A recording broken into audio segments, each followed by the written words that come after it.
wait for it. He's gonna do it. He's gonna do it. And then like Kireji hits the gong and everybody cheers. Yeah. It's like that's why we come to these shows.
9, 8, 7, 6, 5, 4, 3, 2, 1. Alright, thumbs up. Ready, guys? Let's do this.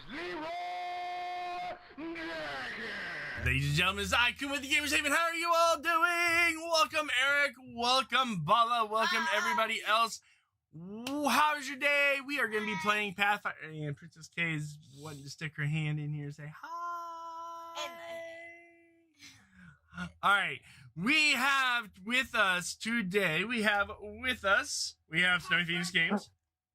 Hi our guys. illustrious DM. We have Thank our you. resident spellcaster that throws rocks, Professor Sir. Hi. We have our resident fire mage / cleric, or Zero. I don't know why I blanked on that. Hello.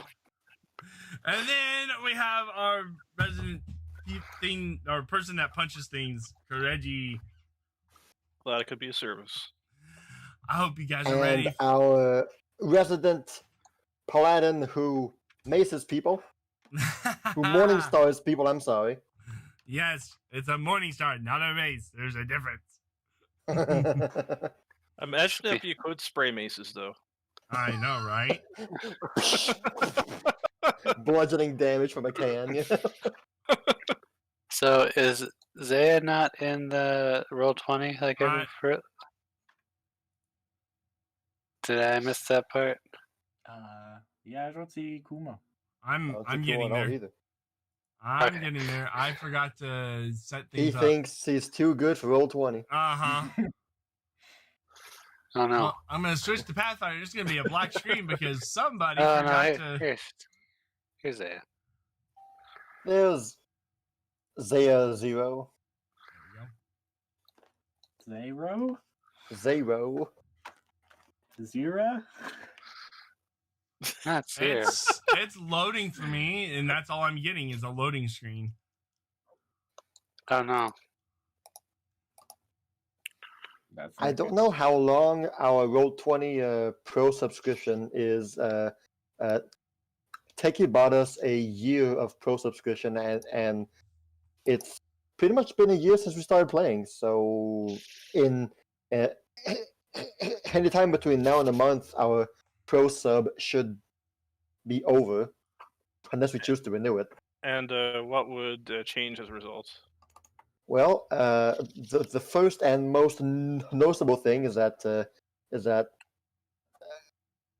there's now like a wait time when you launch the game, rather than jumping directly in the game. There's like a 10 to 15 second wait time to join the game. We have more storage space for images and assets, and all of the dynamic lighting would be gone, which I've used once since we've had it. So nothing that would stop us from playing at all. It's just, neat, kind of fun things. Okay.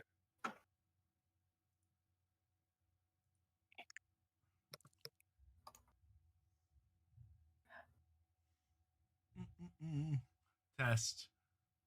Sword. Hello. Human. Does the sword strike? Oh my Does the sword strike? So I'm sorry if I get your body killed there, Amethyst, but I don't know how to cast spells. Well, I mean, you're the one that's going to be dead, so, Zaya will forever linger on in someone else's soul. She'll stay, like, basically, when everything reverts back, Amethyst will go back to her body, but Zaya will still be there as well. So it'll just be like having a parrot on your shoulder.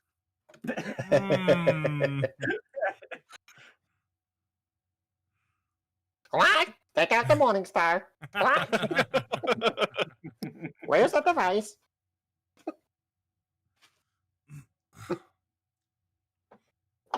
Okay. Right, I'll tell you everything.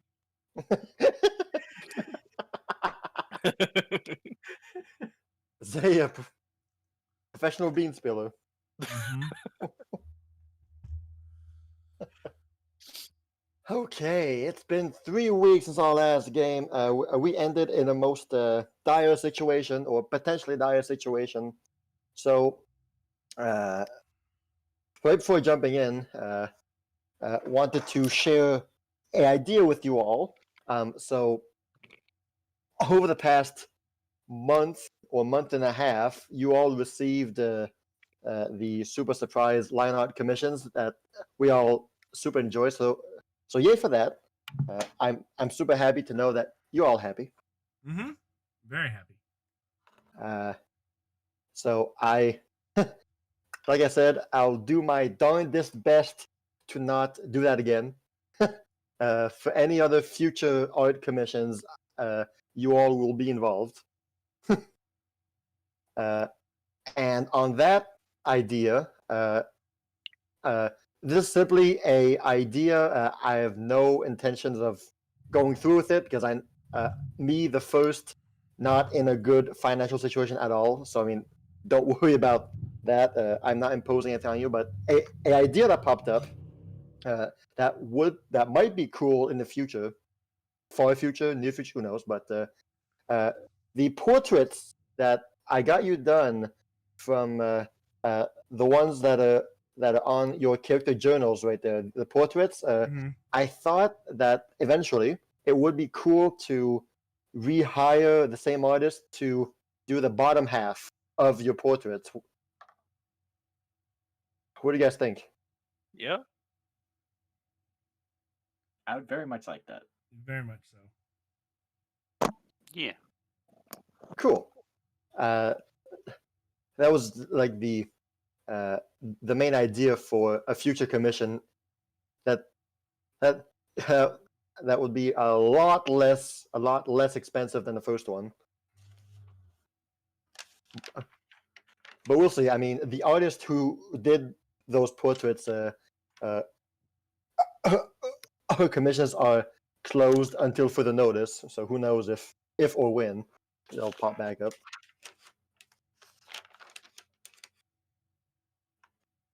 So yeah, I won't be hiring anybody else for your characters. You do that on your own time now.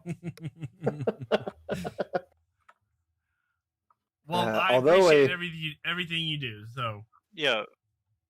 Absolutely. the pleasure is mine. Yeah. On that note, something funny happened this month. One of the 4 artists that I had reached out for these line art commissions, she ended up not answering in time, and I went with someone else. But she eventually did answer, just a bit too late. But she was so nice and so kind that I couldn't resist. So I did a tiny little side project.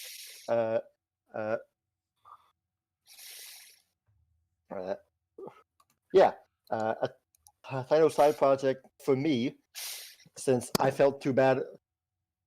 I felt too bad for telling her, well, sorry, too bad, but too late, bye-bye. So here's the side project that she's been working on for a month. I mean, she actually worked on it for like 1 or 2 days, but she only had time to start it 1 month later. But try and see if you can guess who this character is. Urel? It's it's the innkeeper from. Wait, no, she's not a halfling. yeah, it's Urel. Yeah.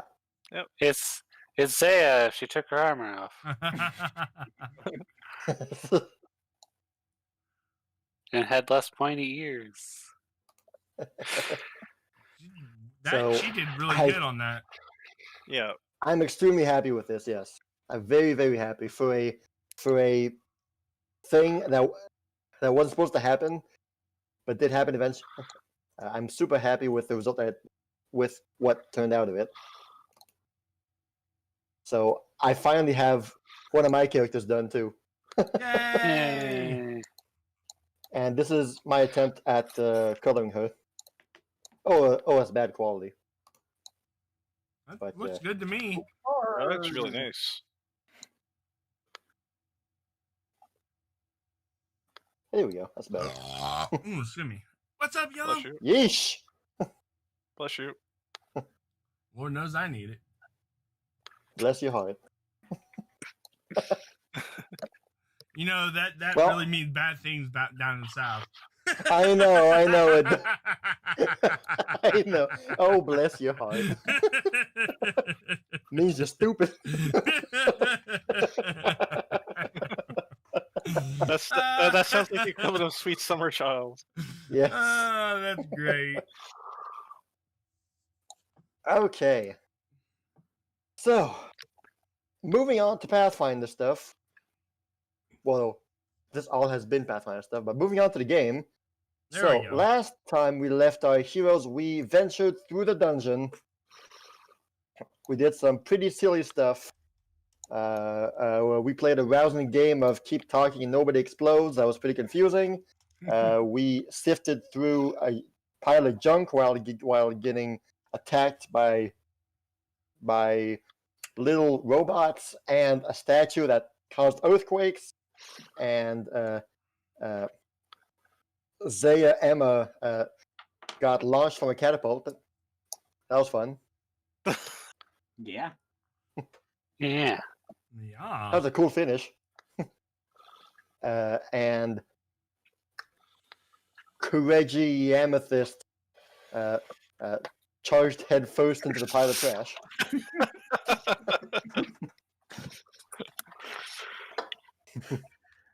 That's what he's there for. Yeah. And then we had a vision or some kind of out-of-body experience where we were all dragons and we flapped I have around. Notes on this. I have notes. Can I read them? Okay. So what happened is we are Durgans, 4 Durgans. Big war, big machines, many dead Durgans. Portal opens, colossal Durgan splits the sky. Everyone escape. Run, Durgans, into the portal. It pained to be Durkin. That's amazing. If you Snotties ever being wanted to know Durgans. what my notes are like. Good to know. And then the 4 Durgans that you were did not go Gods through the of portal. You went Rage, elsewhere. welcome to the stream. How are you doing today? Yeah, so those 3 rooms were all different pieces of history. The first one had a hologram, a holographic scene that played out. The other one was history about one of the emperors, and then there was the vision or the Durgan thing. And then basically you guys cleared the 3 rooms, so the big room opened, and there was a chest right beside the big door. What was in there? It was a star knife that had some special goodies attached to it in terms of traits. The fancy pants, yeah. There was an elixir that gave a full heal and a auto 20 on next attack, I think. Yes. And what was the other thing? Oh yeah, the sling bug. Why about Oh, yeah? And a stick. A stick. A stick. A stick. That's right, there was a stick. Stick of Terrandom. Stick This that is of what- what Randy sauce. I Is that posted what, in the. Is that what we're going to use to distract the dragons so that we can run the other way? Fetch! You wave your wand and you summon 3 butterflies. The dragon then chases after them. Okay, so yes, you guys finally entered the final room, and there, lying in wait, or I guess lying in a pile of metal pieces, was indeed a clockwork dragon. And the session ended on that with Amethyst screaming at Kireji to take out the blueprints from your pants. Dad, Hmm. I finished off science. Cool. And so Can- let can the you, da, da, da, turn da, it on TV now? just really quick. We are ready to begin. So you enter the room. It's a large circular room. The walls all have a lot of scratch marks on them, claws that scrape the walls. Behind the pile of metal, there is a large painting that's framed and that's lying on the ground. That is resting on the wall. Yeah, and after a quick analysis of the pile of metal, you notice that it is indeed a, I guess, dormant kind of big metal clockwork dragon. So what happens?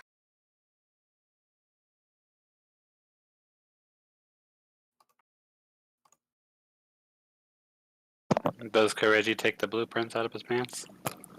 I don't know, does he? I don't know, does he?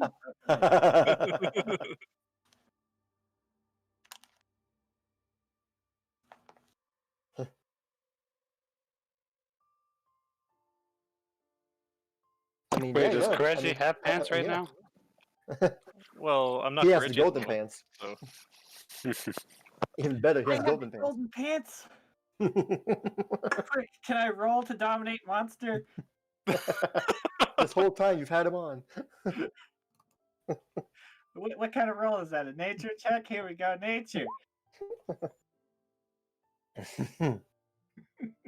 that's higher than I thought it would go. Yeah, me too. So I mean, it's fully assumed that the blueprints didn't stay in his pants for like 3 months. I expect he took them out eventually. Yeah, he did. Is that a blueprint in your pants, or you just happened to see me? So they are in the bag of holding, sure. All right.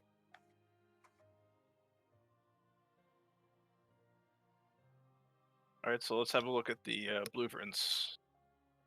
All right, so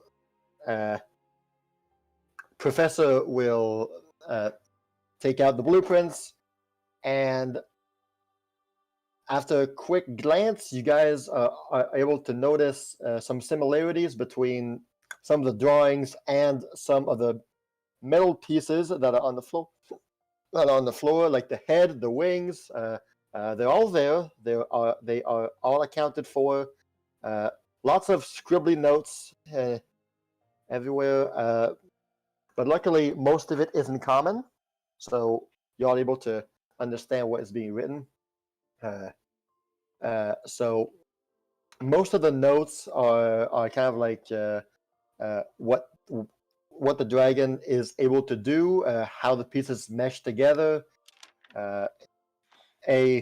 One of the principal big notes that you're able to see is that in his chest, or where his chest would be, there is basically a reservoir that's full of oil, and paired with that is another note that says that back during the Sapphire War, this clockwork dragon version would from that reservoir would spray oil everywhere, then use his metal claws to like scrape the floor and ignite the whole thing, causing a violent fiery explosion everywhere. And sure enough, you do see the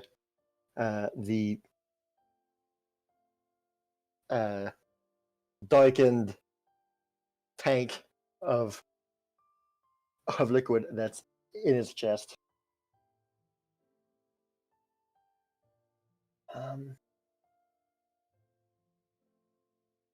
The notes talk about his how to turn it on, basically wind it up, kind of, sort of.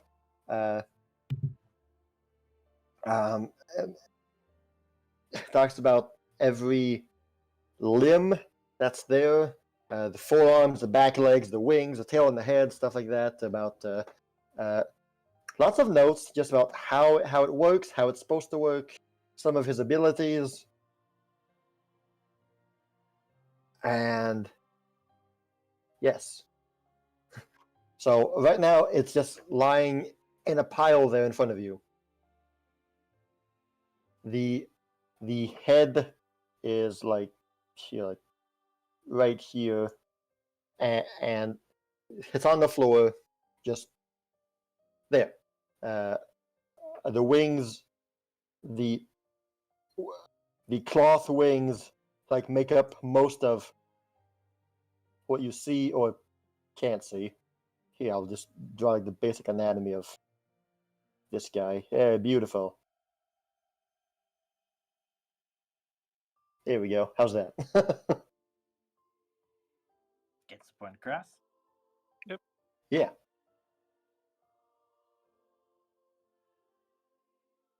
So, yeah.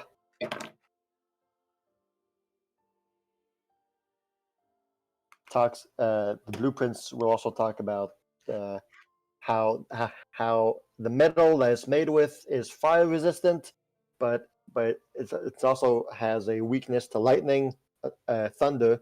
Unfortunately, it will mention that it has multiple ways to attack creatures in front of him and behind them with the tail. So you got the tails, you got the wings, you got the claws, you got the head. Lots of different ways to attack the enemies in front of him. And it was basically made as a weapon of war during the Sapphire War. But since then, it has never been heard of after that. Following the Sapphire War, a lot of technology that humans relied on was suddenly vanished from the face of the earth with the celestial ones leaving Ospian. They basically took their knowledge with them, so humans were no longer able to depend on said technology. And once those machines eventually broke down with time, they had no idea how to repair them. So society basically went through a huge regression, a huge technological regression, since they've been depending on those machines for years. They built cities because of based on that. So when those began to fade out, well, entire cities basically died on their own. So they had to basically start from scratch again, and yeah. So the Sapphire War was terrible for everyone involved. But somehow this particular thing is still here.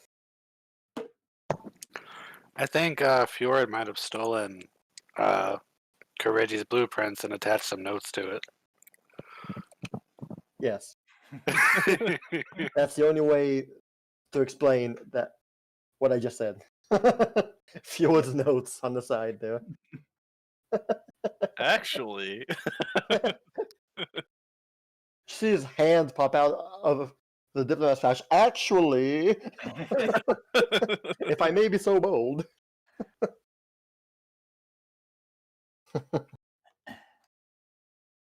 Wow, that's amazing. I never thought we'd see something like this.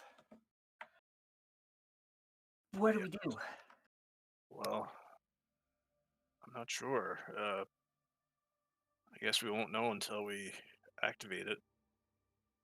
What? I don't know. Can we not? Are you suggesting we try to turn on the thing? Maybe. I mean, assuming it even works.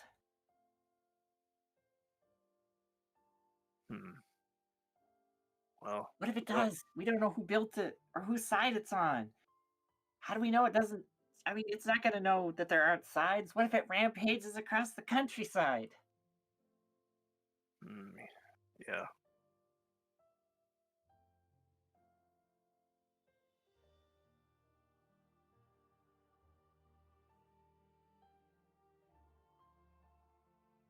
But we'll never know unless we do turn it on. He does have a point.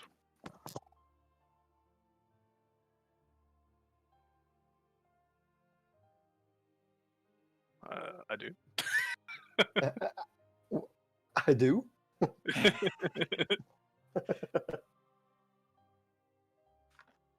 What do you think, Saya? Or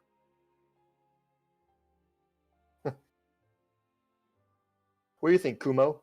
I mean, what was that name? And you might be muted because we haven't heard you since the beginning. Yep.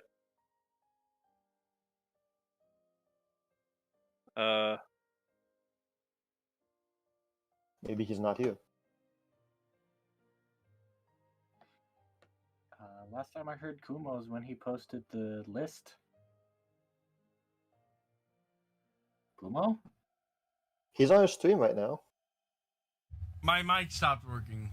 I told you I've been having Oh. issues. Hey, there you are. There I am. Wonderful. How much did we miss? No, I was gonna say, maybe we shouldn't turn it on, but it could be that might have a history to tell. Just Well, saying. we could do that much at least, and if we find out that it's something that won't actually turn on us, we can go from there, I guess. Okay, I have a rhetorical question for everyone. We go inside of a cave.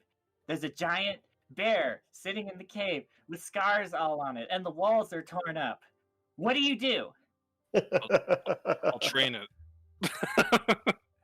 Poke the bear! throw a master ball at no. We walk around and see if we can get to the other side without angering it. That's a trick question. Why would I go into a cave?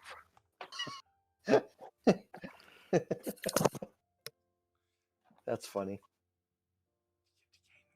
Am I looking for a bear? What am I doing there? I need to know my motivation before I can properly answer this question. It was a rhetorical question, though. More on the notes, the blueprint notes.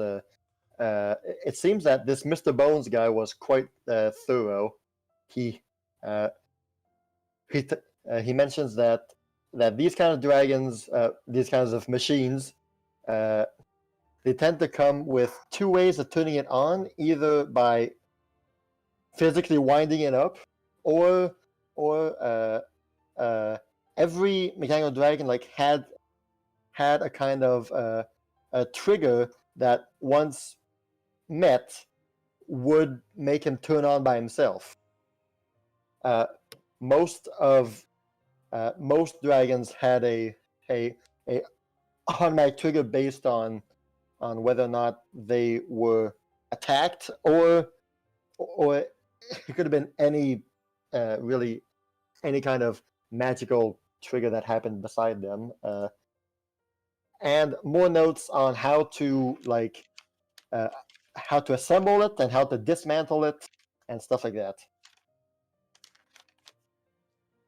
It's a fairly big blueprint. Well, first of all, I would suggest we look around the dragon first. Maybe there's instructions, maybe there's notes, maybe there's, if we're lucky, something like a control rod. I don't know.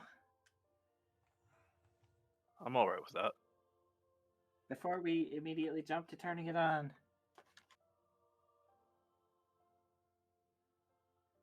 All right then, let's look and see what we can find.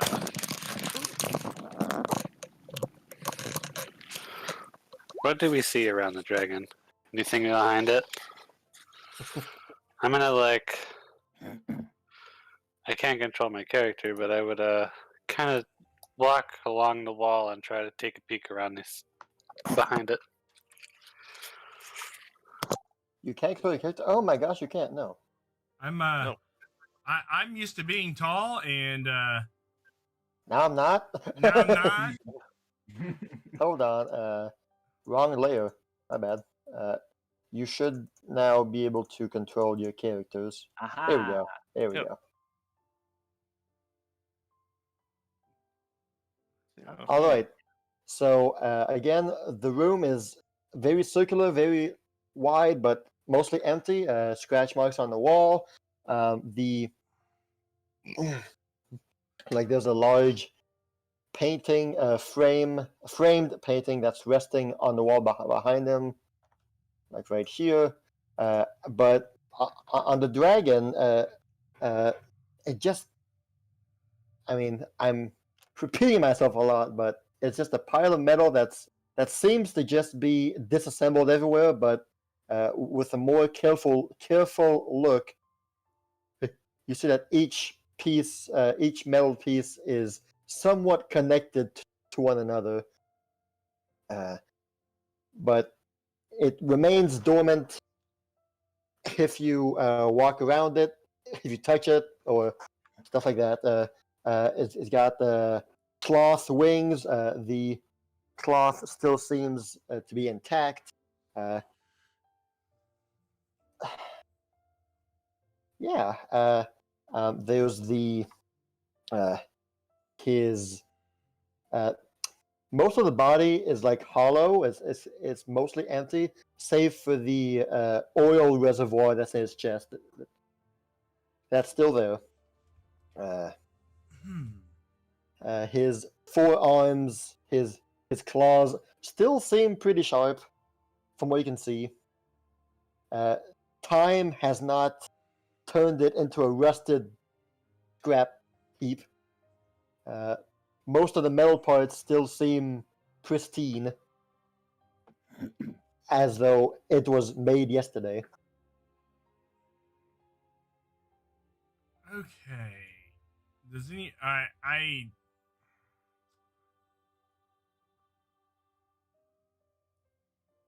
come up here to the back of the dragon? I'm gonna check the painting over here.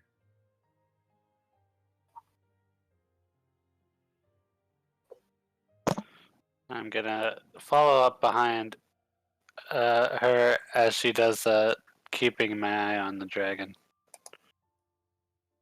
I'm just kind of observing the dragon, kind of like, just kind of marveling at it, because never seen anything like it. So. Mm-hmm. All right. Karami is also marveling at the dragon. Karami. Pieces. So the painting behind him is a painting of a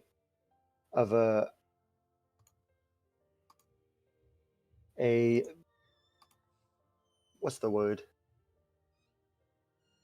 A superbly painted dragon, a gold and yellow serpentine dragon that's flying through the sky.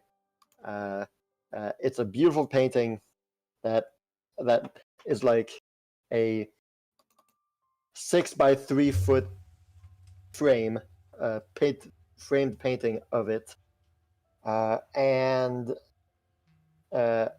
Kumo, make a Arcana check.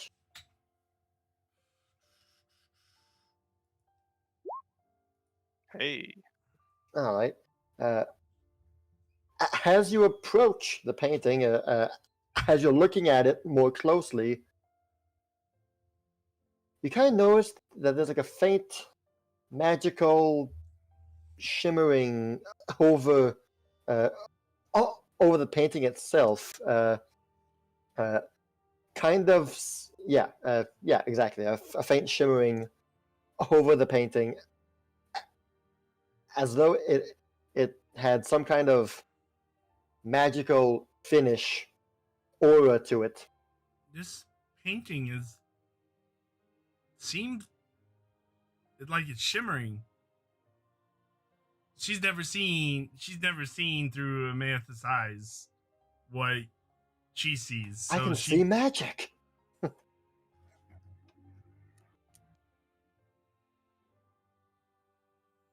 Amethyst, what does this mean when it's shimmering like this? The what's shimmering? The picture. What do you mean when it's shimmering? I don't know how to explain. I've never seen a picture shimmer. I mean, it's striking, but Might be something to it, I guess. I have no experience with it, so.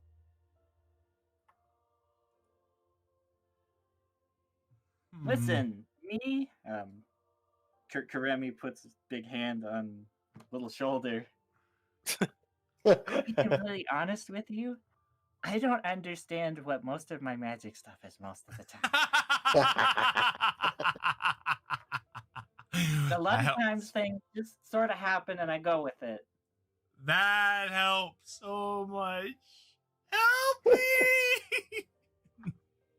If it makes you feel any better, that works for me.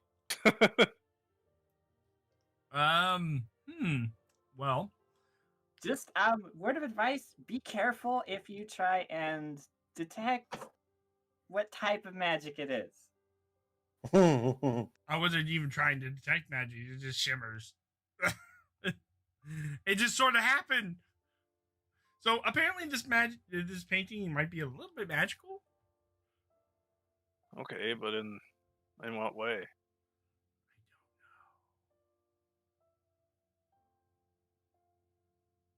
I I touched the painting. Oh, great. The dragon wakes up. Well,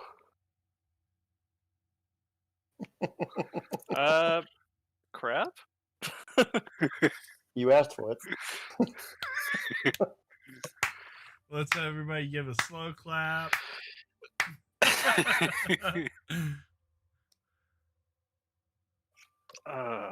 Well, this could be it. If it is, it was nice venturing with you guys, and So as soon as Zero touches the painting, by the way, I'm using your names when referring to the controlling player, not the body. Okay. Just differentiate to avoid confusion. Yeah. So as soon as the painting is touched, you all hear a loud like hiss, like a steam vent opening up, and steam like shoots out of a pipe. Everyone whirling behind you. That came from the dragon's head,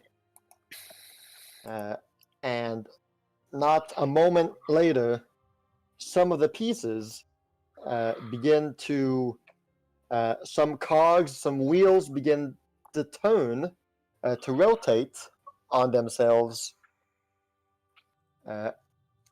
and right before your eyes, more and more pieces begin to make noise, begin to shuffle, begin to spin, begin to, activate. Like some levers are pulled, some cogs begin turning, and the two wings slowly begin to unfold. Hex, Emma, why do you always have to touch everything? Well, I guess we're gonna find out now. And slowly the head like spins on itself, and you hear a click. The head clicks into place and begins to lift up.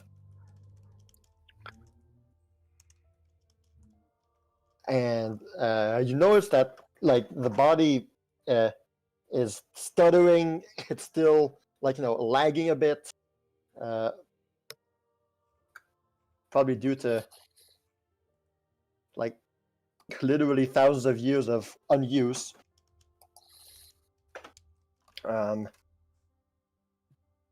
And so yeah, it's currently like, you can say booting up.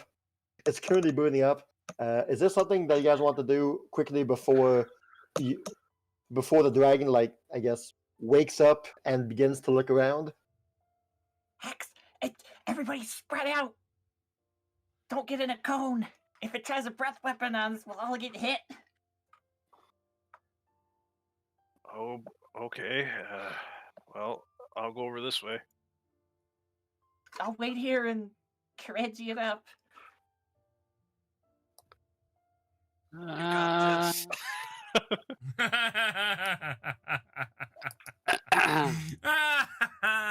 I'm just gonna kind of right here.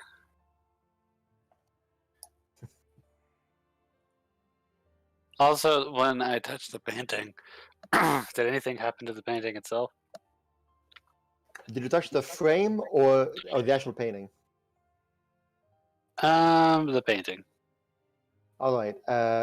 A similar thing happened to when you guys entered the dungeon. Once the elevator went down and you were face to face with like a magical shimmering door, very similar effect happened, like the paintings in Super Mario 64, where you enter them and it does the ripple effect. Oh, okay. Well, in that case,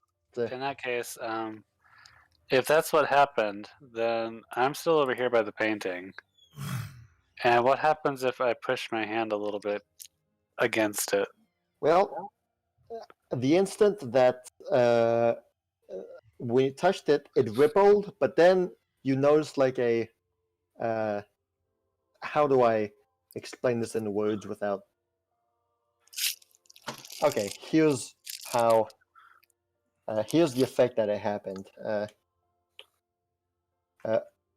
Over the surface of the painting, a thing like this happened. The GIF in Pathfinder chat, a white light kind of flashed above it. Oh, okay. And future touches to the painting does not redo the ripple effect. Okay. The painting is now solid. Kumo, you notice when the clockwork dragon is booting up, thanks to high perception, you notice it's kind of a low what's the word? I had it. A low sound of something that's heating up, kind of whistling sound, like a kettle? A little bit like that, yeah. A churring sound. And you notice that the oil reservoir in his chest is like faintly shaking a bit, and yeah, heating up. You notice. He is getting ready to spill.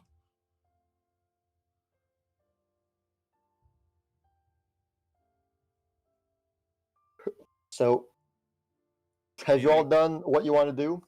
Do you think Before- we can? Do you think we can reason with this thing at all?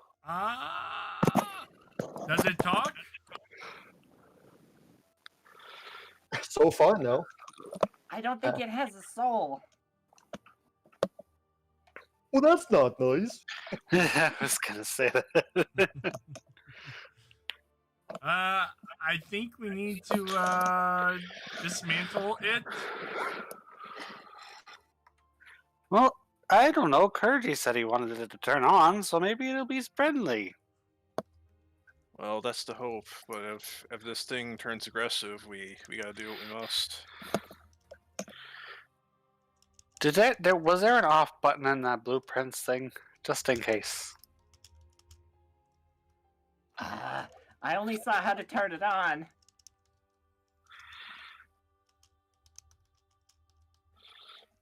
Well, let's see what happens.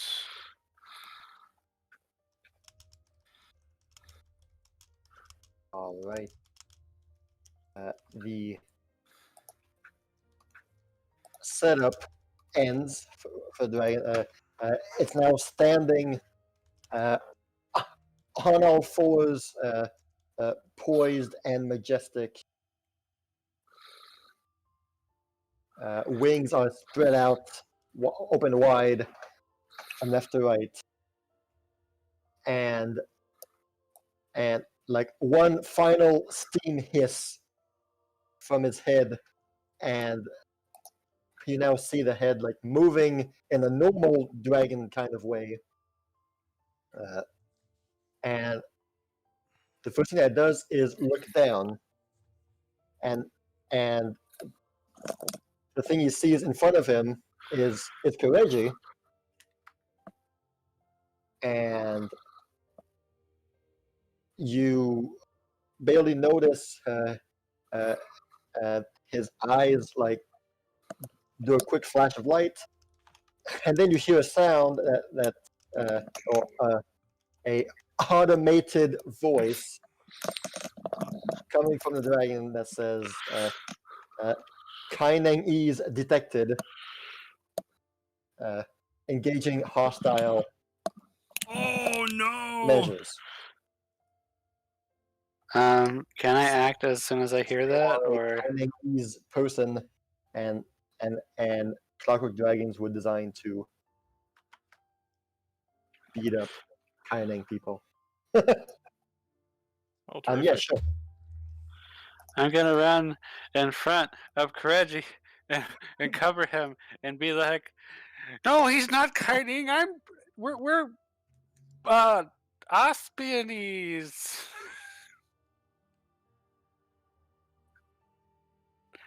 And I'm gonna like try to shield him, like not with my shield, but like have my arms outstretched so it does, so I cover him up so it can't see as much as possible.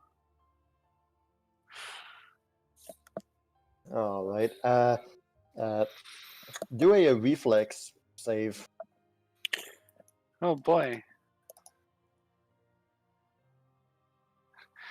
Let's see how your reflex save is, Zaya. Well.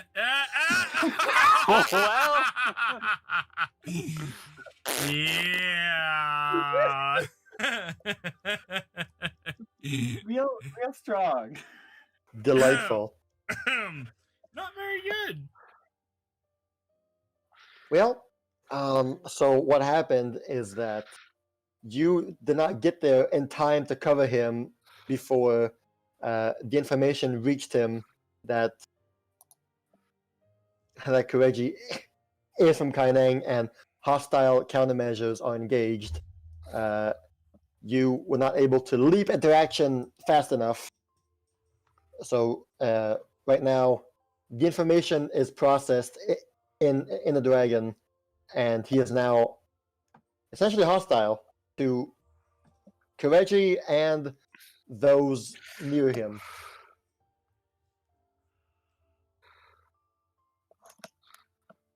Roll initiative. One second. Yay! Oh boy.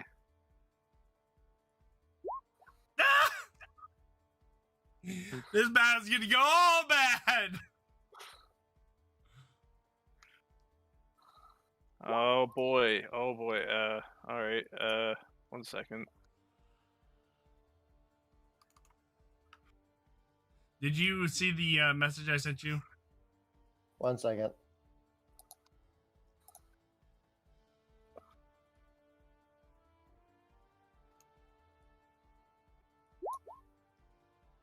No. Okay.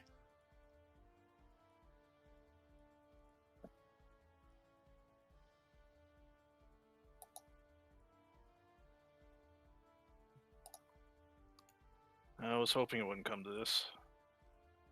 This is what I was afraid of. You know who'd be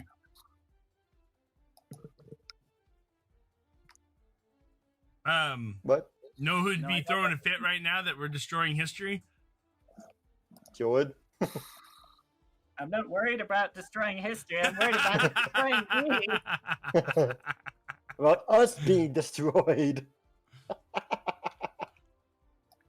You know, our lives take precedence over history, so destroy away.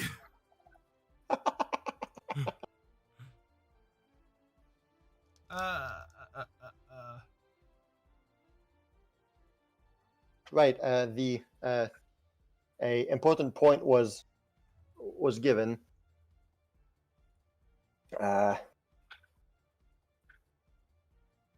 Okay, so the dragon did not scan Kireji because he's actually not from Kaineng. But during his scanning of walls in front of him, he did notice the little fox, the little kitsune, and knows that they are native from Kaineng, so he saw that and engaged hostile countermeasures. And the fox just basically whoops. She just goes like a oh no, and hides behind the painting for now. So he rolls for initiative. Okay, good. I hate it when monsters roll like super high for initiative and everyone else rolls super bad. It's like, well, starting out great, guys. Well, okay, so the first turn will be Emma's. Let's see here. What would be?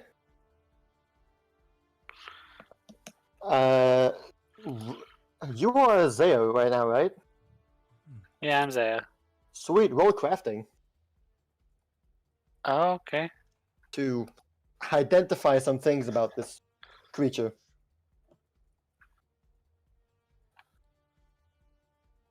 More than the blueprints.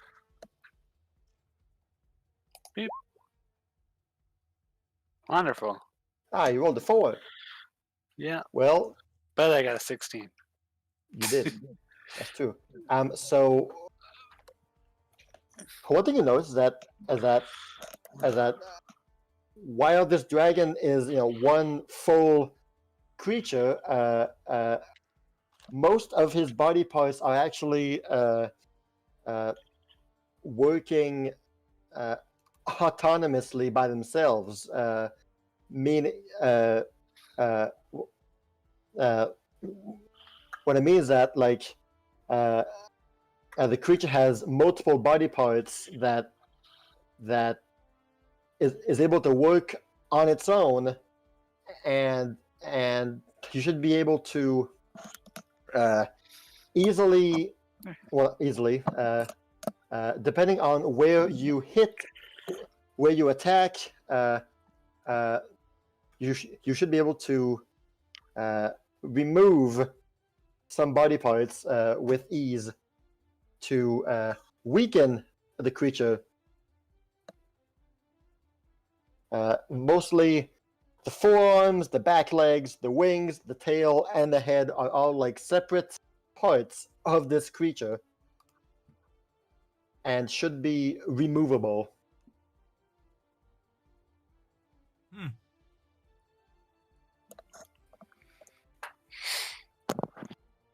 And now it's your turn.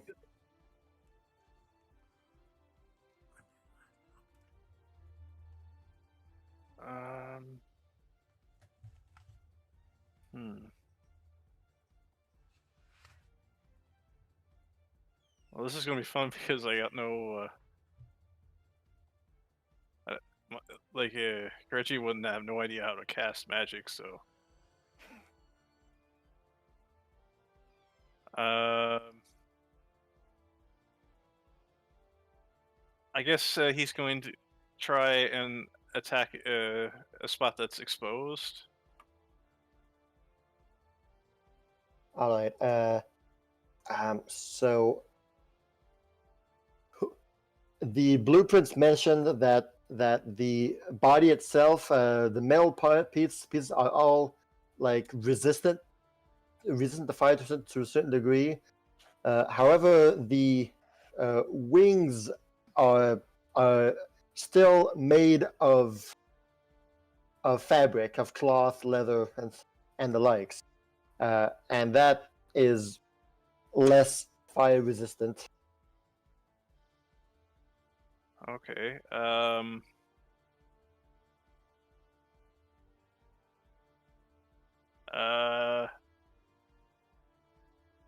I guess he's going to try to I'm just going to look up something for a second.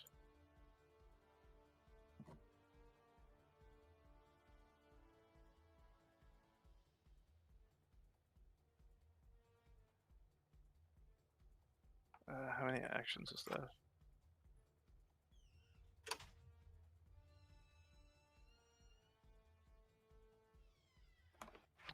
Where's the say how many actions it is to cast something? Most spells cost 2, but where it says it. That spell should say it's somewhere on there. Yeah. Right beside the name. Okay, there we go. Yeah. So yeah. Okay.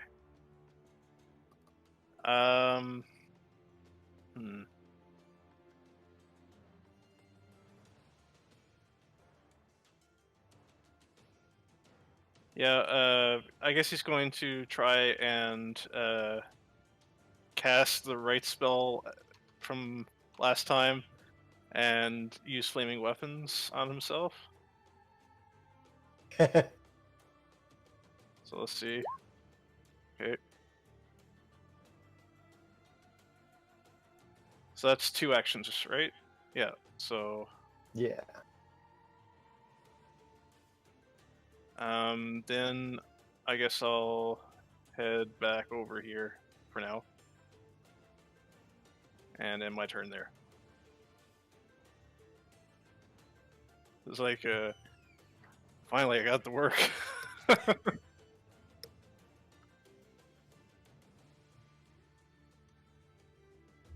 All right, nice.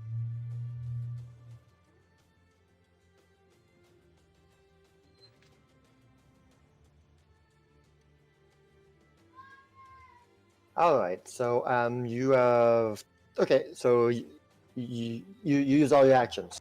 Yep. Now that the combat has begun, whoops, I turned that off. Emerging from the dragon's wings are he has noticed that at the tip of his wings, kind of like a small hatch that opens, and you notice two tiny little mechanical beetles zip out of there and begin to buzz around, basically.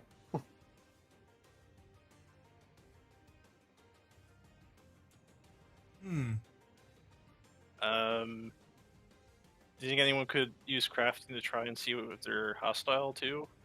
More likely, yes.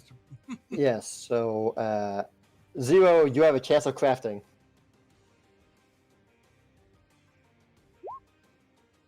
Okay, cool.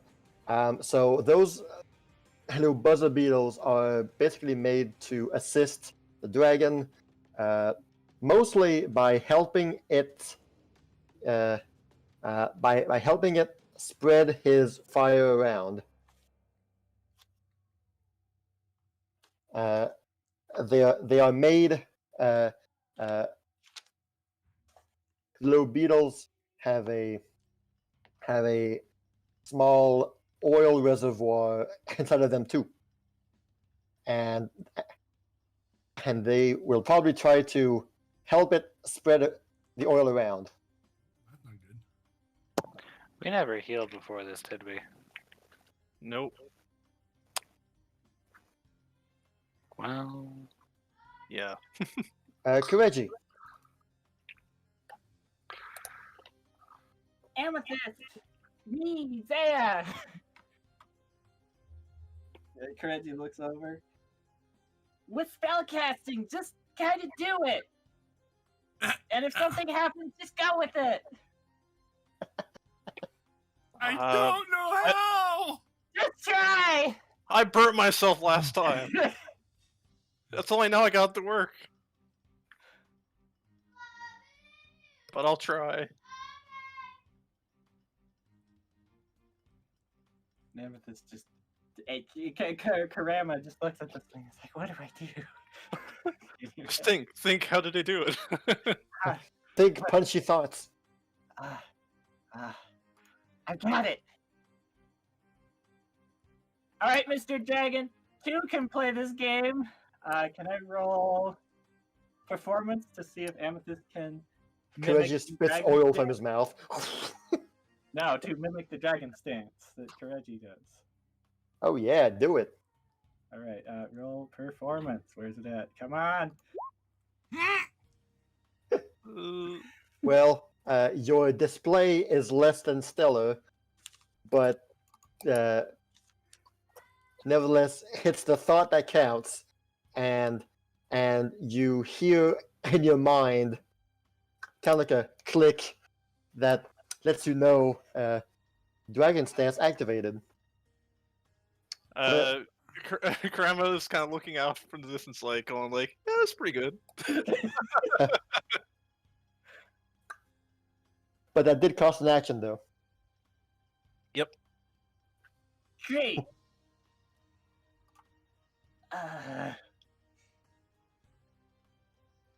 Guess it's gonna move up to the thing, take a step, and Suplex, did it work great last time? what would Kireji do? I mean, What would Kireji the same do? thing he's been doing since the beginning. Hug it! Nice card game you're Yeah, playing there. hug it, aka grapple the dragon. Okay. All right. Did you try to latch on to like his leg or his chest or his neck or what? He's big enough that you can choose where you want to grapple him. The And next he's one huge. we What is the closest portion of the dragon? Like, his The arm? closest, or- well, his closest is either his forearm or his neck. grab his Over the neck so he doesn't throat. spray Hug fire his on neck. us. All right. Well, so if you want to do his neck, you have to start by like jumping to it. So like that would be a extra athletics check for jumping, I think. Okay. I'll just mess up Yeah, acrobatics and athletics. Jumping. Okay, athletics. All right, so you successfully managed to jump enough, like you jump on his extended forearm, and you basically wall jump from the leg to reach his neck, and then that's a to grapple is an athletics check again. Okay. Success. The dragon. You are now hugging his neck. Your I'm gonna get thumbs up at this point with my flaming rapier. I think that's 3 actions. yeah. Because that was the dragon stance, the jump, and then the actual grappling. Yep, that's 3. Okay. Right. Nice. So you are currently like your back is facing the floor, but your arms and legs are wrapped around his neck. Zaya. 0. I have a question about something real quick. Okay.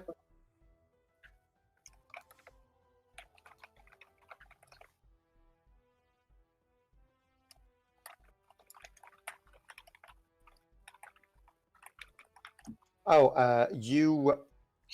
Oh. Oh. Wait. That requires a extra question. Okay.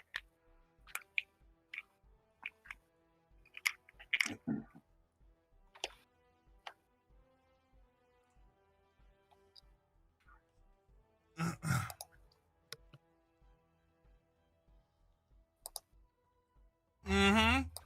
I had my turn ready, I promise, but then I read that and I was like, Yeah. oh, I did. wait. You did? Okay.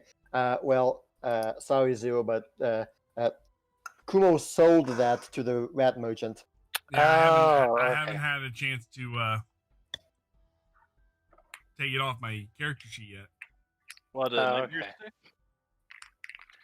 No, the super helpful thing. Of Oh, okay. course. I love your idea, though. That's a great idea. But I know that Kumo sold it already. Darn. I was gonna use the thunder sword against the metal thing. Which would have been perfect. Oh well. Oh well, I'll just do the basic Zaya thing. I'm gonna hit it right in the chest spot, trying to jam the Morning Star into the oil canister if I can hit hard enough. All right. So, oh dang. So you Ooh. notice that like the oil chest reservoir is visible, but like it's kind of surrounded by a hollow and honeycombed metal casing. I'll Kind of probably thing, so get like some. so it doesn't fall out. But like the first hit, the Moonstar's head is a little too big to fit in the holes. However, the casing can definitely be wrecked, broken to have a clear access. And that monster hit was beautiful. A very solid thwack. And yeah, that totally hits. Do your damage roll on that. Yeah, it's already on there. Oh, 12. Right? I'm sorry. Yes, the 12. Yes. Assuming that it's all hooked up properly. Is it 4 plus 4 plus 4? Yeah, 2d6 plus 4. Okay. Okay, yeah. Nice. All right, that is a good 12. So, the force of your Morning Star bends the metal plating that you hit on, It bent a little bit, yes. So you know that with enough insistence, that reservoir will be accessible. I'm gonna hit it again. A solid choice. A solid idea. Well, not as good that time. Well, the monster is so big that that even your haphazard swing still hits somewhere, though not as effective as you would have hoped. So your second hit will hit like his right forearm for 6 damage.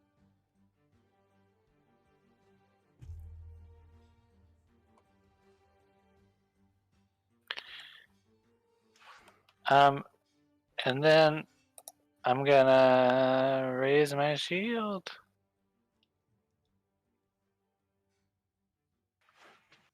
I'm gonna take Zaya's shield out and be like, "Is this how you do it, Zaya?" Just hold it with both hands up in front of me. Okay, so yes, that works. You raise his shield, although let's see here. I believe I've got the. Yeah. Yes, you might want to read up on what shield she has. Yep. I have 2 shields. Oh, you do, don't you? One's the magical shield, and one's the mundane shield when I use the magical shield. Clever, clever. Well, never mind then. All right. So the dragon right now currently is still stunned 2 as he finishes his setup, his boot up, and so 2 first actions are used up. However, the first one, the last one, he's here, he's there. He's now fully operational. So his first action is simply going to be. So that's a 2 action. Okay. First, I'm gonna use her steel shield, just so you know. Yep. That's what I figured you're gonna do. Okay. All right. So his first attack is going to attempt to bite the first person in front of him. So Zaya. Isn't he grappled by Kireji at the moment? He is, meaning He got to free himself. meaning that meaning that Kireji better hold on. Yep. Yeah. I mean, his neck is grappled. I don't know how much that affects his arms. He's going to bite first. But he dragon is not used to having that extra weight on his neck, meaning that his attack is going to be less accurate. So his attack roll is lowered. Well done. So a bite attack towards Zaya. Oh, shh. Okay, well. Well, Good thing it was lower. Jeez. I mean, okay, fine. Sorry. Oh, ouchie. I don't think it matters if it's lowered. Oof. When you roll a 20, it just happens. Dang. Otherwise, I think it would have had to roll just an 18 or lower. Dang. So that's 26 damage. You raised your shield. You do have a reaction that's called like shield block. That if you choose to use it, you can lower the damage by transferring some of the damage to the shield. Yeah, I'll do that. That's why I raised it. Shield block. Okay, so how much damage? Just the hardness, or It'll go through the hardness, and then whatever's left, the shield and Zaya will take. okay? So I think the steel shield has. You're probably gonna obliterate the steel shield. Can I choose to not obliterate the steel shield? Well, the steel shield If you only has choose like the shield block, then the damage is transferred to the shield. Not all of it, but it has to go through the hardness first. So I don't know off the top of my head what the steel shield's Okay, hardness. so it it's a says 5. hardness of 5, and then HP it's 20, and then in parentheses 10. I don't know what that means. Oh, Right, it'll so be that- left with 1 hit point. So basically, It'll be when you useless. shield block, the damage is reduced by the hardness, and then I believe you both take the remaining damage. Yep. Right, so 26 minus 5 is 21. So you eat 21, but the shield also eats 21. Oh yeah, 26 damage. So what happens basically is that you have your shield raised up, and you see the dragon like reach for have his neck reach out and try to chomp you essentially, but chomps most of the shield. And what happens is that the shield just shatters underneath his teeth. And there's nothing left of the shield except pieces and splinters on the floor. Since that ate through the entire shield, honestly. But you take 21 damage. Stupid I kid. look over at Amethyst and I say, body! I'm so sorry, Saya. I promise I'll buy you a new one. She raises her hands and something happens. I hope. Targeting right there. Should be right here. As long as it wasn't the shield that was given to her by her mentor, you're good. Right, so Amethyst, okay, cool. So you create a fireball, a earth ball. Sweet. And it's, Right over there, okay. so that should hit the bugs and Alright, so draw a 20 by 20 square, Oh boy. like this size. it's a burst, so it'd be It is? Oh, 20 foot. Yeah, exactly. So like you circle. choose where the 20-foot burst happens. Yeah, so that's why I was like from this circle right here. Hold on, let me look at these spell sizes. We have the handy dandy chart spell areas. 20 like foot this? burst is 6 across. So Yeah, here's a Hold on. 20 foot. So we so it would be 1, Yeah. 2. I'm trying to catch the 2 bugs and the without. it's that, okay. and then it has this, and then this, like that. Right. So I want to move it up just one more, then where it catches the bug. That. Okay, cool. So that's a 20-foot burst, according to the handy dandy cheat sheet we have at the bottom of the Okay, cool. in the journal section. Thank you, Yeah. Kevin, for including this. I thought that could be useful one day. Okay, cool. So you hit everyone, that's right. For 18 damage. And the cool benefit of that is that since you hit like directly on the dragon, each of his body parts are also damaged by that. Do they not have a saving throw, or Goodness, they do.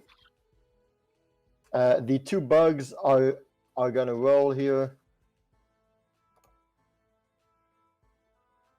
Nope. Haha, nope.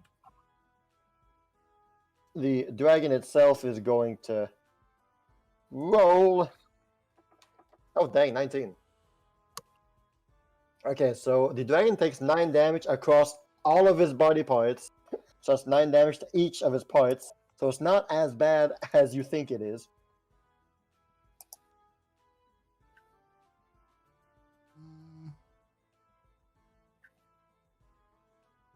So the bug's still alive. Oh, yeah.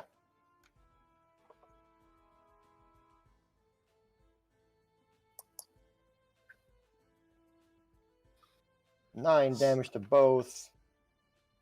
9 damage and 9 damage. Nice. I'm wondering about You see this. the bugs like kind of sputter and, but they still manage to stay afloat and catch their drift back.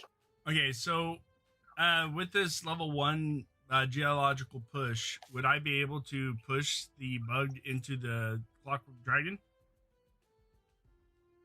In theory, yes, but that's also a 2 action. It says 1 action. Oh, never mind. Never mind. I read that wrong. Rest of them, but that is a 2 yes. actions. But yes, you should be able to. Okay. The rest are 2 actions. I can't do anything except for maybe. Well, you have 1 left.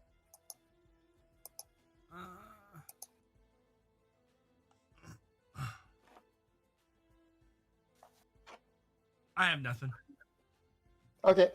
Kireji. Or CheapPopMan.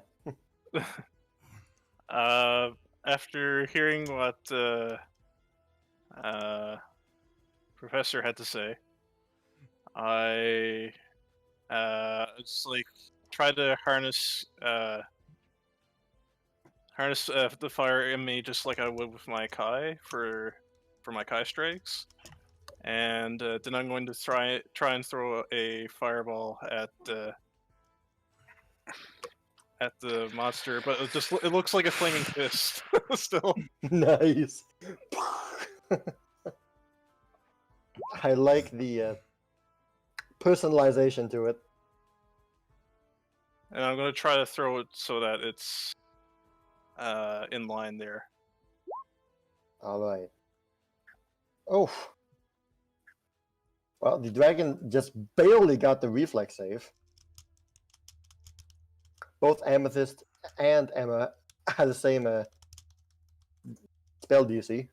Cool. And the bugs, however, do not. Dang.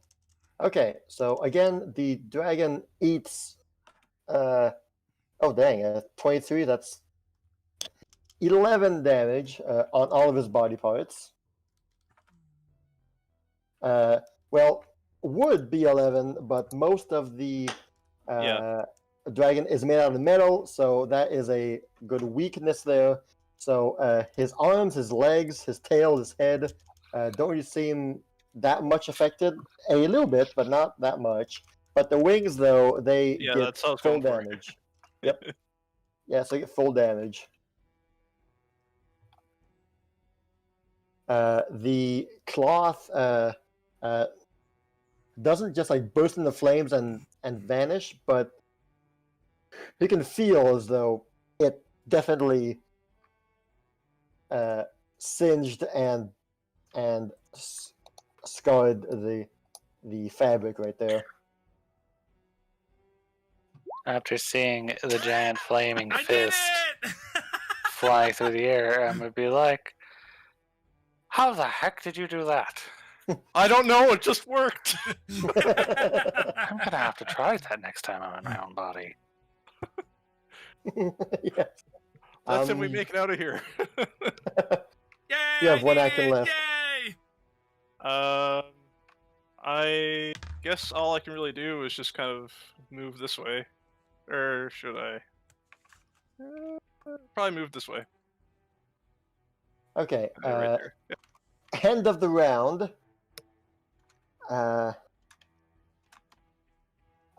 The winged dragon, the clockwork dragon, now fully realizing what's happening, it's not a fan of all this, so he will kind of like ready his wings and do a large wing buffet to blow these pests out of the way. And everyone except for Kireji, who's hanging on for dear life, do a fortitude save. Yeah. Okay. Everyone? Or Yes. just Zaya? Wait, do I do a fortitude? Because we're... No, not you. Okay, not me. Okay. Everyone except Kireji. Oh, okay. Okay, yeah.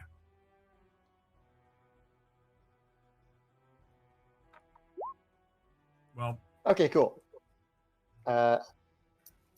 Okay, so on a success, so Zaya gets knocked back 5 feet, and Emma and Amethyst. Oh wait, sorry, no. Yes. Okay, so I'm already Emma up gets against the knocked wall. back 5 feet. Because you're already facing the wall, you kind of get pushed into the wall. Not too bad, but you take like 5 damage to from that. And Amethyst though did not get the save, but was not a crit failure, just a failure. So you would have been pushed back 15 feet, though you're all the way on the wall. So you are going to take 7 damage and fall prone. Okay. His body like slams in the wall. So that'll be an action to stand back up. Yeah, that's it. Yeah. Okay, and right. Well, the 2 buzzer beetles got fireballed and earthballed, so they are currently sputtering onto the floor and currently temporarily out of commission. So, like, you see them just. So as far as we know, are they like they're out for the count, or As far as logic would tell you, yeah, as far as your 'Cause- eyes would make you know, yeah, because I wouldn't know. we'll see what happens. Kireji, you are currently Okay. on his neck. In the Give- heart and spirit of Kireji, Yes. Suplex. Kireji is going to try and spin around the dragon's neck and mount the top of the neck. I love it. What?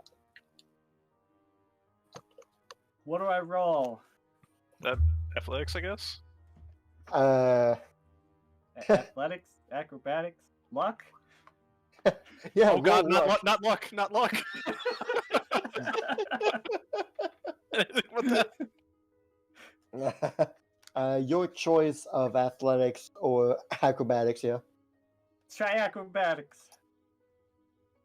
Uh-oh. Oh, good. Success.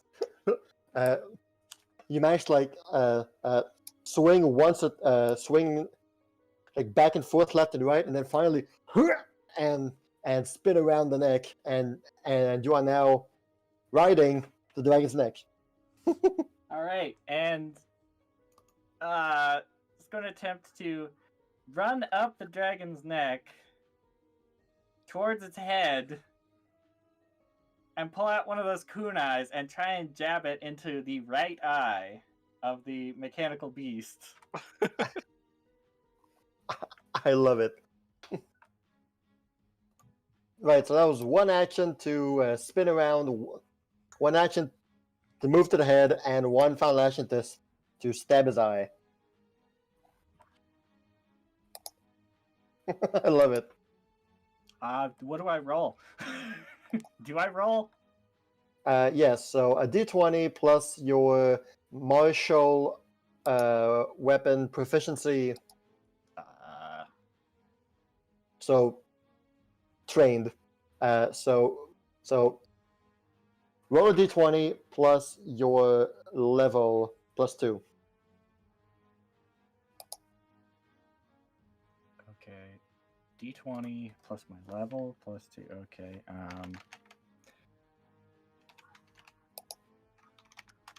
Come on.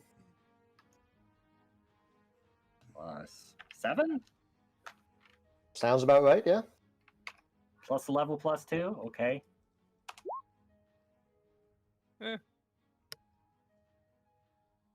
14. Right, well, since the monster is just so huge, it's kind of hard to miss. So he has a reduced AC since he's just so gosh darn big. But, wait. No, but it hits. So you like stab the kunai in his eye. The glass that surrounds his eye socket hasn't it doesn't shatter. Roll the damage actually. Whoops. What Who has damage? Who has the scholar in, by the way? Cool night damage? What I'm pretty sure that's a D4, isn't it? I was asking who What's has it, the, Kumo? skull, Night damage the right scholar here. in, the item we just picked up that works against dragons. There you go. So Oh yeah, that's, yeah, that one. Yeah. You rolled a. I thought you rolled a 14 there for a second. I was gonna be like, what the hell? How is that even possible? But no, that was the critical damage. Okay, so that'd be 6 damage, I guess. Because A solid 6 damage. I think I said I would take it. Oh, perhaps, I don't know. Right, so I don't know. I'm assuming that ended up in the bag. I don't really I think know. right now, Kumo, you pretty much have all the items in your magic bag. Okay. Everybody's been shoving it in there, so. Well, then. All right, cool. Well, his eyes are one of his weak spots, so we'll add 50% on that damage, so 6 becomes 9. So that's all right. Cool. So the eye has a small glass fracture on it now, and if the dragon could roar, it would, but you can see his head like violently shake. Not liking that at all. This time, roll a acrobatics to maintain balance on him. Good. As soon as you stab the kunai in his eye, you quickly grab hold to his head as he thrashes about, and you manage to stay on. Good job, Zaya. Hang in there. I'm trying!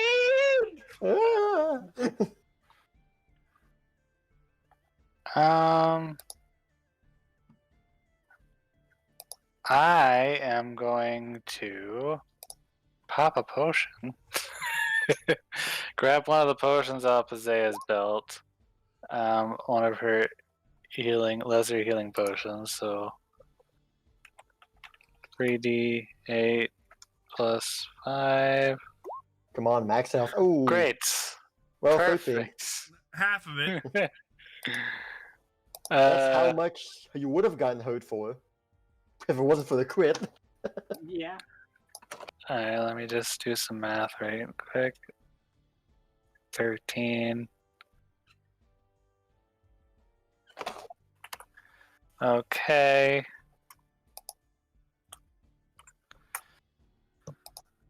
I'm 5 feet away from it, right? And Zaya's only got a 5-foot reach. You are 10 feet away from it, yeah. 10 feet. Kevin's really Well- getting into it. He's just watching, No. put stuff and popcorn in his mouth. No. Didn't Zayas Yeah. got a save, right? Yes, my bad. Yes, you are 5 feet away from it. My bad. I understand your confusion, though. Thank you. Thank you for getting what I'm trying to explain. So you got pushed back, but I think that was DM confusion, thinking you were the other character. But No. right? Zaya got pushed back 5 feet. Zaya but- got pushed back 5 feet? Yeah. The Okay. body of Zaya got pushed So, back 5 I feet. have another question. What spell got absorbed into the shield, and did Zaya already use it? Yeah. The shield is a spell reflector, not a spell absorber. Yep. Oh, I thought it absorbs a spell and you can cast Yeah, it. Okay. it reflects it back. Funny story, but she reflected chain lightning with it, Yeah, that's right. which would have been perfect if it was a spell absorber. Though that does give me a cool idea for a new shield. It's just like a sponge. Yes. So, Oh, now I'm confused. basically, I'm gonna be like, Zaya, I'm sorry, I'm just wasting all your stuff to pop another potion. Because Nice. I have had eight hit points left, so that's a little better. Okay, yes. Okay, so you heal for a total of 35. Much better. Make sure you edit the quantities in the item bag. Yes, yes. So I'll just have to that just rebrew them. okay. Now that I'm not dead, but now I'm just gonna be like, how does Zaya? It's like, oh, I feel so much better. I could just start screaming Okay, at the cool. chest, at its chest. So you let out like a terrible roar. However, you notice it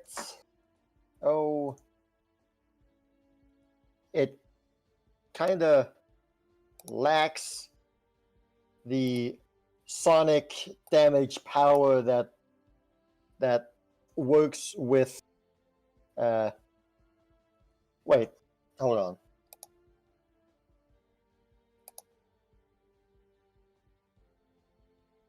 If I'm not mistaken, before I keep going with my description, Kumo, that is only available after you do an attack, right?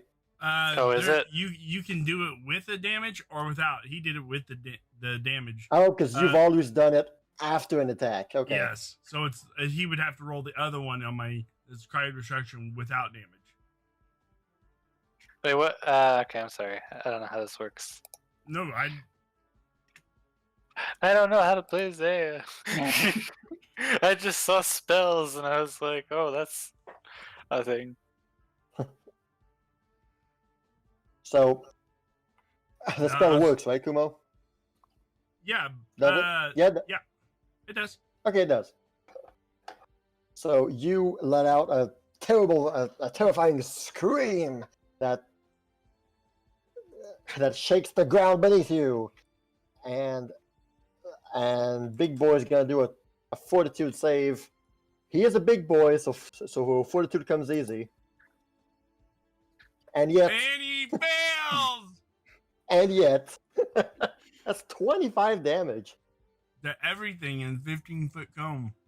Well, the bugs are down anyway, or whatever those things are. Well, all his body for parts. now. All of his body parts. Yeah, that's true. Question. Yeah. Am I in that cone? Yes, probably. Because I'm sort of you on are. its head right now. You might want to do a fortitude save then. Quick, use your hands to cover your ears.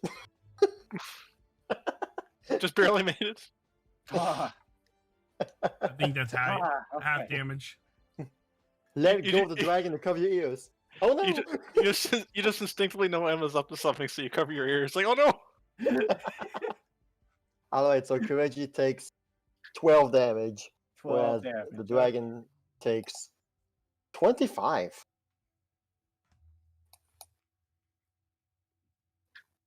And all of his parts, I guess. Would it be? It is I a guess con. so. I guess so. A 20-foot cone? Yeah, 15 foot. 15, yeah. 15 foot. Aha! Not the tails. The tail and the back legs are safe. Haha, sucker. Nice. The tail swirls around as if whoop-de-doo. You think I care? And the head eats 25. Ouch. All right. Kireji, you're right beside it, so you notice that steam is beginning to hiss out from his head in a alarming way. That's not good. He could explode. Okay. Dragon go boom. It might. All right. So what he is going to do now? Okay, it's his turn. Good. Try and be like, I'll see you later, guys. I hope you had a blast. Literally. All right. So he'll spend one action to try and thrash around his head to remove the little guy that's clinging onto him. So Hey. he then does a athletics check, I believe, to undo the grapple. And of course, one of the things I did not write down was it his athletics check, because who the heck needs athletics for Clockwork Dragon? Okay. Here, based on his structure, based on his anatomy, it shouldn't be that high. So here, have a 6. And that is against your fortitude bonus plus 10.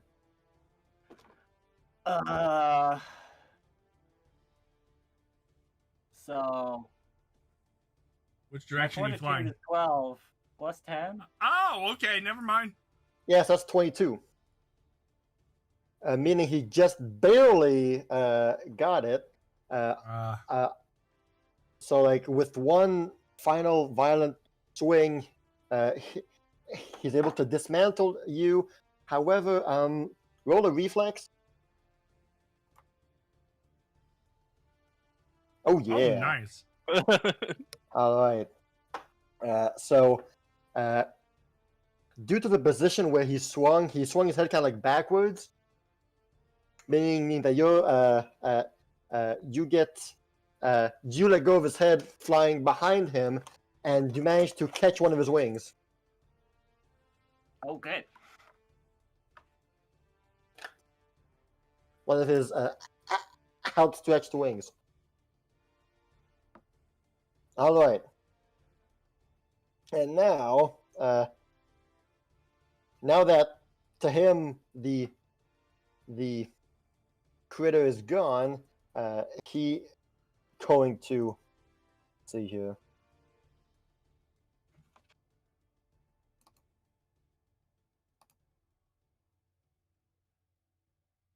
Would it? No.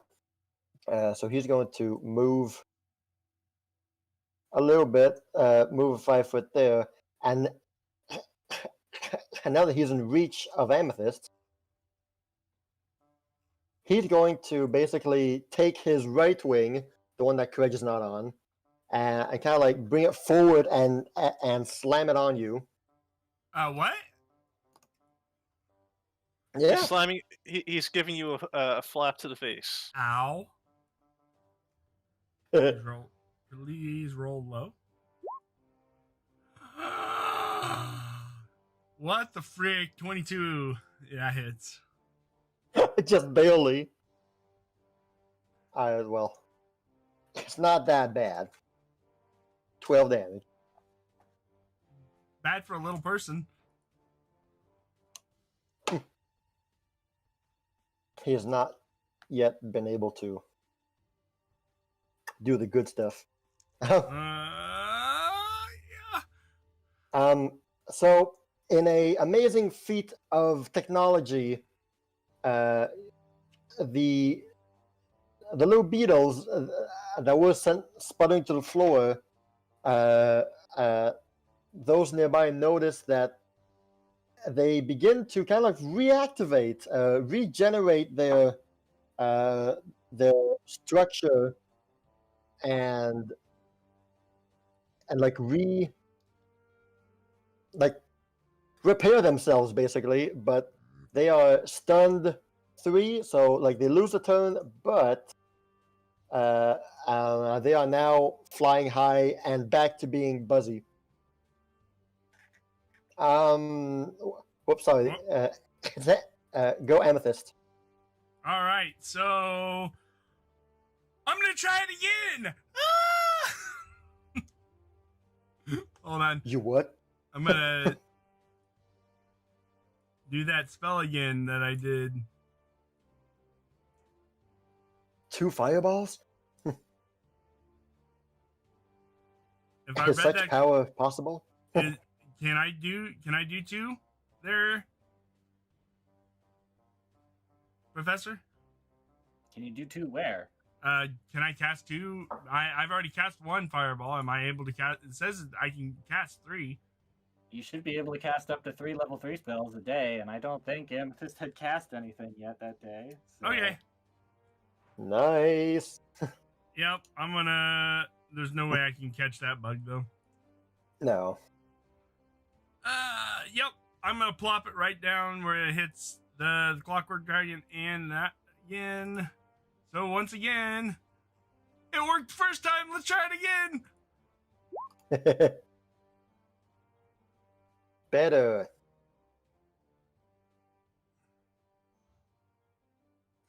All right.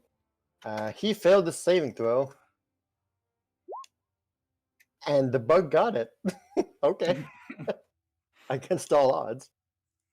So that little beetle eats 12 damage, but the rest of him takes 24. Okay, so a few things happened here with 24.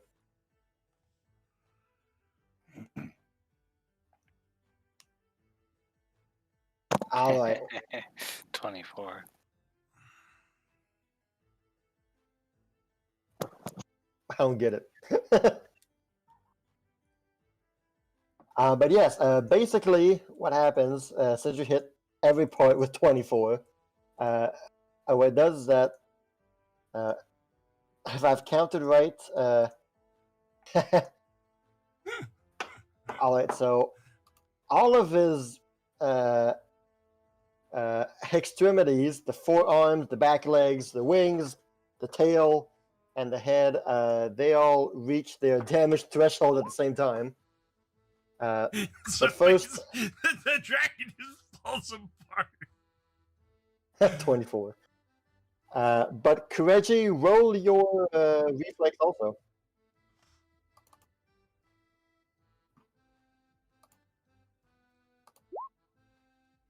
Nice. So that means you take 12 damage. You're 1 away from getting a crit Stop success. shooting me, everybody! Jeez! I positioned that where you wouldn't get hit, I thought. Well, he's riding on the dragon, so it's kind of hard to miss him, I'm afraid. Okay, so you did enough damage to every party part. I'm not used to casting spells. All right, so how do I explain it? Okay, so cool. So yeah, the giant oath ball hit the dragon like directly on it, splintering, shattering into many smaller shards of earth as the dragon's being pelted, essentially by that giant earth ball. And so what you notice is that both wings get bent under the force of the earth. Some of the fabric of the wings gets torn, gets tattered.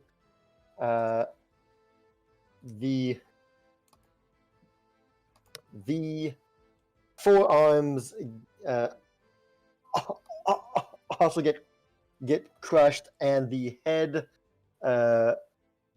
gets hit in a way that sends the head spinning around, and steam is coming out of multiple parts of his body, and his leg Thanks so buckle much for the raid. What underneath is the up? weight, What is up? How are you doing? and the Welcome, clockwork welcome. dragon We basically are playing slams on the Pathfinder. floor, slams his chest on the floor, and his neck like falls on the ground also. And if this were a video game, you would see stars rolling over his head. Thank you so much for that resub. It is stunned and now weakened and vulnerable to extra damage.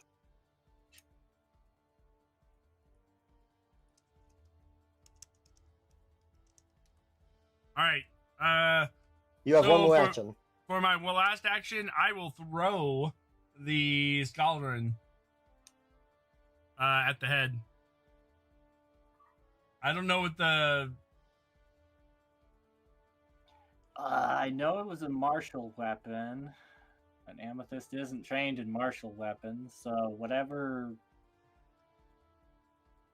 Right, so when you're untrained with something, it is a +0. Okay. So if you want to throw the star knife, Mhm. that would be a d20 plus your dexterity plus nothing. And -5 for the first attack, I guess, because the spell. No. No. No. Okay. the- It wasn't an attack roll based spell. It was a saving throw, so that So doesn't that's apply different. to Okay. multiple attack penalties. Indeed. All right. Confusing, I know, but That's the life of a spellcaster. Ooh. Yep. Okay, and cool. it's Where did you returning throw to it? at his head, I said nice. All right. and I don't know as- the damage for that. So Okay, that's fine. I got you. So as you throw the star knife, as it's spinning in the air, you notice it begins to like shimmer magically, and streaks of green and blue magic begin to like spark out of this star knife as it just spins faster and faster, and you hit the dragon square in the head, and what happens is that the star knife literally just goes through the head from one end to the other and keeps spinning until it it falls on the ground and then stops spinning, but it just went square right through his head as though it was fresh butter. So the star knife itself is simply a silly 1d4 thing, but so the actual damage is a simple 8 plus the weaken, so 12. So that's a 12 damage. Not much, but some bonus effects that it has. Let's see. It wasn't a crit, and nothing else was done. So I suppose I forgot to mention this, but the weapon has always does 50% more damage to dragons anyway. So that's like another 50% that adds on to it. That's a 16 nice. full damage. And it's Nice. returning too. So guess what's coming back to my hand next round? That's Though- why I threw. That's why I threw it. It reappears in the hand though, because it's not like a boomerang that comes back. It just No, reappears in the hand. it reappears. Yeah. So it won't like go back in his head a second time. Okay, Kireji. You are currently holding on for dear life in his wings, and and he now like fell to the ground. So like you followed suit. You're still like on his wing. How It's you just doing, now Betsy? the wing is lying on the ground. Looking at the dragon, how much of the neck did it go through? Like, is it a sizable portion? Well, the staff itself is kind of small, so I mean, it's not like a cannonball left a big gaping hole in it. But every metal thing that I touched, it sliced through easily. So like, there's one section of the neck that has cords ripped out, cords sliced, and metal split also. If I can get a visual, say that. Let me draw a quick thing. Let's just say that this is his neck, and that there's his head. He's got a big nose and horns. We'll go with that, yeah. Oh, it's a Okay. bird. Yeah. How big of a hole on the neck there? Let's see here. Like,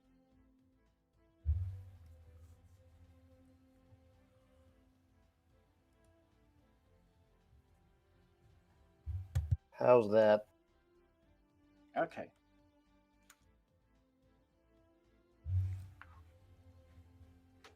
The shield's down. Shoot the core. Okay. Seeing that Kireji'Garou Amethyst is going to go Here. down, Feeling. jump down, where the head is. Try and grab hold of the head and try to tear it off with the help of that belt. Interesting. Where is that belt? The lifting belt. My subjects are not loading. I tried refreshing the page.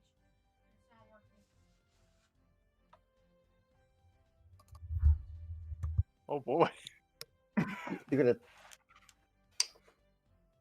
If the object is locked or otherwise held in place, you're gonna attempt to force it open using athletics as part of this activation.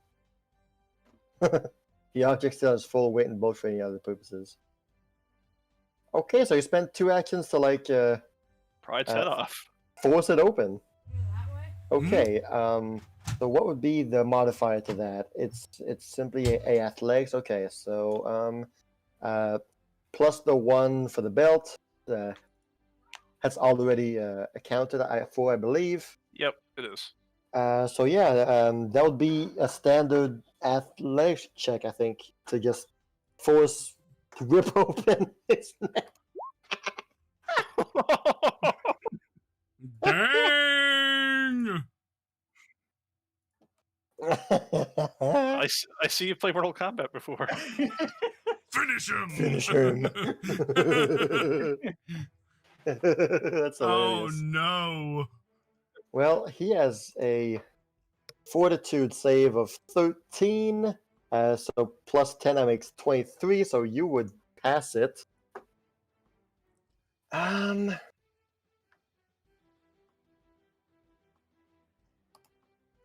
Screw it. How you want to kill him?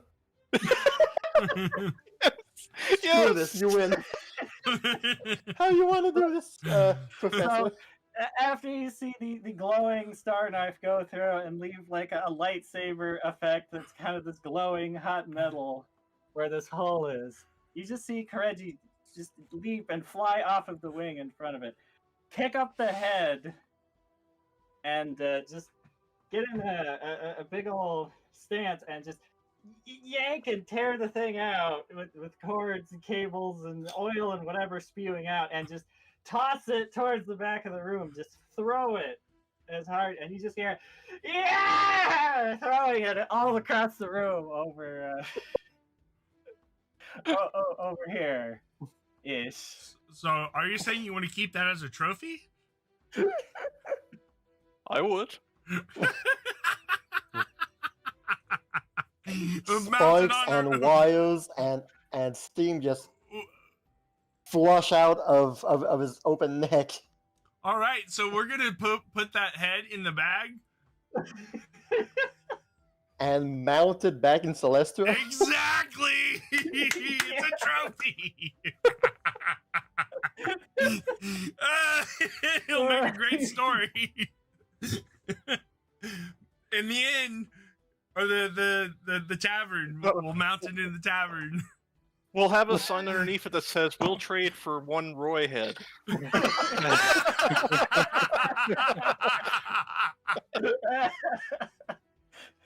So, and then we so get a whole line, basically, we get a whole line of people with the different people's heads that were named Roy.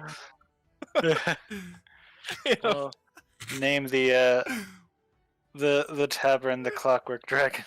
Yes. No, the Clockwork Durgan. Ooh, I like that. Durgan.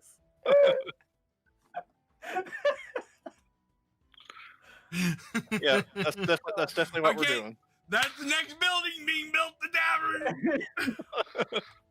tavern. Suddenly, a choir of angels start singing in Kireji's head. Oh my god. Well done, everybody. He's dead. He ain't coming back from that.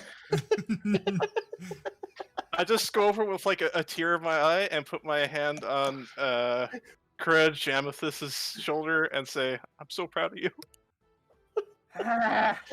So This is what it's like. Thank Yep. you. And then Kireji just gives Emma Kireji a big hug and kind of lifts her up. Oh, I'm happy for you. You see Amethyst digging through parts and stuff and salvaging parts from the Clockwork Dragon. Yes. Oh, sorry. I got a little ahead of myself. Oh my goodness. Don't worry, it happens. So whatever she can salvage, she's gonna. Seeing that happen, the two beetles, they would comically like look at each other and just Fuck this stupid out. it's like, yeah, you know what? Let's not stay here. But no, so without the dragon's influence or control, you see that little beetles begin to like sputter out again, and this one just like locks his wings in place and just like falls to the ground in free fall, just breaks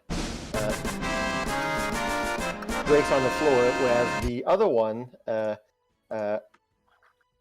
is still hovering in place, and before it falls down, you see the fox kitsune like leap in the air and snatch it, and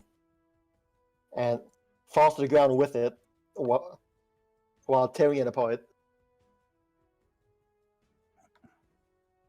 There's another one. So, grass. Just let me know what all I salvage from the clock. Oh yeah, sure, yeah. I'll have to figure that out. I mean, you've never seen clockwork stuff before. But you sure as heck know how it comes undone. We have a blueprint, But though. you hecking do have a blueprint. That is so right. I'll think about that. Cool, because I'll stuff everything in the bag of holding. The entire dragon just... Hey, we're gonna have a Clockwork Dragon tavern, so why not? A complete replica model of a huge clockwork dragon in the tavern. Imagine if you tried to cram that into the messenger bag. It won't work. If you're just sees like a great big clockwork head sticking out. Fjord just has metal shards fly out of his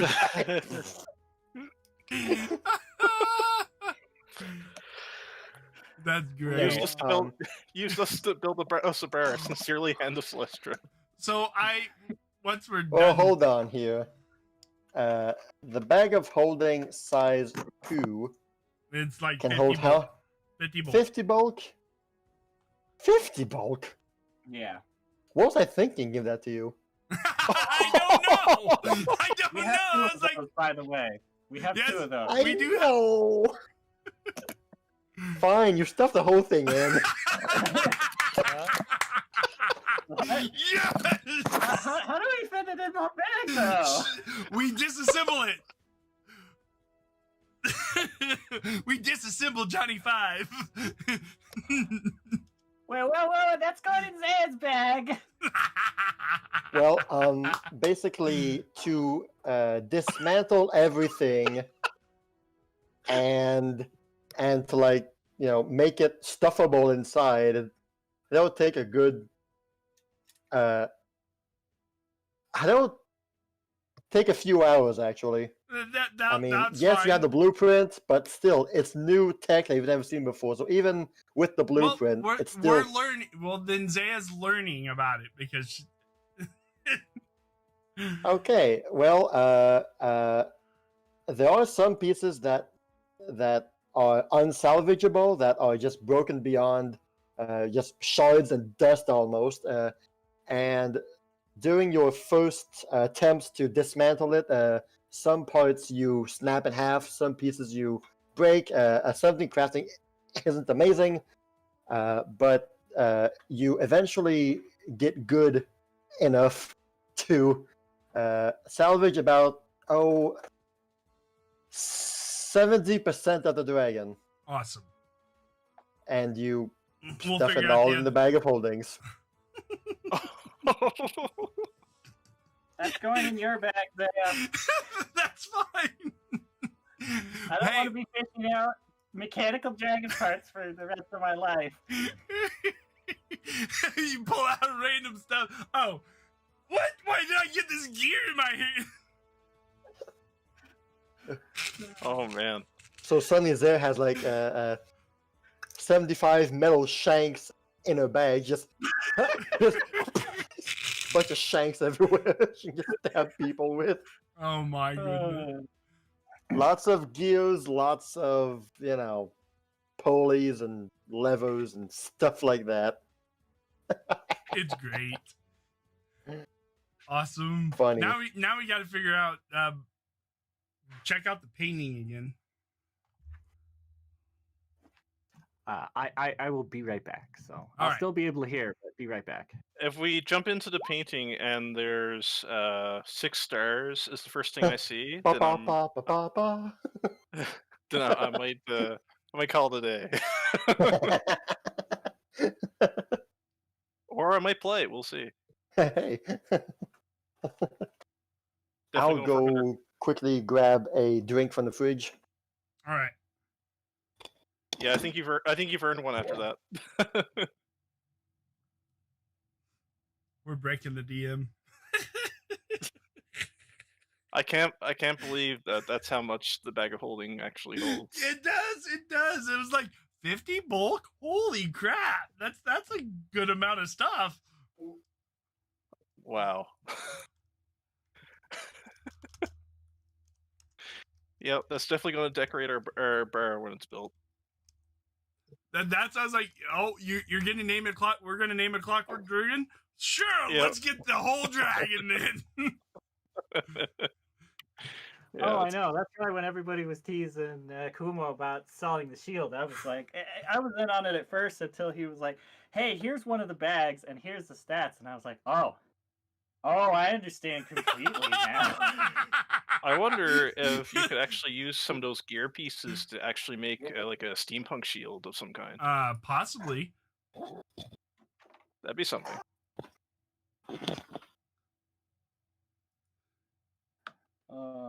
Okay, Gears of so- War. Yeah, Gears of War, exactly. So I talked with Zero, and I have resigned from being a DM, so he's taking over. I saw it as like you take the whole dragon. It's like so much resignation in that point. It's like instant regret. What else can I say? I'm telling you, GG. this is the only reason I gave up that shield because the stats of the back of holding two is like, sure, yeah, I'll give up the shield for two of them. And I would have never have thought to have used the lifting belt the way that you did. That was amazing. That's what I was hoping for when I switched characters around, that you all would find unique ways to play the character. That was my first thought with the lifting belt as soon as I saw it was, I want Amethyst to have this so she can just have a moment where she just tears something apart randomly. But I'm like, that's never going to happen. Chris should have it. He has the character. He's the beefy buff boy that grapples things. It'd be better on him. So, and ironically, it kind of worked both ways. So The stars were aligned. Thank you, El, for that. yeah. So now, that was great. That was an interesting battle. That's probably one we'll talk about for a while. Yeah, I had 8 HP. I went down to 8 HP after that crit hit, and I was Oh like, my "Oh no, God. I'm gonna kill Zaya." This is my first time using her in battle, and I'm gonna kill her. Well, I wasn't. I was at 23, so I wasn't exactly. Oh, how much all was that helping Kireji? myself. Kireji started at max. Okay, because we kind of hit him twice. Yeah. the dragon, nothing in the dungeon has hurt Amethyst except you guys. Not my fault. The dragon got you in your way. Amethyst is left with 19 hit points, by the way. That's pretty normal for her. To be fair, Kireji getting in the way of friendly fire is not necessarily new. No, it's not. It's new to Amethyst, but not new for Kireji. Oh my! All right, so can you check out the picture again? I thought y'all would like to see what I had planned for the dragon, but nothing happened.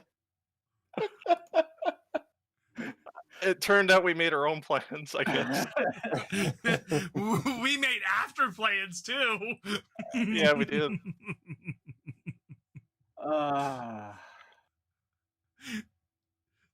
Nothing personal, Durgan. Just we need.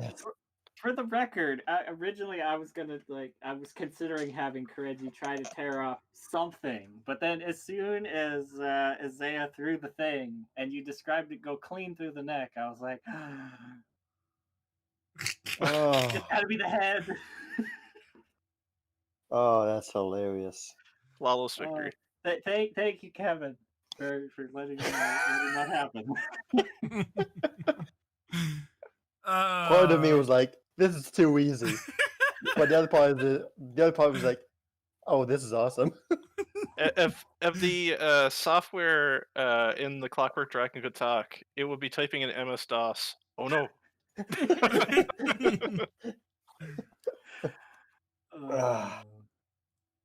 Sad face emoji. Yeah. That dragon would have heard if it actually got going.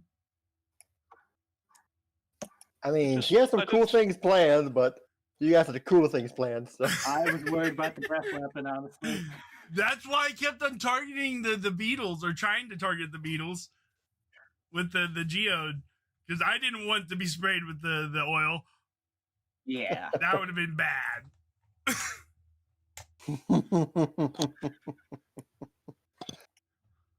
Whew, funny stuff. Okay. Oh my god. That was great. I missed this. Yeah, me too. Oh man.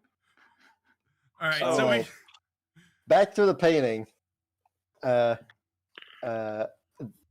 painting no longer has that white seal on top of it. It's now back to its regular shimmering. its regular magical shimmering. The barrier that was around it has faded, is gone, and now it's just there. I touched the painting again. The clockwork dragon emerged from the bags.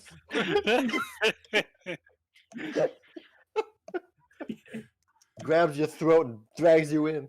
Oh no. Well, sorry, Isaiah.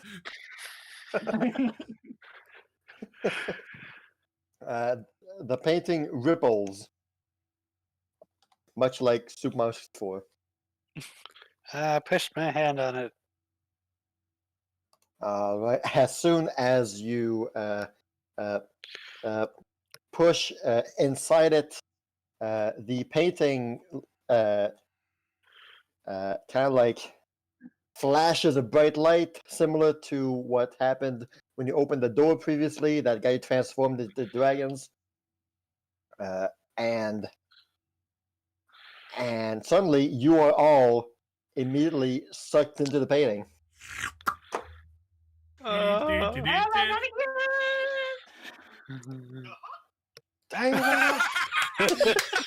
That's cell phone.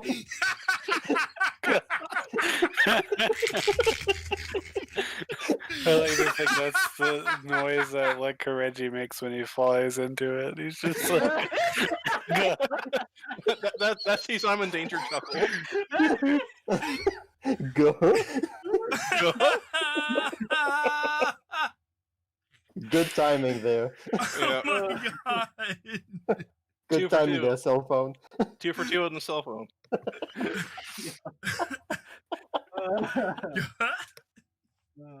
Ah, funny. Okay. The music stopped. What did I have for this next part here? Yes, this was it. Yes, perfect. I was gonna say, we have music?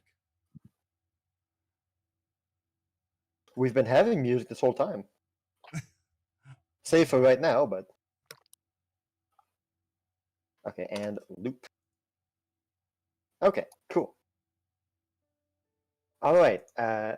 The painting is basically a teleporter, and it teleports you somewhere. When you are back from your space voyage, cosmic voyage, you all basically fall down in a grassy environment. You're all just like thrown to the ground, basically. And when you like look up and dust yourself off and all that, 2 things to notice. One,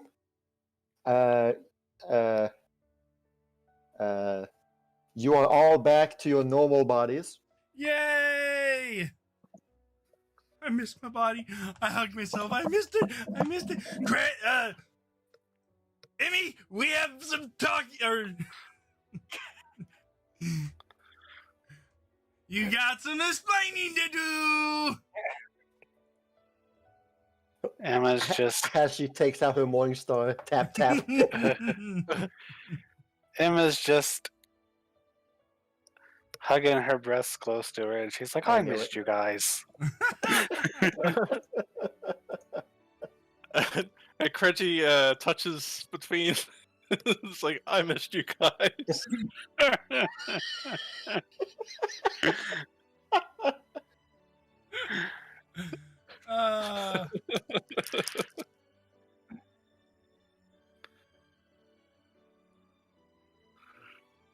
One second. I'm giving you guys back your character sheets. I would recommend everyone to refresh Roll20. Yep. 1 second. I'm almost done. Okay. Once you have your character on there, I recommend. All right, go resetting ahead, the- guys. Go ahead and Go ahead and refresh. yeah. Let me try a.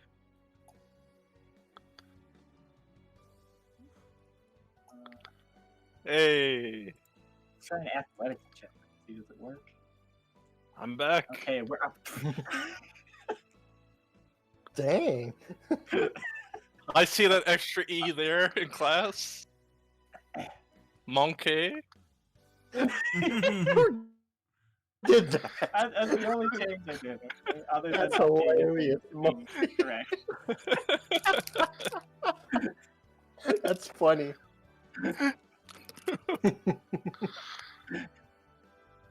I updated the kunai because I figured I'd probably use them. Yep. So yeah. I like how you immediately noticed that. That's the first thing. Like, for some reason, I just zeroed in on the the names and stuff, and Monkey was there. Like, Monkey. That's funny. Maybe he was using Gorilla Stance, but There is a gorilla stance. yep. Yeah, that half plate's gone too. So Yeah, well, you sold that, right? yep, I sold the half plate and the Lightning sword, yeah. just updating my stuff again. All right. Oh, and I didn't show it off yet, but I updated all of you guys' critical hit stuff, so this would have been very appropriate. Nice. True badass moment I've ever seen. So how do you spell Dragon? D-U-R-G. No. D-E-R-G-O-N. Durgan. Yep. Okay. I have to put my clockwork Dragon in the bag of holding. Here, let us help you. I gotta try and find that.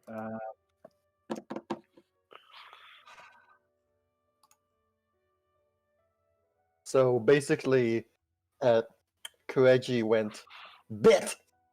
Yep. All right. So I heal everybody. That was most definitely a bit. Or bad. Mhm. That's hilarious. So Ah. dude, We 2d8. Well, wait a minute.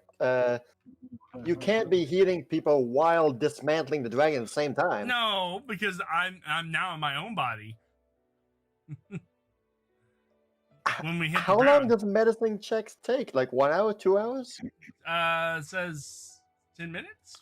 Yeah, it's been 10 minutes treating one. So that'd Well- be 30/40 minutes if you include yourself. Well, before you spend 40 minutes, let's first see where you guys are at. Okay. So, you guys all get teleported to a place, and you land on grass. And when you get up, you notice that you're all back to your bodies, your normal bodies, and this is what you see around you. Oh, wow. You guys are currently on this island here, right here.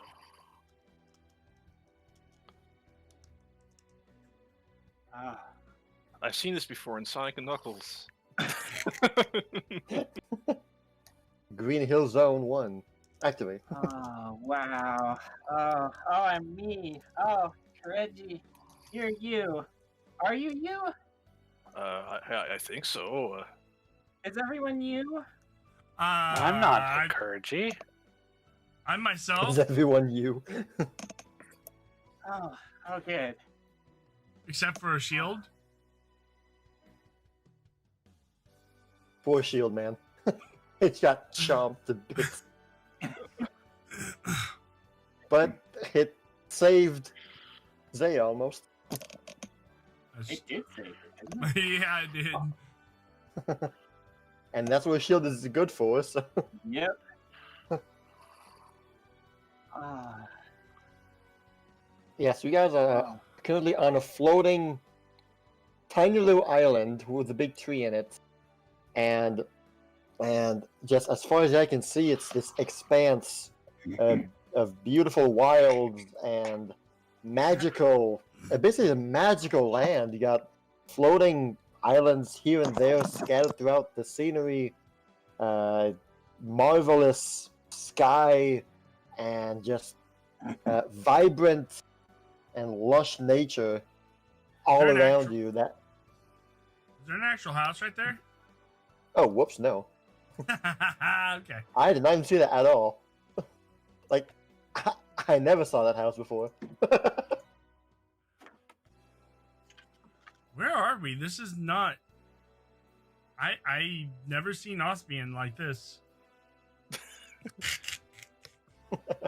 Demolished. There's no house there.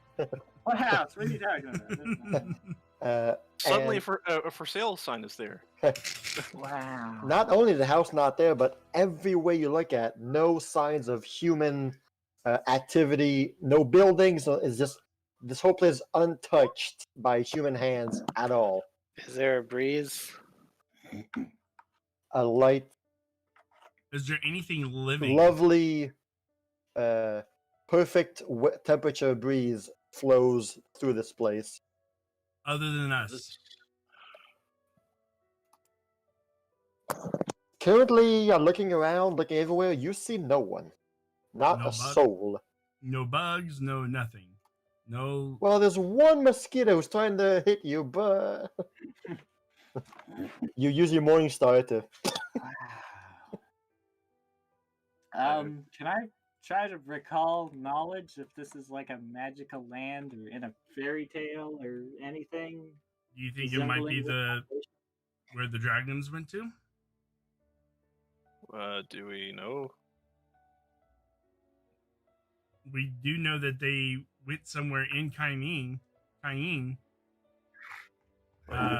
They went through a portal.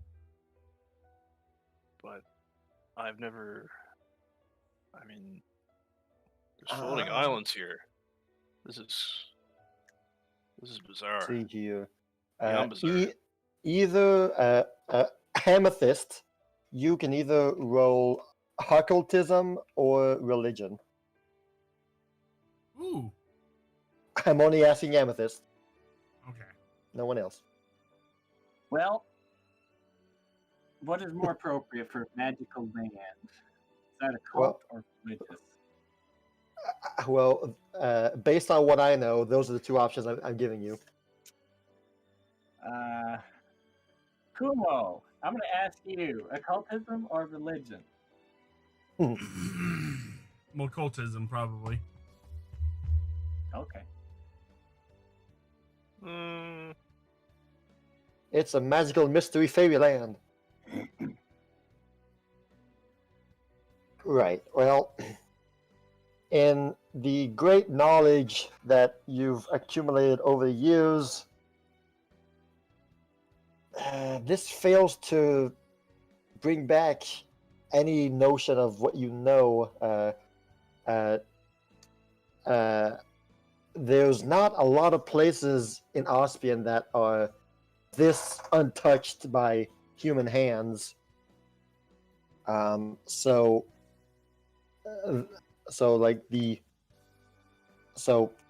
you conclude you're probably not on Ospian or any kind of Ospian that you mortals know.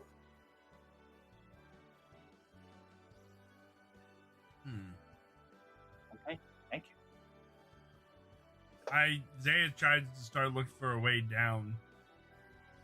You're stuck here forever, guys. Hold on, everybody. Hold on. Is everyone okay? Reggie, Yes. get over here. Okay. Oh, I heard all over. I know you heard. Don't lie Yeah. to me. Oh well, it's not something I'm not used to or anything. I'll be fine. Yeah, Zay. Ow. While looking for, after, because we're not getting down anytime soon, I guess. Well, I'll start. I roll out my healing bag and start performing. Okay, yeah. Oh, hold on. Mr. Garou here. It's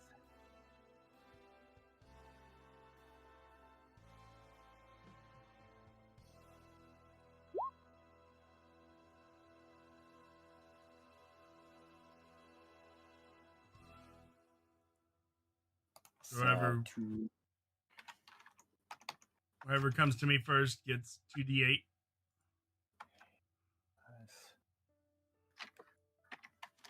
We'll just say There that. you go, Kireji. Amethyst is going to use her parasol on him. Oh. So all 3 charges, that would be 2d8 plus 5.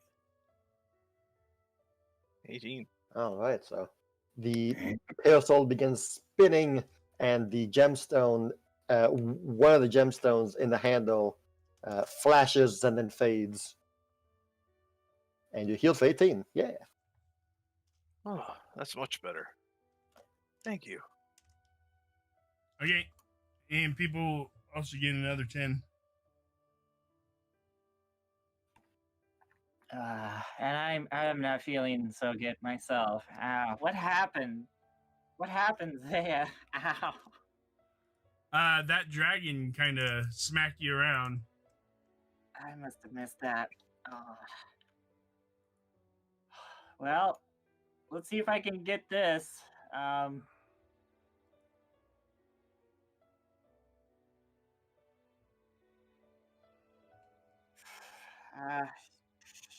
She's then going to attempt to cast heal on herself. Ooh, the big spell. Let's see. Heal 2 is been a while.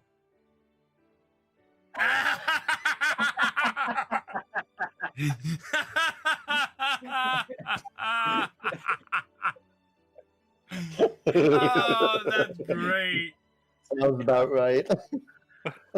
So this is what Zero posted in our Pathfinder chat. Go You ahead and share that.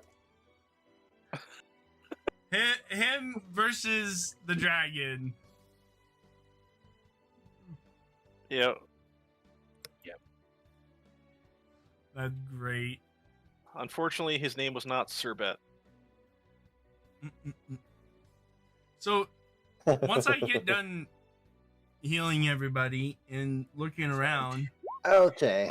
I'll do Well- some. So if it's that version, that's plus 8? Or Alright, so Zaya, there was 16? oh Is that right? 2d8 plus 16? Is that right? Kevin, double check me on this. Heal. Second level. 2d8 plus what, Ty? Is it 2d8 plus 16? Let's see here. Double check me on this. I want to make sure my math is right. Because I'm new to the whole heal thing. How many people are you using it on? Just myself. And you're Let's using see, it at second level? Second level, yeah. How many actions? 2 actions.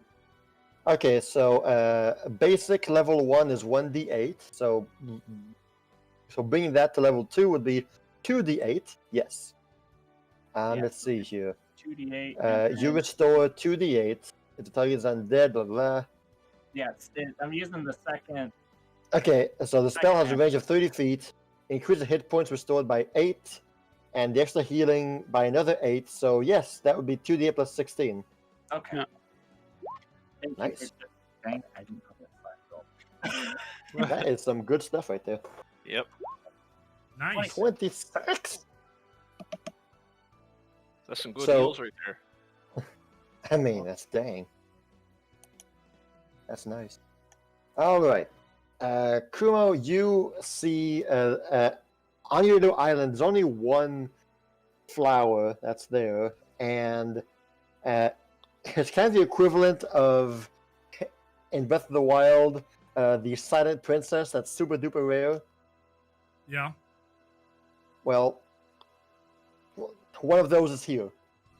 Like a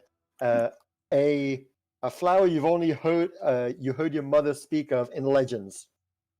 That there exists a purple flower out there that is rumored to do magic stuff that I didn't write down, but no one's ever seen one. And here before you is a purple flower. I very carefully harvest it and tuck it away for later.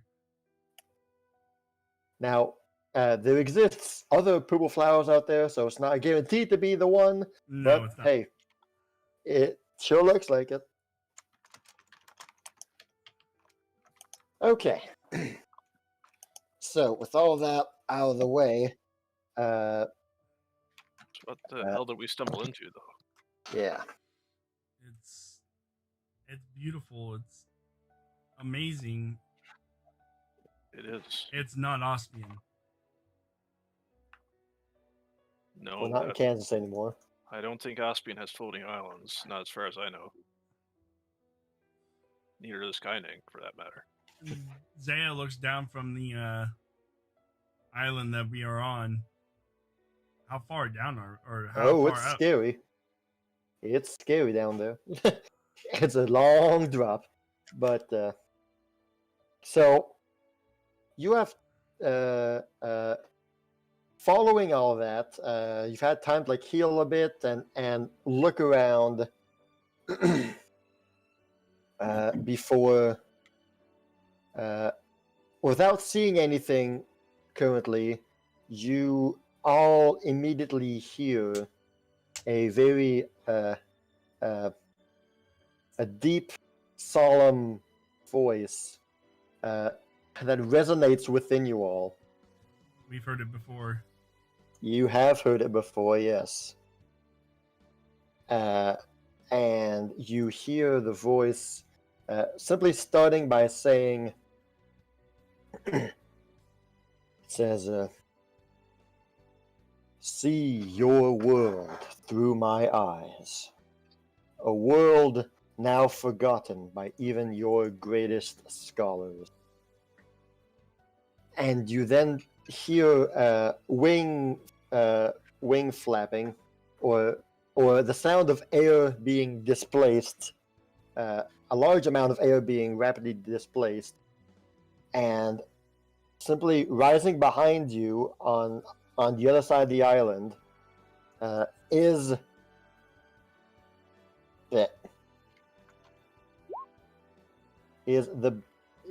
Durgan. Yes, Durgan. The great dragon that you only saw the silhouette of back at the beginning. He now levitates in front of you, and is there in front of you now. He is enormous. Just his eyes are the size of Amethyst, which isn't saying much. Zaya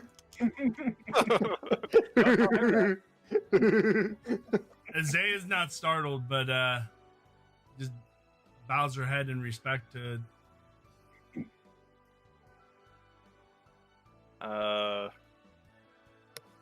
Reggie just stares absolutely dumbfounded at how huge this thing is. Amethyst just waves excitedly. Hello.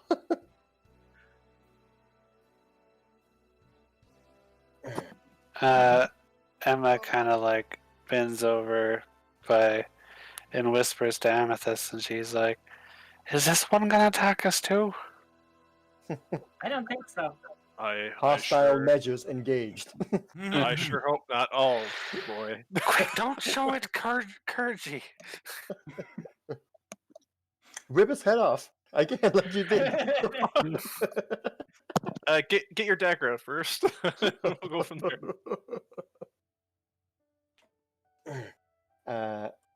The great dragon takes the time to look at each one of you individually, both of his eyes like peering directly at each and every one of you, one after the other. And after a small moment, he resumes.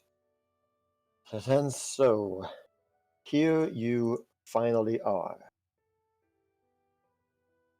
Through, you've journeyed through my halls, and you've witnessed already but a fraction of my memories that came from the Sapphire tragedy.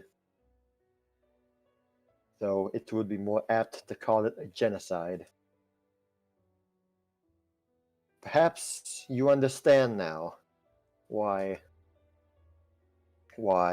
strangers are not generally welcome in my land anymore.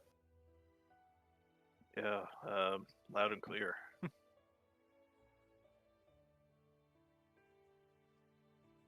Yeah, that was quite something that we saw. What your kind describes as a victory over dragons, to us it was our most dire hour. Truly a genocide. We lost many. Many died. And as of today, there is only a very small amount of dragons left in this land. Some that may only be counted on one of your human hands. That's so sad. Shouldn't you hate the fact that we're here now? It is comforting to know that there are still some outside of Kaineng who do not seethe with anger at the thought of dragons.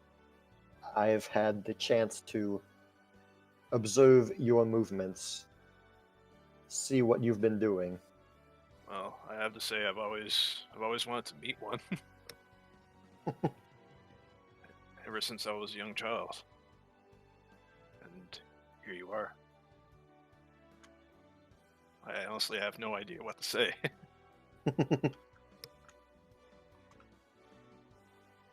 Thank you for this honor for appearing before us. You have all seen the problems of that my land is currently facing, and you are all here to help. I'll help in whatever way I can. There's an evil presence that needs to be disposed of. Yes, after many of your mortal years, darkness has found its way to encroach once more upon my land. And what you see is not everything that is going on.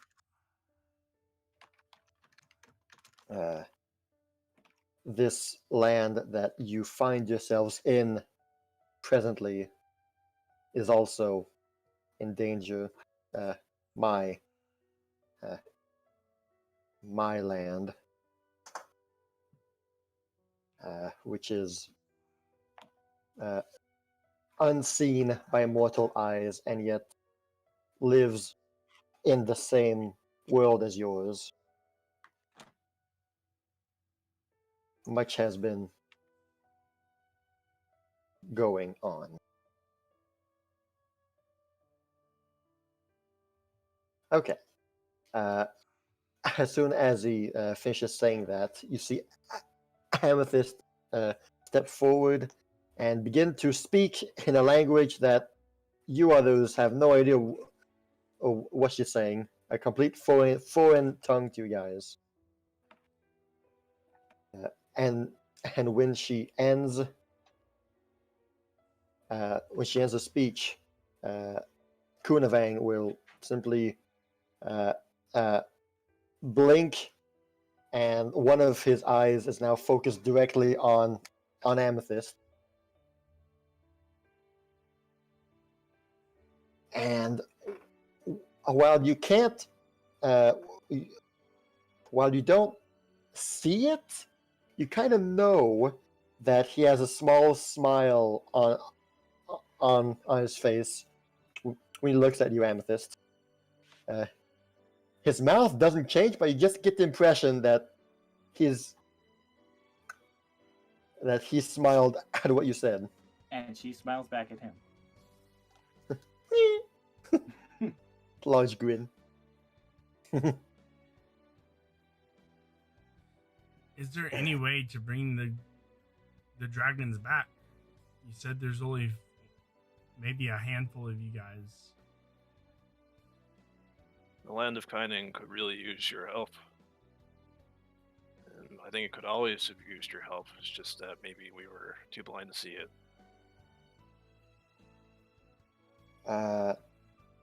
Kunavang will simply respond to that and say, dragons do not want to come back. Understandable. My children have all been but innocent, and yet humans took their wrath upon all of us, no exclusion. We all lived here, well, on my continent, and yet those humans, the foul humans, turned against us and annihilated all of us. Those who escaped wish not return, unless perhaps all humans outside of Kaineng were to be gone, but that's not that's not something that will happen. Ray nods. I know it's not much, but I apologize on behalf of the actions of those who lived before me. The only thing I can really offer then, I guess, is that one day I hope that the people of my land will see the error of their ways, and perhaps one day it could be a place you could come back to. I don't know when that would be, but hopefully someday.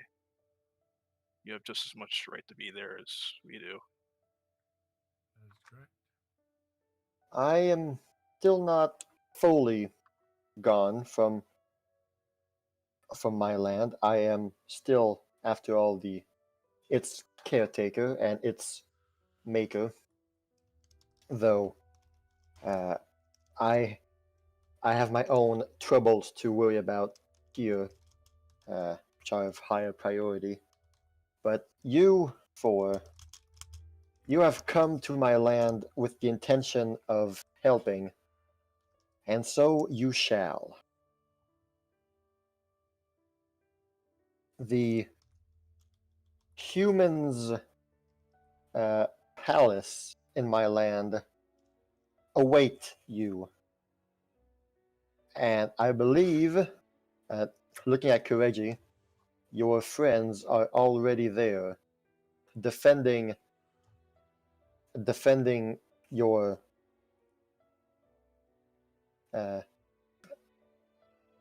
defending your town from Yes. the invaders. There is much to be done still. And my wife just said, help, so be right back. Okay. I don't know. Intermission. All right, we'll be right back. That's our mission, to help Elliot. Yep.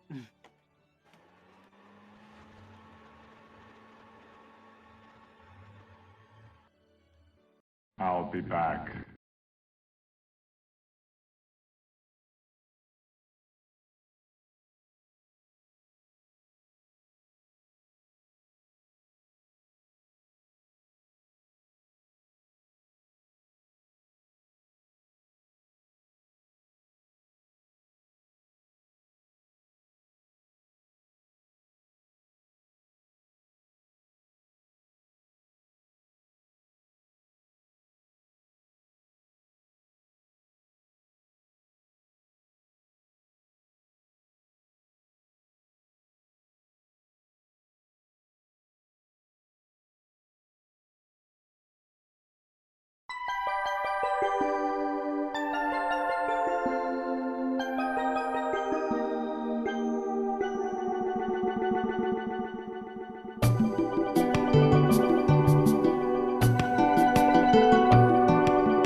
Okay. All right, we're back. We're back, guys.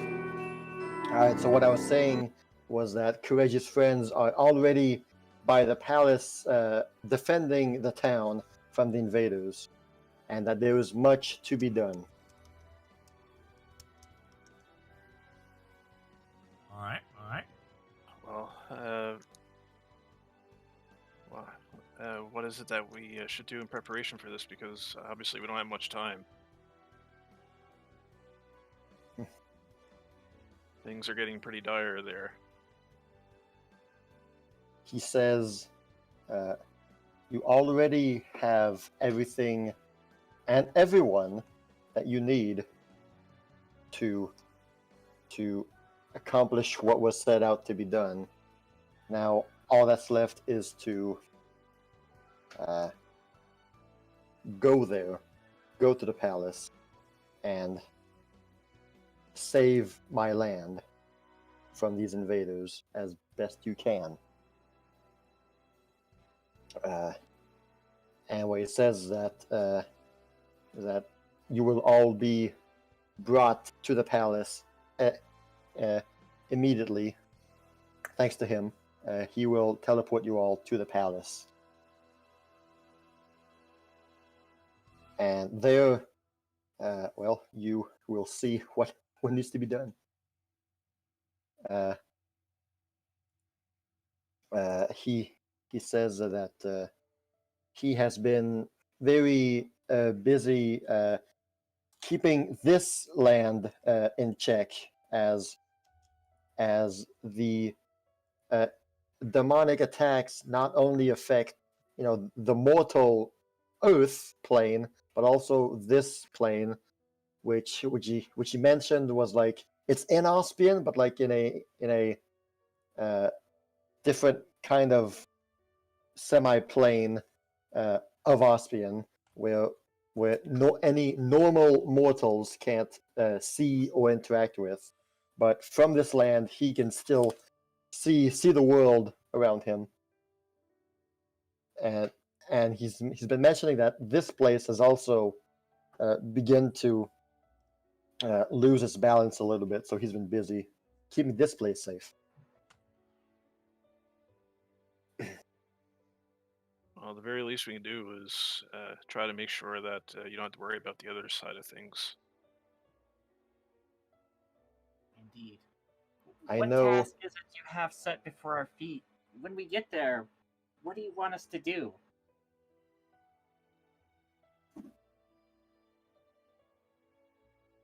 Accomplish the mission that you originally set out to my land for.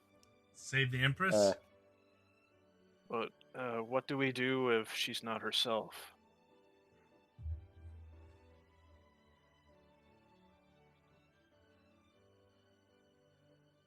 I could never do anything towards such a person.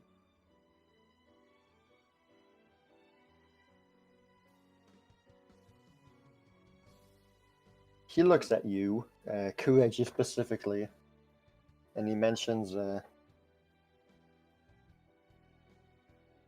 you are carrying a heavy burden that was never yours to carry.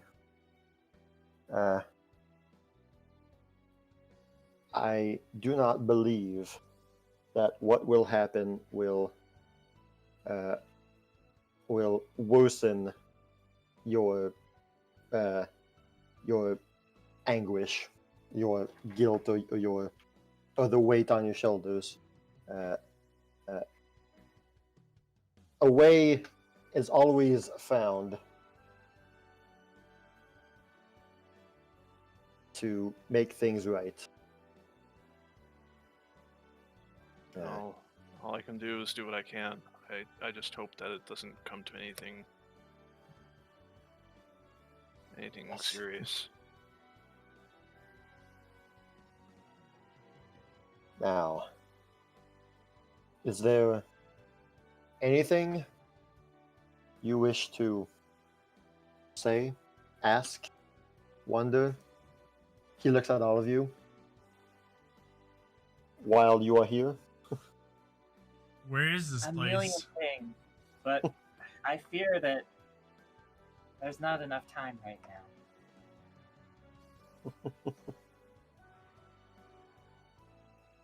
I definitely have my share of questions too, but saving Kaining is of utmost importance, not just to you, but to me as well. Kunavang looks at Amethyst and says, I can see the questions in your mind. Simply know that, yes, I do know your Elizabeth. We've met before.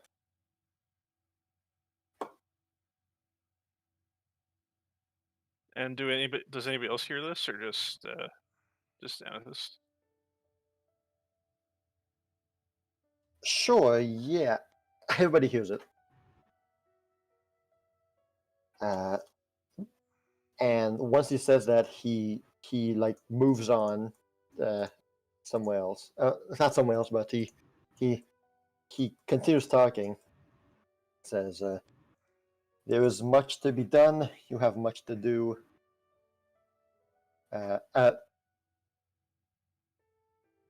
Wait, did Kumo say something? I'm sorry. Yeah, I was asking, where is this place?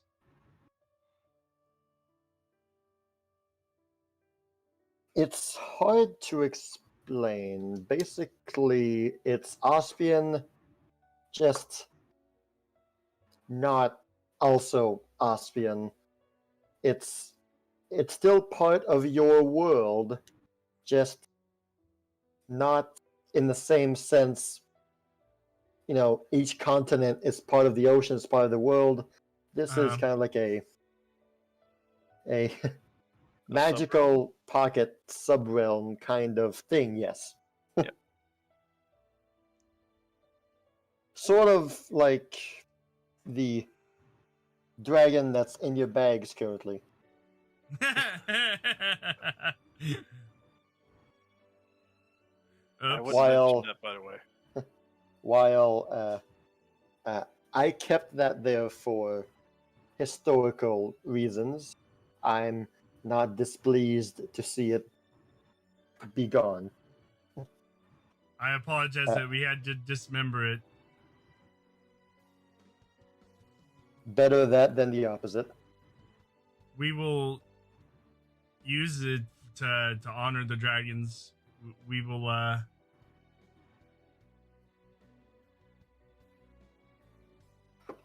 I trust you will do what is best, or what is right with that.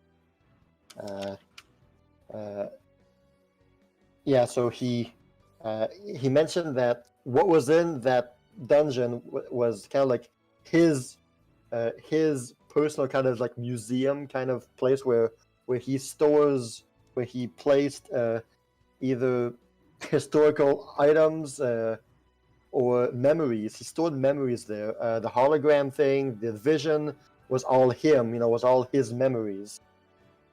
And so he says that what you saw down there was what he also saw years before, like many years before. That's amazing.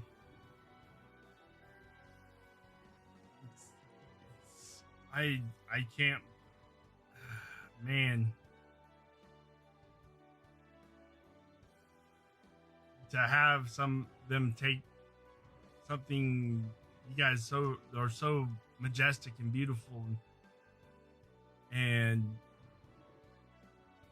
literally put you in a state of genocide. I mean, that's horrible. Humans, above all, are the most unpredictable of creatures.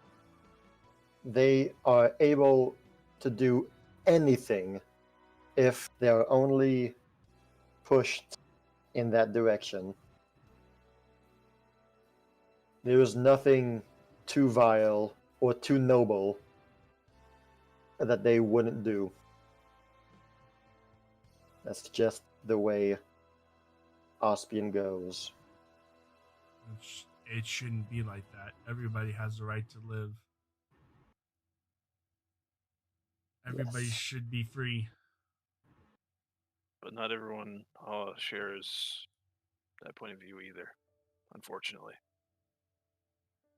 You notice Zaya's getting worked up about the. This is essentially a prison to them. Kind of. Yeah. He then says, although this the word volatile, but volatility, is that a word? Mm-hmm. Volativeness? I don't know. This unpredictability is exactly why dispensing death and judgment is hard, because as much as humans can do atrocious things when pushed, they are also capable of wonderful things if also pushed in a different direction. But that's the way Oh. with everybody. Sorry, didn't mean to interrupt.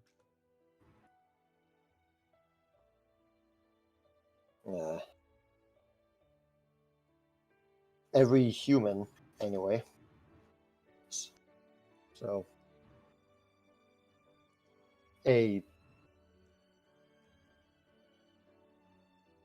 who are other humans to decide if one deserves to have their life ended? Alas, it is your fate that you all must bear on your shoulders as humans. You are still very fascinating creatures.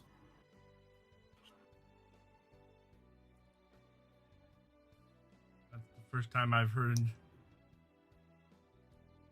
it put like that. Did Kireji or Emma have something they want to ask or say? Emma's trying to just take it all in right now. Okay. If I had my way, I would make sure you guys would all be free and live the life that you want to live.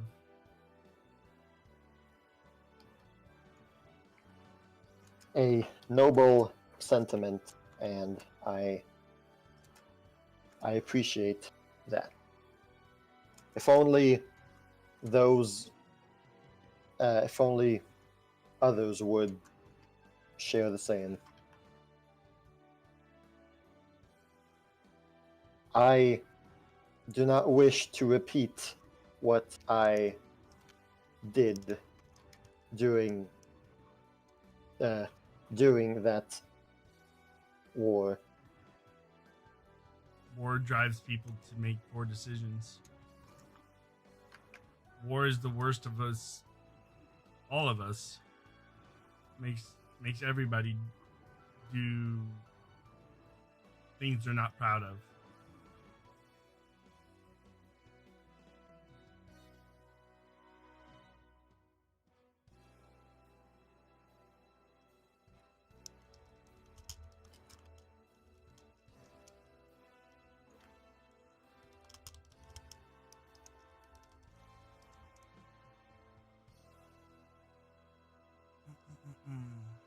But Okay. Sorry, I was reading something. Oh, that's fine. Well, he doesn't say that, CheapPopMan. I was kidding.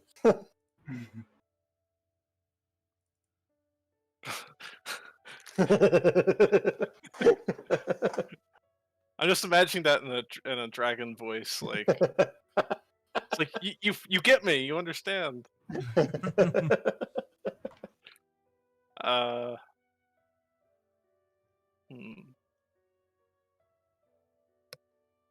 He will answer something.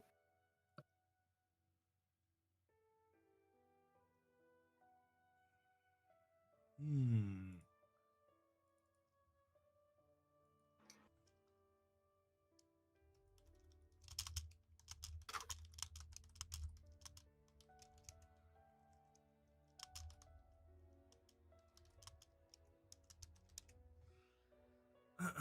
Answering. 1 second, yeah. Yeah.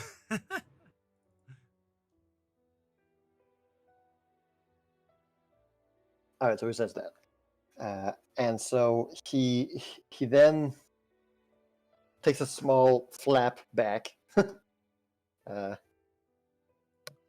he says, "There is much to be done. You have much to do. Time to see you off. However,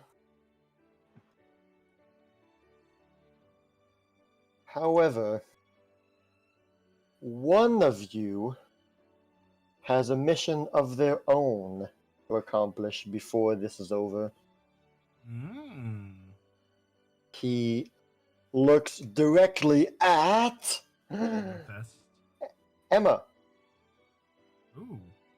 Looks Who, directly me? at Emma and says, "Someone is waiting for you, little one." And where would that be? Somewhere where the others are not going. Worry not, you will all meet up soon, but this is something you must do for yourself before.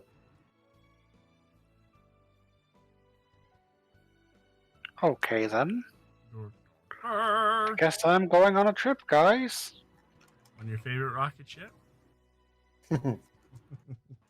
I had to go now. My own subrealm needs me. She begins to levitate.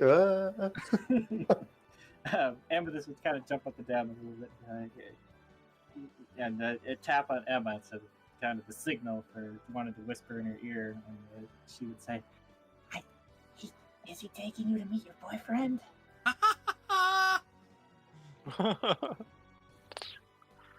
I don't know, Ami. I really don't. I'm really confused right now.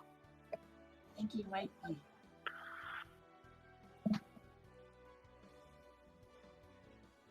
We'll have to see.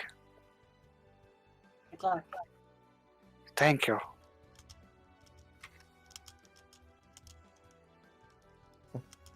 Just typing something.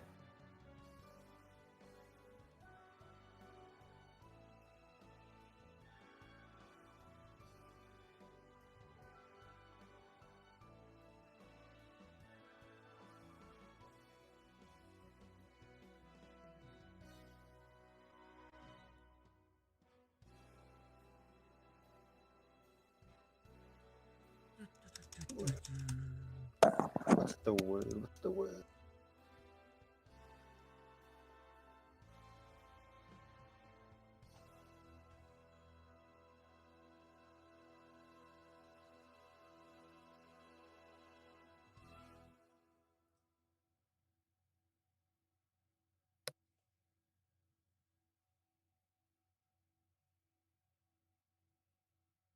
He will simply then say, "I'm sure we shall all meet again. Go now and cast the demons back to the shadows." And It will be my essentially, cracks his knuckles. Hell yeah. Not the shadow. The shadow? "Shadow." The shadow! And you all very yes, bit very similar to Breath of the Wild, where you teleport somewhere, you like lift up in the air a little bit, and your body becomes translucent, and you kind of like all end up being teleported somewhere else.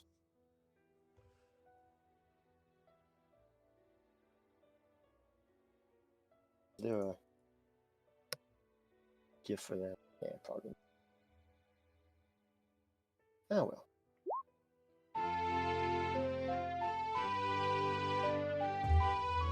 Alright, so Thank you all William. Thank fade you so out much for the of follow. existence. Welcome to Gamerz Haven. You are the newest gamer on And- D Live.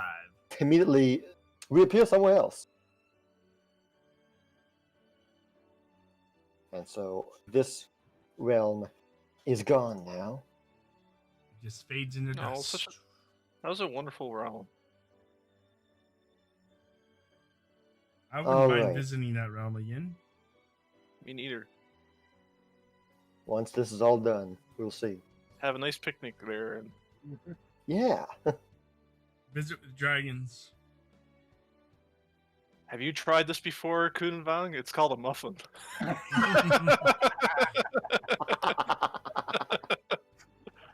Ooh, I might come back for muffins.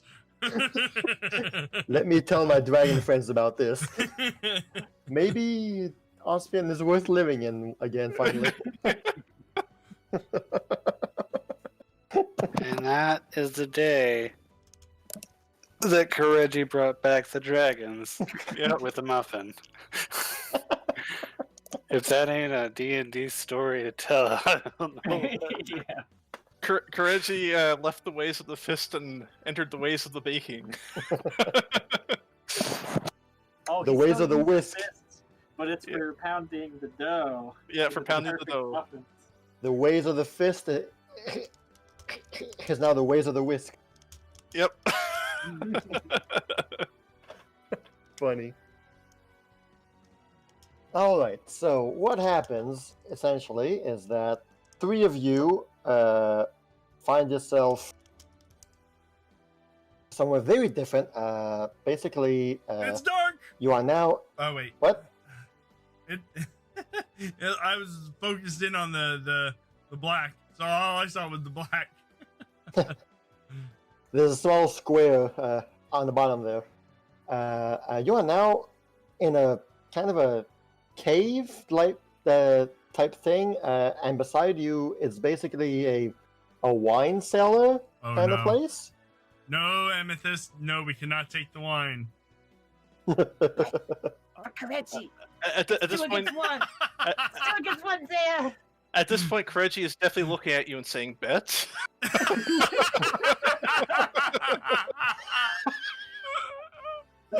Oh no! And we have room in the bag of holding. We're all Yeah, gonna get drunk, and we're not gonna save anybody. Oh no! And Emma finds herself in a forest clearing, a small glade, seemingly by herself. There's no one immediately nearby. Although after a few moments of looking around and wondering where you are, basically you just see like the nearby light forest. It's not a dense forest, just a light little foresty clearing, and in front of you is like the large mountainside of the middle of Kaineng. There's like big mountainside in front of you. The base is hidden by the trees, and that's where you find yourself. And a few seconds pass before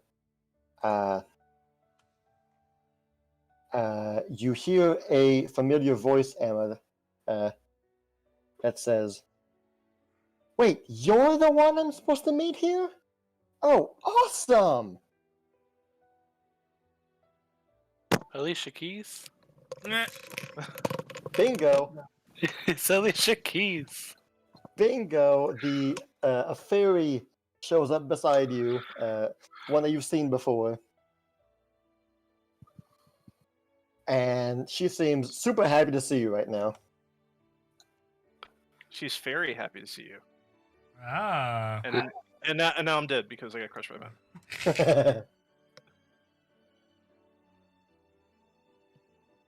man. um, yeah.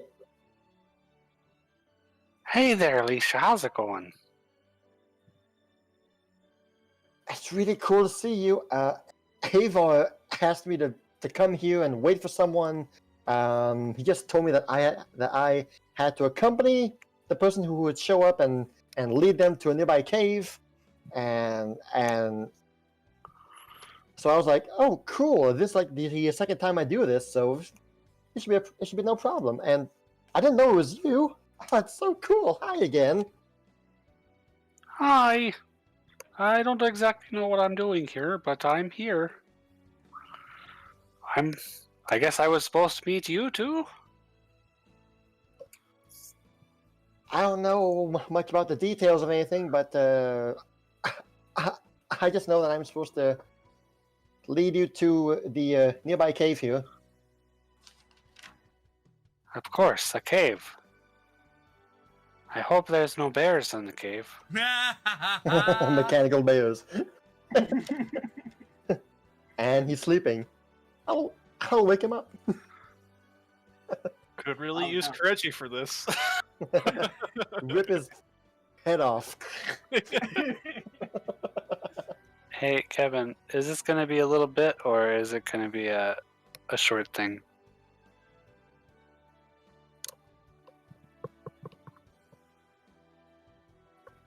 I mean, you won't be separated for more than. I mean, you won't be spending a full session without them. Okay, because I have to go in like 10 minutes. You know what? That is actually perfect.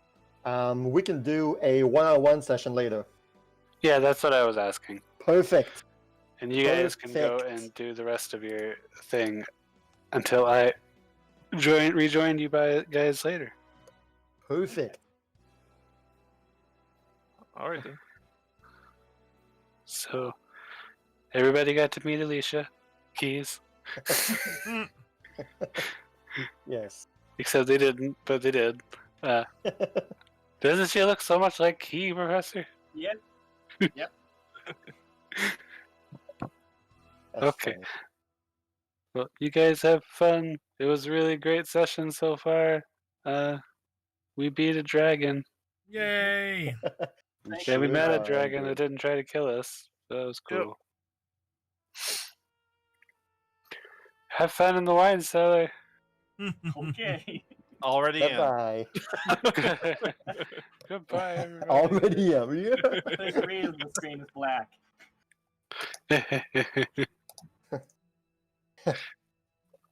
Okay, so you three, I kind of jumped the gun a little bit. So yes, so you guys find yourself in a cave. There's light torches nearby, so it's not pitch black or anything. And so looking in front of you, it's basically like a storage room, a food storage room, and most of it is in boxes, but the ones you do see that are not in boxes are indeed drink bottles and all that.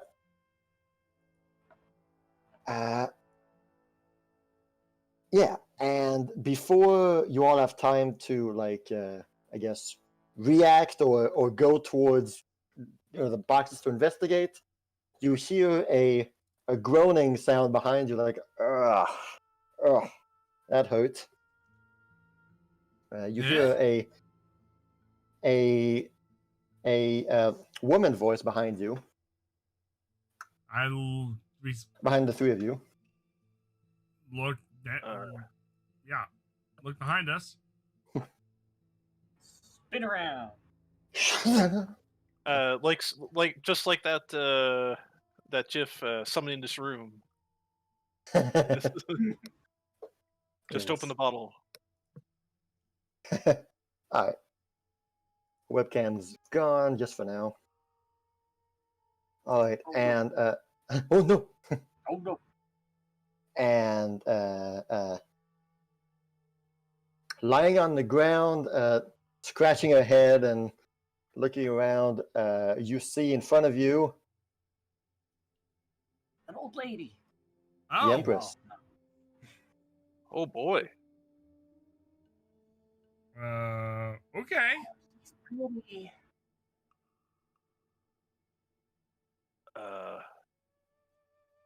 Am I the only one who?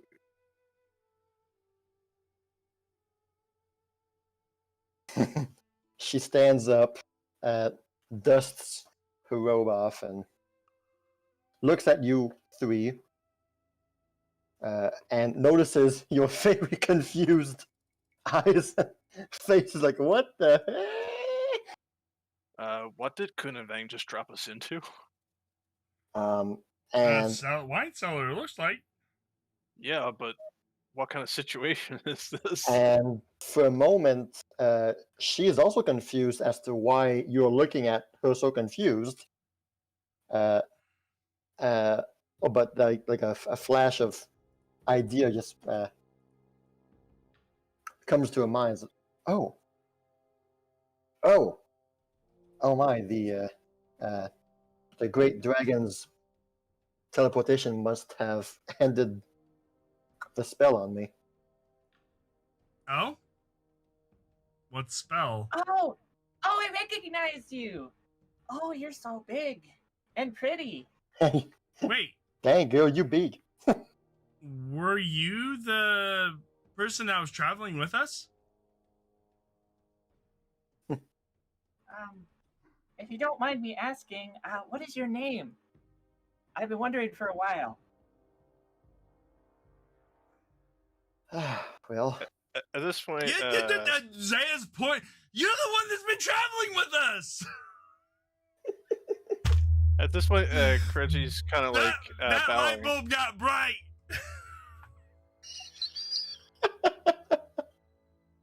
she simply says in a very eloquent and non-accent, non-Chinese accent common. Simply says, "I truly apologize for the for deceiving you all." Why? So Why is Kaiming like this then? Why can't I don't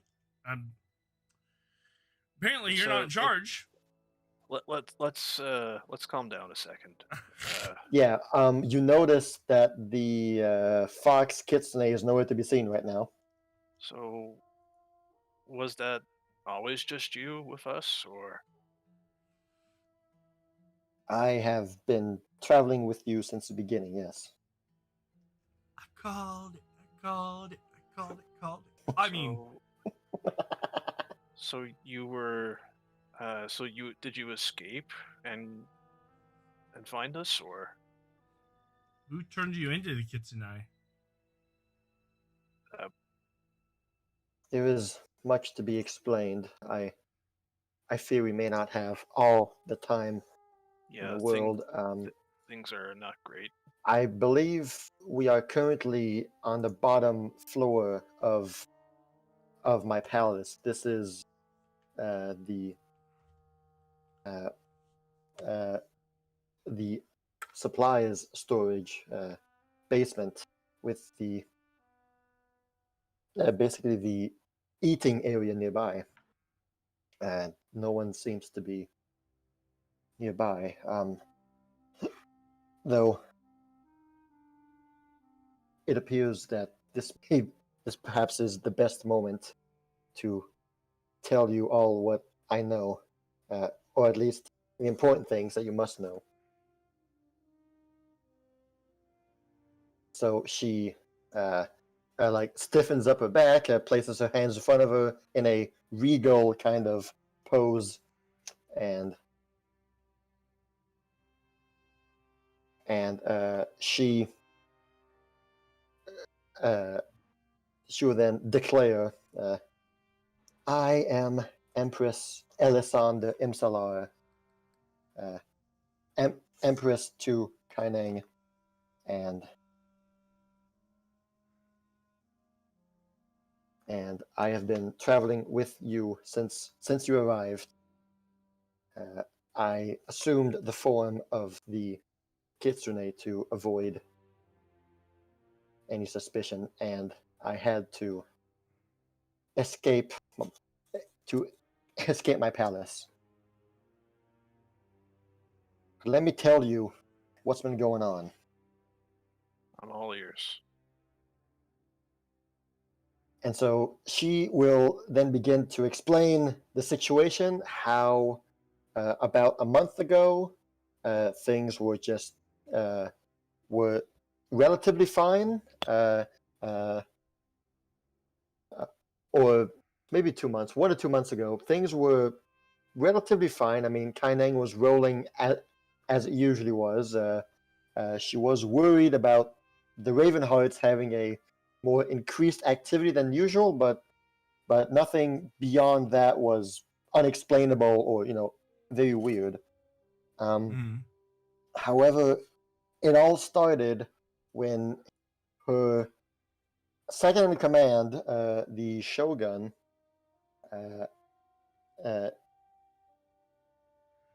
I think I changed his name very recently. Did I change his name? No. Okay. The Shogun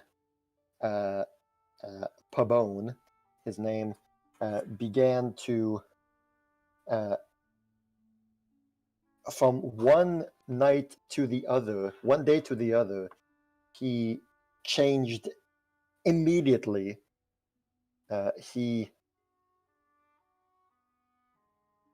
had met with a stranger that came to him the other night, and one day later, I saw him wield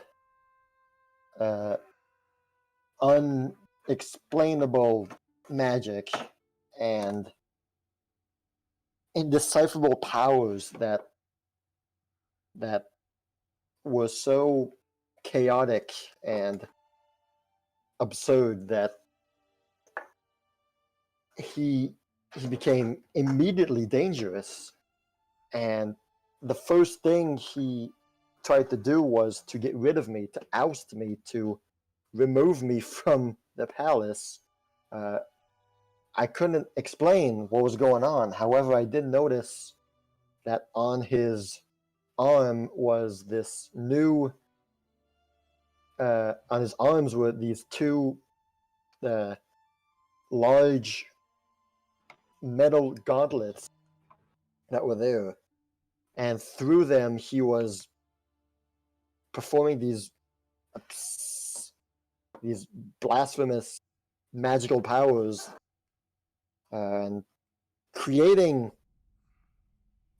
these creatures that appeared beside him.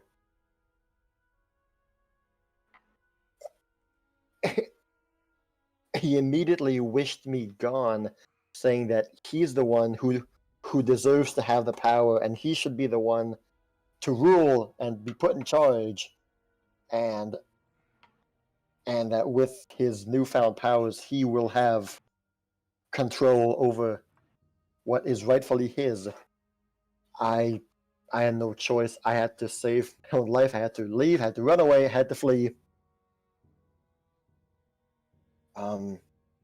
I immediately escaped my own palace, and it was then that I noticed days passed, and I noticed changes everywhere around the palace. That these strange hooded men or creatures began to appear nearby the guards and stick with the guards, and the shogun immediately began to seize control of the palace and the surrounding town, saying that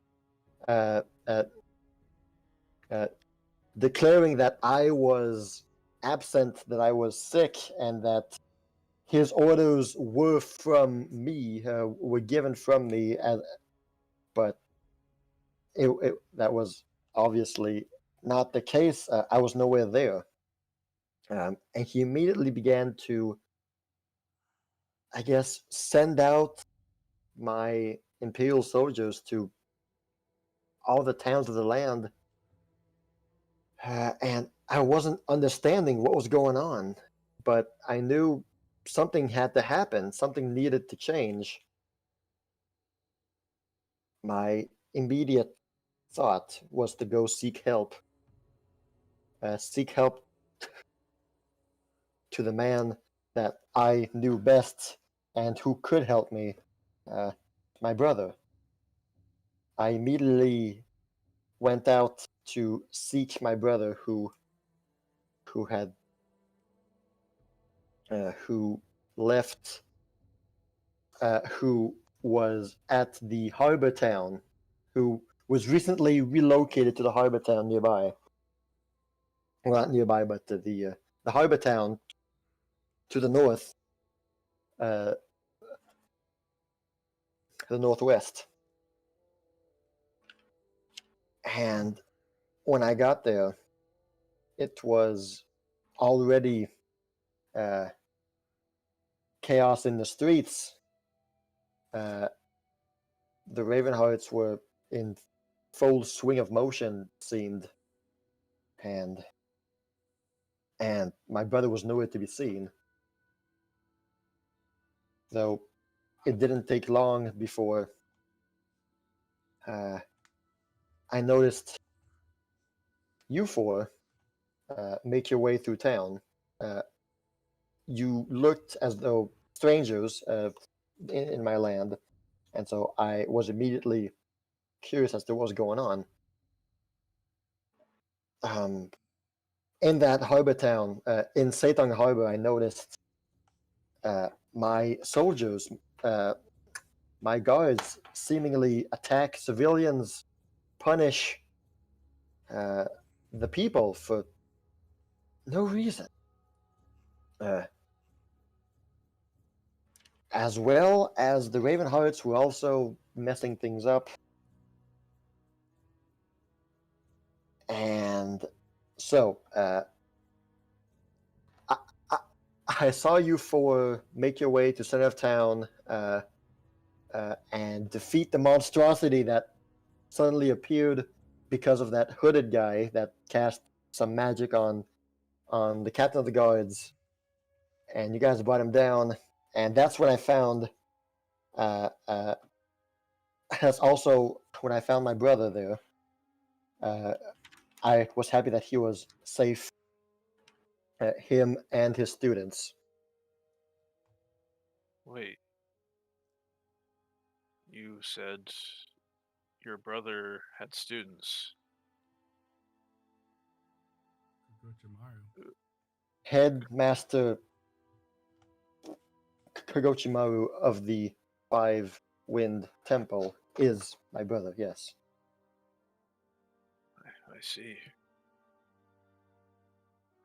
He did not tell you. No, he did not. That's why they've been going after Mr. Maru. That's Makes exactly sense. why. I'm assuming that he didn't tell me because he wanted to keep your true identity a secret, perhaps. He's never been one to share much information when said information can be dangerous. Yeah, that kind of information would be incredibly reckless to share. Essentially, All this time, though. basically, what then happened is that I saw you guys and your willingness to help out and to defend the civilians, and I saw your strength and your power, and I quickly had a conversation with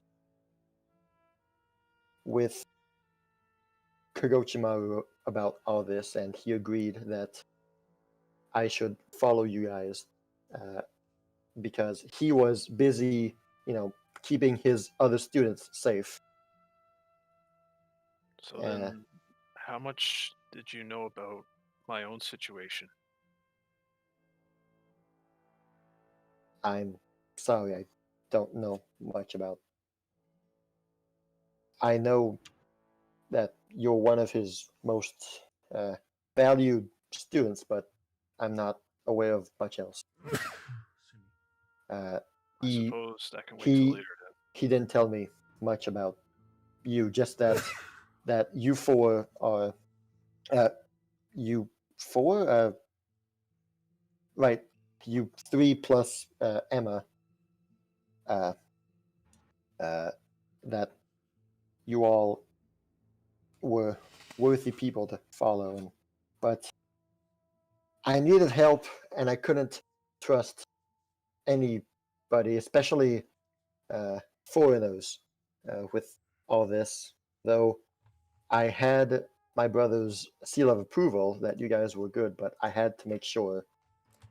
I had to make sure that I could place my trust in you four, and I'm sorry for deceiving you again. It's just I had no other choice. There was nothing I could do on my own. There's nothing I could do by myself to save to protect what's going on. I had to find others, and throughout your adventures, the whole time you took to reach here, there is no doubt in my heart at all that you four are who I've been waiting for. My palace is in no. Kaineng is in danger of the second in command who's using magic that I learned thanks to your travels, demon magic, to summon these demons and wreak havoc. I learned so much about what was going on here with you four. It makes all so much more sense. That man you saw in the temple of the four spirits, that man who said he was looking for the temple of Nora, that is the man who visited the Shogun the night before. I believe he's the one who gave him this armor magic, demon wielding armor powers. Unfortunately, I think he was being highly misled on his quest, and right now the Shogun has assumed full control over everything, and he wishes to see everything that I stood true for demolished. I'm not sure it's Shogun anymore. I think his soul's been consumed. He's probably something far worse now. Emperor Tyrant or something. He wishes to see essentially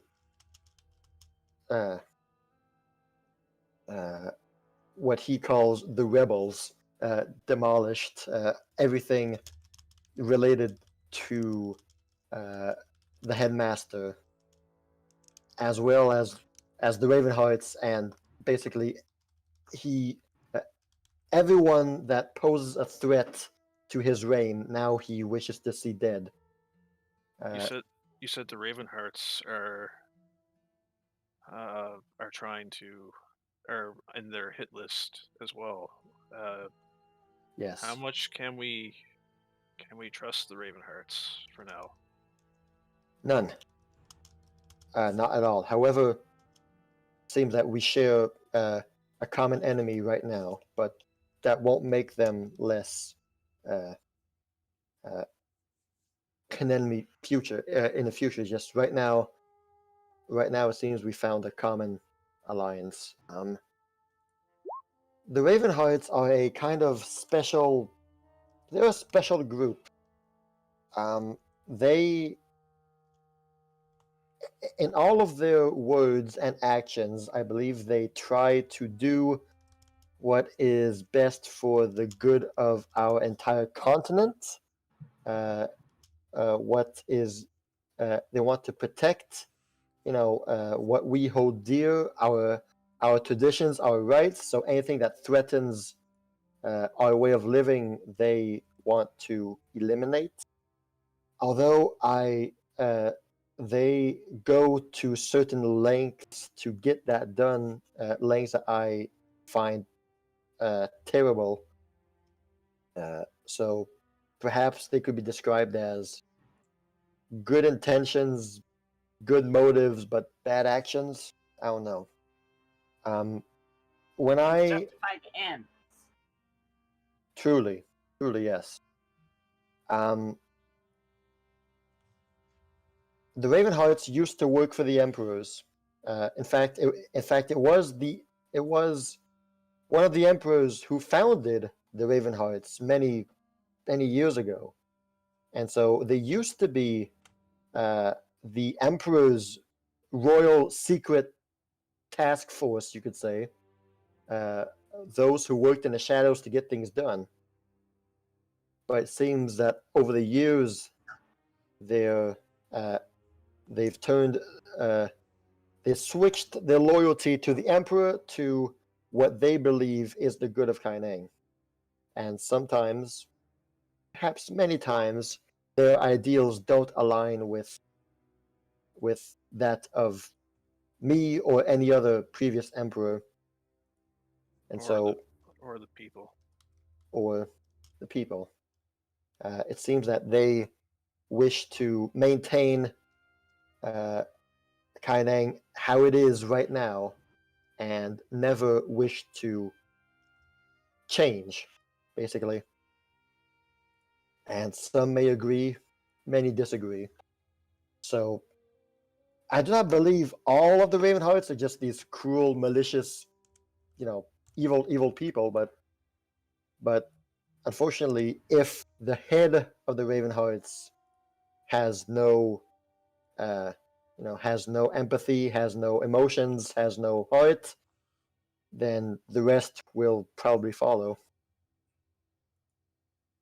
Seems that the head of the Ravenhearts now, it's it who decides what is good or bad for Kaineng, and so they act on their own will, uninfluenced by me at all, and there's nothing I can do to stop that. So right now, the Ravenhearts also wish to see these demons cast out, and that's good for us. But what happens next? I guess we can decide what happens from there. Yes. That sounds good enough to me for now, I guess. It's just, where do we start? Well, my throne room is 2 floors above where we are right now. I have no idea what is going on here. I haven't been to my palace in many days. It's just the things I've seen and heard with you on your travels make me feel the worst. Well, all I can promise is that I'll do what I can to do my part to save Kaineng. Certainly. We have your backs. The Demon Slayer, the Mechanical Dragon Slayer, and the Chimera Slayer. Good titles. Good And, stuff right there. and Fjord sticks up a hand out of the messenger package. Me too. The Chimera Rider. Don't forget me. And Golem Slayer. Yes. The crossbow crit god. Yep. You have Well- our support. Well, it's good to finally be out of that shape form. Very handy for traveling, although I do miss being me again. No, I understand.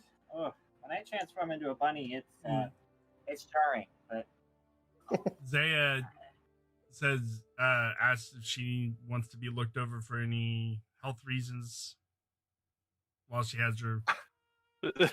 It's a I'm great fine, time thank for you. it's a great time for a physician visit. Hey, well, Time I'm for healing. your routine I'm- checkup. I'm already healing people up, so I figured I would ask. Yeah. Let's check that reflex. Uh, um, uh, she mentions that, please keep this a secret. Most Kaineng folk don't really appreciate magic in any kind, shape, or form. Uh, we're not very magical inclined people, although I, when I first became Empress, I realized that perhaps it might be good for me to have some kind of, under some kind of useful powers, and so I secretly asked the great Dragon Kunavang for some lessons, and he gracefully accepted. So he taught me a bit of magic, though if it were to be known to everybody, that might not fly very well for many.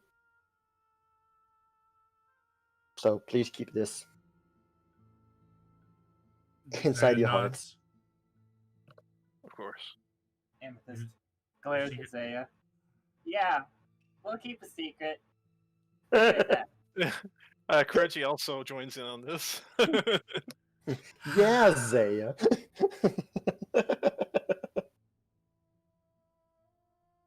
Are we still a traveling troupe? Wow. Probably No, we're not. bodyguards. You're bodyguards now. Yeah, we're back to being bodyguards again. Shall we go get your throne back? It's been far too long. Let's. Anybody else need a little bit more heals before we? I'm good. I'm feeling good. I'm feeling good, actually.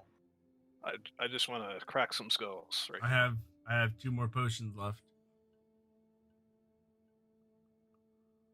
All right.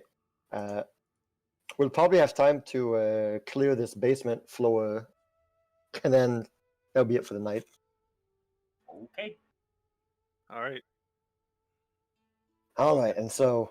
Reveals the next square, and that's it. There's the door. Okay. There's your arch nemesis, Spirit Greaves. Oop, you're done. So you finally Zaya- made it. Zaya takes out her morning Son star. of And a- like, so glad to be wielding this again. I'm glad to be wielding these again. Zaya, Amethyst holds up her small morning star. Can you fix this? Oh, it should already been back to a short sword. Oh, okay. Please wait for 3 business days to have it revert back to its original form. and when I was looking up the size modifiers for weapons, they got rid of them. They don't exist. There is no size modifiers anymore. I mean, I would assume that it's still a thing because, I couldn't find it at all. a halfling sword wouldn't be the same as a giant's sword. Well, Who knows?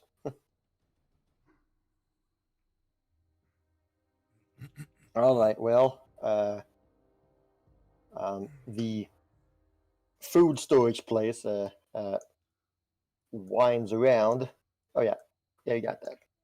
winds around. And she has no tokens. We'll just hide her for now. But she's there. And basically, you guys notice like a stack of boxes in front of you. That's kind of like hiding this little section of the tunnel where you guys are in, it hides it from the rest of the place. Huh. And the boxes are again food, supplies, stuff like that.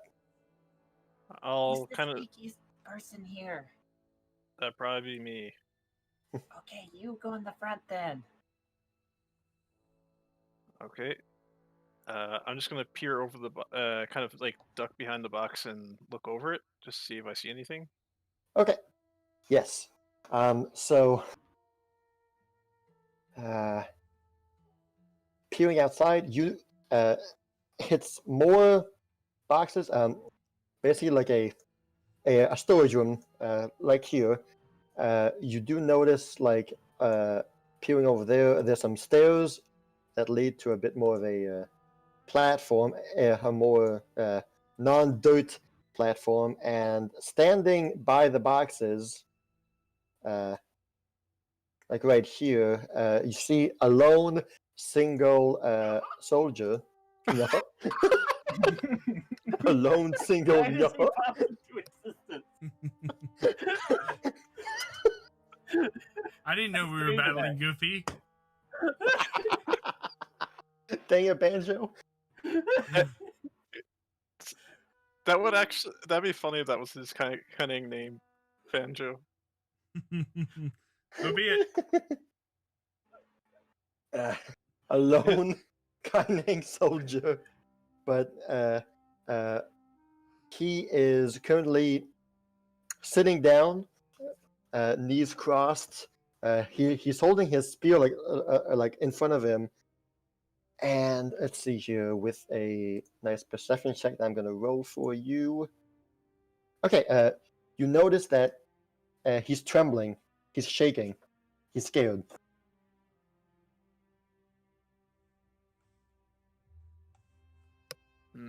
There's just one. I just kind of turn back to them and say quietly, "There's somebody there. He's just kind of. He looks like he doesn't really want to be there. He looks pretty scared."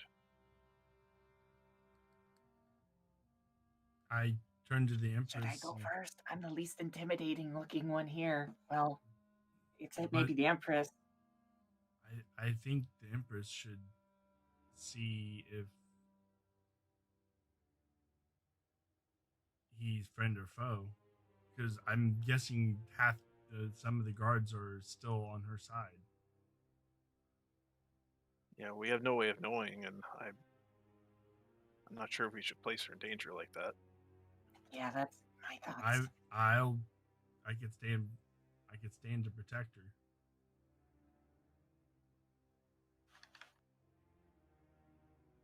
Empress? I don't want to hurt anybody that's going to be willing to help us. Look, the Empress whispers, I've seen what has happened to my soldiers. I've grieved for every soul lost, but I understand that, we have to do what we have to. When possessed by demons, there was nothing else to be done. Though, yeah, she won't talk about that, or at least for now. Yeah, we'll get to that later. She'll say, "Do what must be done, but please try and save them." Though I understand if they can't be. All right, I'll go first. I'm the least intimidating. If anything happens, you two better be my god bodyguards for real. Well, after seeing you in action earlier, I think you're a pretty good bodyguard too. Here I go. Don't rip his head off. She's just gonna climb over the boxes. He's probably going to shoot himself. Yeah, pretty much. So, at the sound of shuffling boxes and stuff, he just immediately darts his head towards the boxes and basically shrieks and like, who's there? No, what? Who's there? Show yourself. No, wait. Don't. Who are you? I'm not supposed to be here. It's just me. Captain? Is that you? Jim? Hello. Jim's dead. I mean, Pray for mercy. Excuse me, I seem to be lost down here.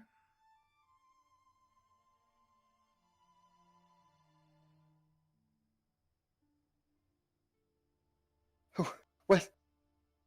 How did you? Where did you? That no one's supposed to be behind there.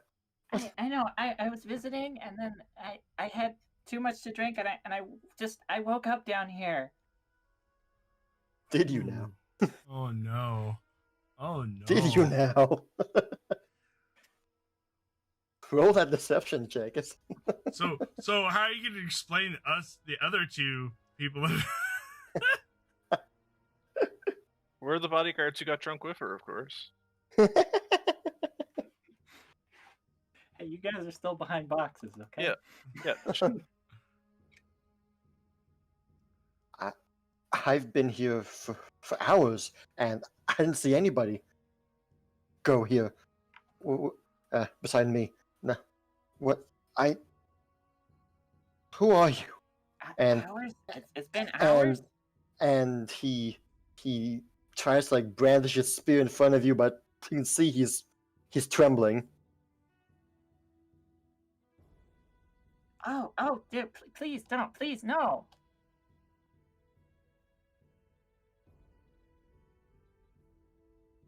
You're not with him, are you? With who? With the guy. With he came by just a few hours ago, and he had terrible magic. He killed many. Mm. No.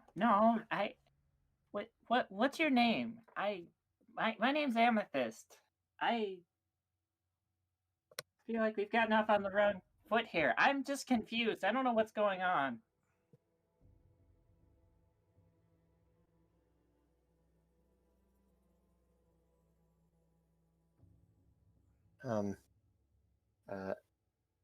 Hearing you ask that question, kind of like triggers a automated like reaction in his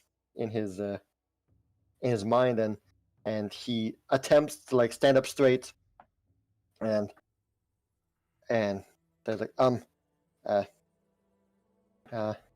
soldier of the royal palace, ma'am, I am, well, Banjo. Yes. My friends call me Banjo. Alright, And this Zaya is my- whispers to the Empress, do you know all your guards? Do you know who's employed? Yes, he was one of the more recent ones who joined, who I saw to his inauguration. So he would only recognize you. so only a few days before the events. My spear kazooie.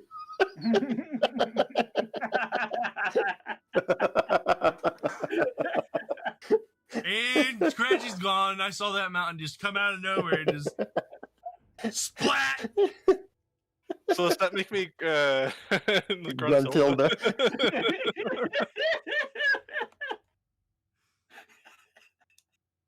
Anyway, I'm sorry for derailing. That was funny. Oh, great.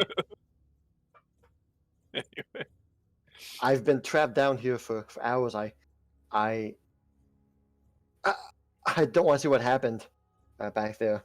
But you, Wait. what are you doing here? What? How did you? I don't know. I What? just sort of was here.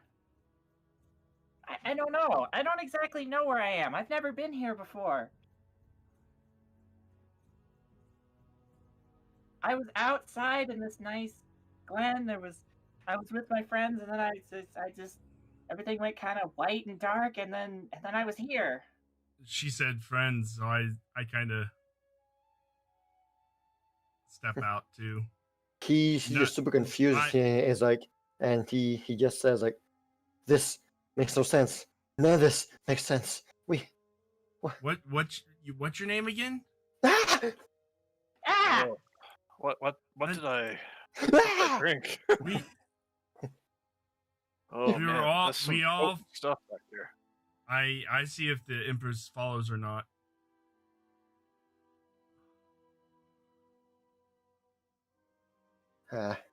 First of all, he's extremely shocked to see not one but two people just come out of the boxes. Just how many more of you are there? There's just one more. And I think you want to see who it is. You guys like move the boxes out of the way. I Uh, stand between him and the Empress just in case something happens. Okay, yeah. Okay. So she will emerge from behind the boxes, and she will, in the most warming tone that she can muster, she'll say, "Guard Anju, worry not. I'm here. It is me. We are. They are with me." And at the sight of the Empress, he immediately drops his spear and flings himself to the ground. Still visibly trembling, but his movement showed incredible relief. We're here to stop that evil man. Oh, we're not And- going to stop him. Oh. He's practically his face down on the floor. He's practically sobbing there, with just the outpour of emotions that's rushing through him right now. And the Empress just takes the moment to like place her hand on his shoulder, kneel down, hand on his shoulder, and just like wait for a few moments for it all to come out.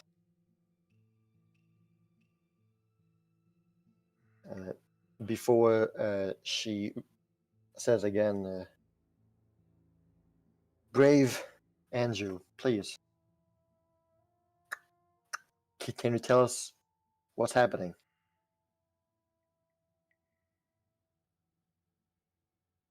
He will like lift his head up and like rearrange his helmet, just shaking like, right, okay, yes, status report, yes,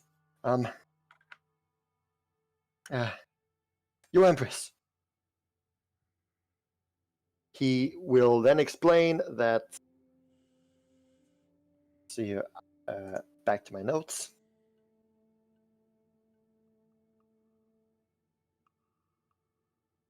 Yes. So, I guess I'll start from when it all started. A few days or weeks ago, I don't know how long it's been. The Shogun, Pabon, began to introduce these new. He mentioned that we would have new allies coming with us, and helping us do our duties. But I was sick that day. I wasn't there when he introduced them all, but the next few days I saw these the hooded people just suddenly join our ranks and be part of our team, and many of my friends who were stationed here suddenly had to leave and went throughout Kaineng. And I had no idea what was going on. These new guys were acted very oddly and strange, and it seems that all of my friends weren't asking any questions. They weren't. They saw nothing weird about this. They all acted as though everything was normal. I tried to talk to them, but they weren't really mentioning what was going on. Ever since these new hooded figures were there, everyone has been acting strange. My friends, they were all as though they weren't exactly there in their minds. They looked. It's as though they were all just acting automatically without thought, without. It was so very weird. But I wasn't sure what was going on. As the days went by, I noticed we were tasked with doing things we had never done before. Suddenly, the Shogun wanted us to go in the Imperial City and begin to berate and question the civilians about locations of these rebels, of the headmaster's people. We had never ever done that before, and I couldn't believe the Empress would just order anything like that. He said he was acting on your orders, but I couldn't believe it. I always knew that these new allies were bad news, were a bad idea, and it's true. I've seen some horrible things that they did. My friends were now doing things that never they would have done before, harming others, and it was terrible. And if I spoke out, then I was immediately silenced. I didn't know what to do, so I kind of kept a low profile.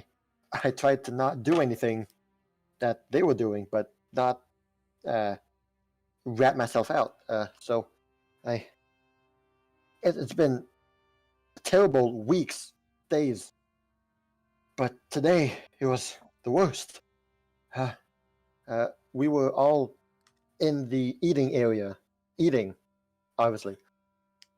And again, these hooded figures were with us, and no one was questioning anything. No one was asking questions. They're all just there as though everything was normal. And suddenly, he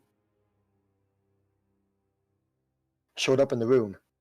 That door over there, that's where he came in from. I'll show the door really quick, like right there. Now that you're all in, that door over there, that's where he showed in, appeared. And the instant he opened the door, the hooded people there immediately stood up and were hostile. Were I had never seen that man in my life before. I had no idea that someone was out there, but the hooded allies that we had suddenly went to attack him. The man said something in a language that I didn't understand, and that's when the hooded guys attacked. And all my other friends just stood up and joined them without asking any questions. It was terrible. I tried to stop my friend, but he just pushed me to the ground and went to engage. I didn't know what to do anymore. I saw my first chance. I ran to the door, and I hid myself here. I've been hearing screams and explosions over there Okay. in the last hours. But What did this man look like? The one that came through the door. Blue, I distinctly remember Blue. He was tall. He had, a blue robe, kind of flowing outfit, and white hair. Yeah. White hair. It was the weirdest thing. He said something in a different language, and then suddenly the entire room changed into madness. Madness. I've been hiding here ever since. The sounds, the screams have all died down. About an hour ago or two, but I'm too scared to move, to go anywhere. I don't want to see what's in there. Fowler, man. Zaya puts her arm on his shoulders, and you don't need to go anywhere. You just stay put here. Stay here and keep yourself safe. There was nothing you could do about that situation. We shall handle the rest. What if that man is a true danger, and I failed to serve and protect my country? What if the Empress is here? Now we can try to set things back to normal again. Or try to. The Empress would simply say, your life is worth more to me than your honor. Please, you have done what you did, the best thing that you could have done, and stayed alive. Please, let us handle the situation. Just thank you for serving this nation to the best of your ability. And if it's any consolation, we'll try to set as many of your friends free as we can. I don't know what we can do. I'm telling you, ever since those hooded guys came, none of my friends were the same anymore. I don't know what I missed that day I was sick, but something happened there that changed everybody. And for as long as those demons, those creatures are there,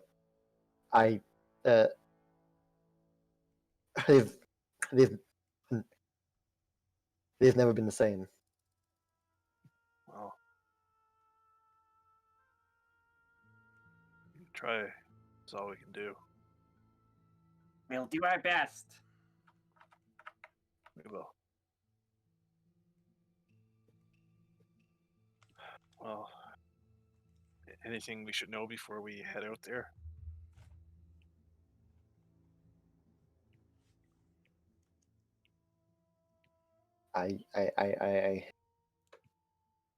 Like maybe perhaps a easy avenue, or perhaps from what you've observed in the castle so far, where we could avoid running into them as often. Well, the palace is made in a way that there's one way up and one way down on each floor.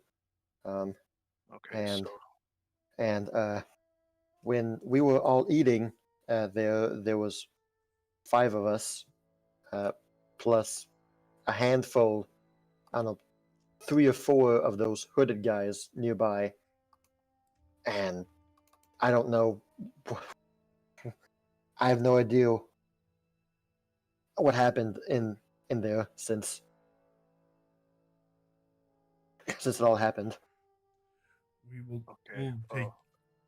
We will take care of it. You just. I just kind of. Oh, sorry. You just rest. Rest your mind. Yeah. Yeah, you just Okay. stay here and take it easy. You've been through a lot. Okay. Yeah. Long live the Empress. Glory to Kaineng.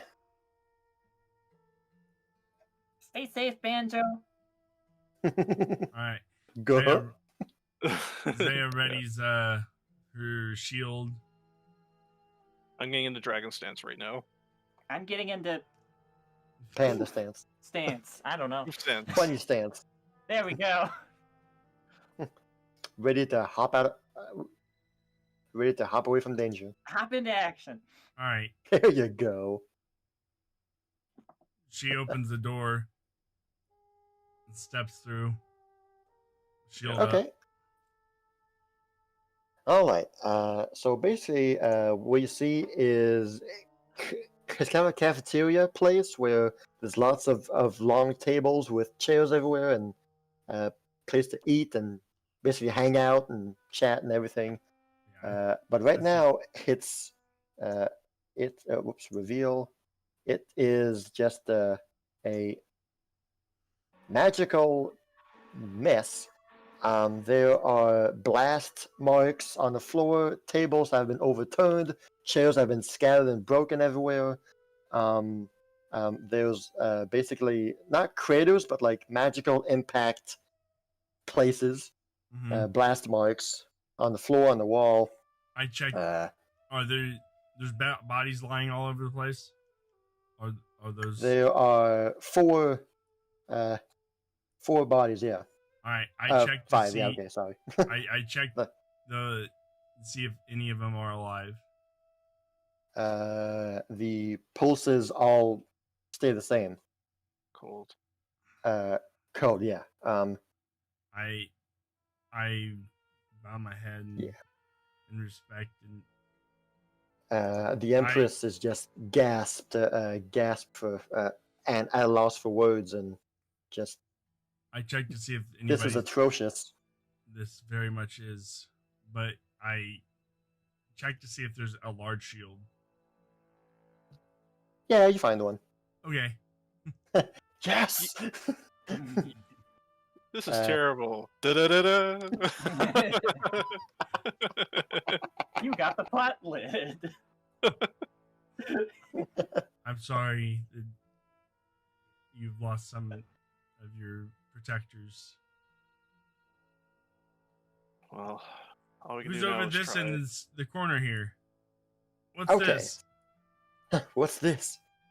What's Lying in the center of a blast mark of an explosion kind of crater, bruised and beaten, and right now unconscious is let's see here. Wait a minute. What are you? Okay. Yeah, so lying there, unconscious, beaten, and kind of bloodied, is Fellerin himself. Oh, He is wounded, just lying there, unconscious. Didn't you say he had a change of heart the last time we talked to him? He might Maybe. have. I think that might be why he's here. I just kind of. I bind him up because I don't trust him. He didn't attack us last time, but that might have been because we were in the temple. Well, hold on. No. It does. So he's just unconscious, is he? Yeah. He's still Okay. alive. He has his magic staff I kicked is on that the away floor from, beside him. I kicked that away from him.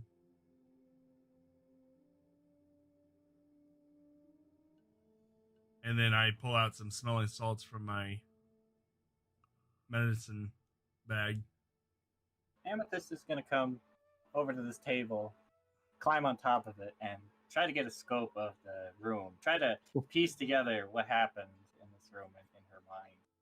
Like trying to figure out what's happened, who was attacking who, why they're dead people, why he's in a crumpled lump in the corner. Because something's not adding up in her mind. No, it's not. Because this is the guy the person was talking about. Yeah.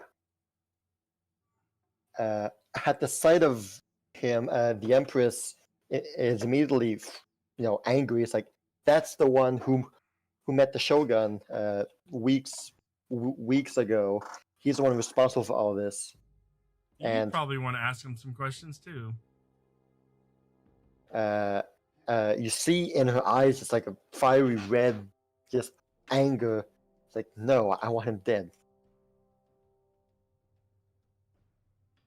I understand that you want him dead, but we need to find out everything he has to tell us.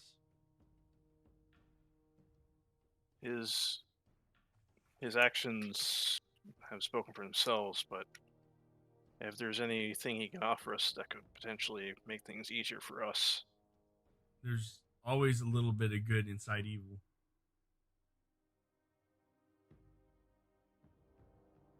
She won't press the matter anymore, and she'll start to wander towards the other soldiers and kneel to each of them. So Amethyst with a, let's see here. Oh, right, sorry. So Amethyst, let's see, a good skill for you to roll would be some kind of a, let's see here.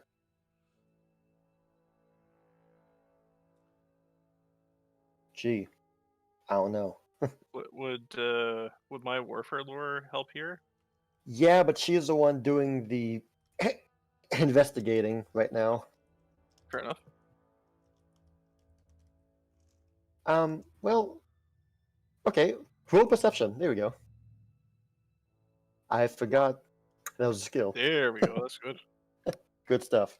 All right, so the tables seem to mostly be shifted and moved in a way that would say that the action that pushed them away originated from the eastern side of the room. Tables overturned are all like relatively facing the same direction, facing the east, and the soldiers' bodies seem to have been impacted in a way that pushed them from east to west, though some not really. Two of them are just like turned in a way that makes it unknowable. But there are right around the frame of the door that you guys came into, there's traces of magical burns and magical explosions that are just scattered throughout the room, or burn marks and magic traces just from left and right. The magic that was used in this room seemed to have come from many different places. But like I said, Fellerin is there in a magic crater, unconscious there. Yeah, there are only the 5 soldiers there. There are no demon bodies to be found anywhere.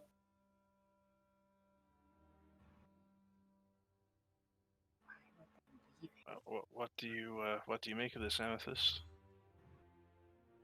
I don't know, but I don't think he was the only caster here. Well, clearly not. Clearly not. No.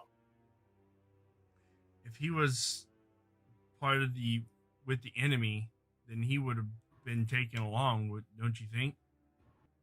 He wouldn't be in that spot right now. Exactly.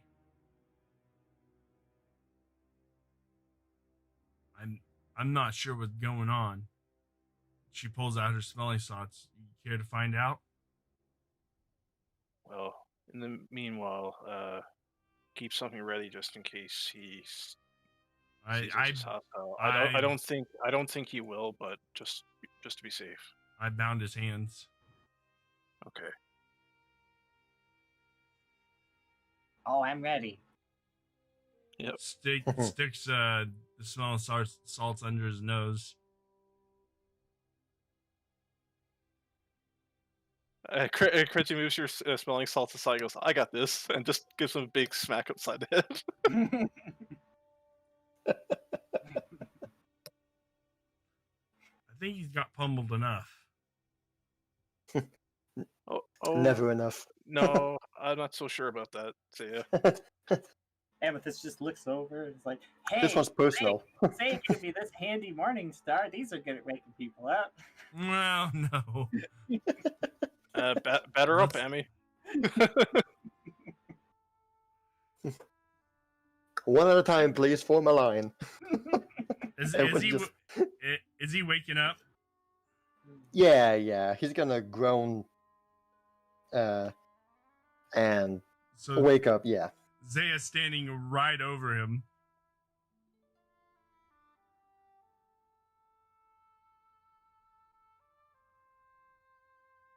While he's tied up. So he takes a few moments to regain consciousness, groan and ache. He winces his eyes a bit and will open his eyes, look up at Zaya, at the others, and he'll just look directly in front of him. He says, well, the Shogun won't give me back my gauntlets. So that's what this is. And obviously the demons to no longer listen to me anymore. That was a rough discovery right there. Well, that's unfortunately what happens when you deal with things that are beyond your control.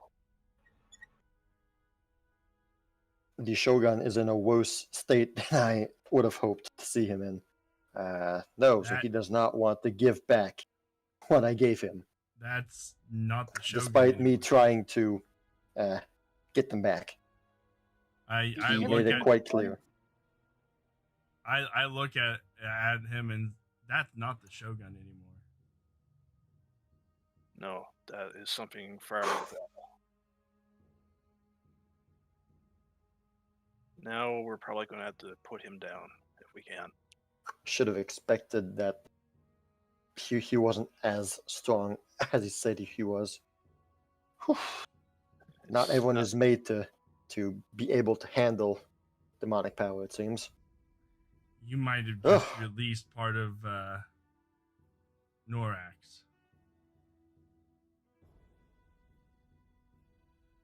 Well, he like cricks his neck and it cracks a bit. Well,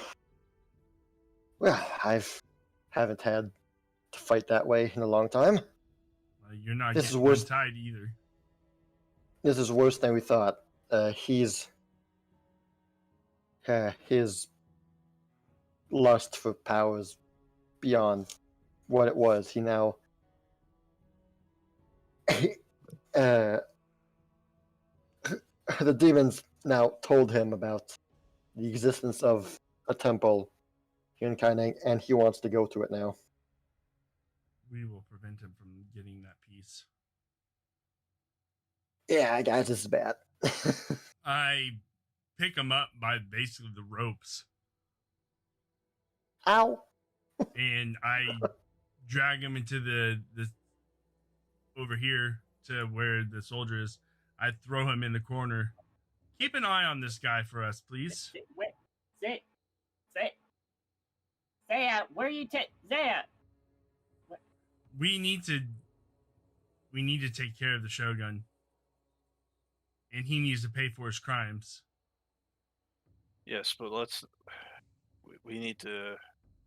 We'll talk about that later. For now, we need to.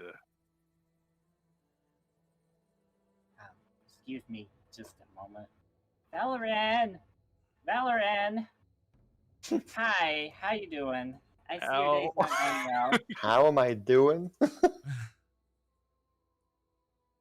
Well, you want to know mentally or physically?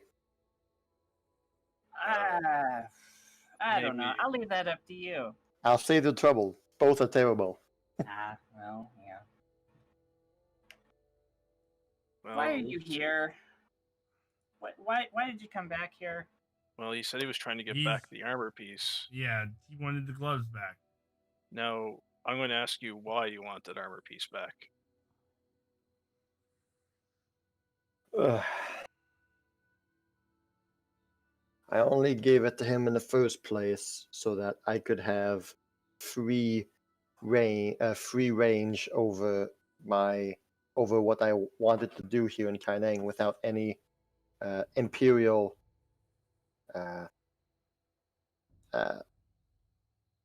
complications. He promised that that I would be able to do whatever I wanted to do here without them intervening in what I was doing. And now that I found the temple and that I found what it is I came here for, I went to go get it back. I went to go get the gauntlets back. And apparently he took a dive in the deep end and drank too much from the source. But you had to know that someone in his position would want to try and harness that. Yes, so that's why he agreed to let me do what I want in exchange for that. I told him that he would have power. But it was beyond your understanding just how that was going to go. Yes, I was not expecting him to take a liking to it so much, and let himself be consumed by. I think it's that. more that it took a liking to him. Yes, also very possible.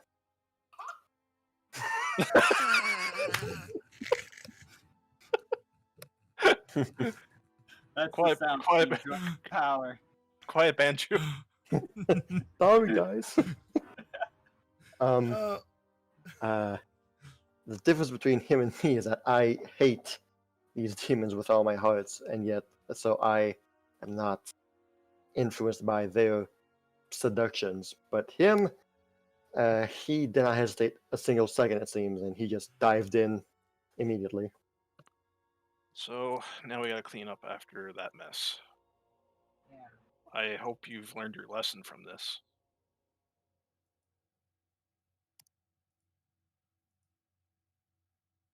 I have a feeling you will be learning about it, at least once this is over. Hopefully, it will be over. Yes. Yeah, but Valorant, why is there a room full of dead people in there? Did you come in here? Fireballs ablazing into the barracks? And if so, why did you kill those men? Well, when last we met, I said that I was gonna head back to the temple to get what is rightfully mine. I remember. and it turns out that the temple is a very hard place to teleport into. Kudos to your magic sealing powers, or whatever spirits guard that temple. I was only able to access this place, this underground storage. And well, as luck would have it, the Shogun just happened to be here in this room when I popped in. That made my job easy. But as soon as I told him I came for the gauntlets and I came for get it back, he immediately turned tail and ran, all the while ordering everyone in the room to kill me, to instantly kill me. And something I noticed was that the demons that were here, those that were here, as soon as they received that order, well, first they jumped into action and started to approach me, but then one of them, who looked a bit more impressive than the others, held some kind of a medallion in his hand, and that made all these guards also jump into action and approach me, and they all, yeah, they were all mind controlled, obviously. It seems like demons keep a tight leash on the soldiers. Demons are able to mind control them at will, perhaps. That was a bit of a surprise, unexpected, but there was nothing I could do.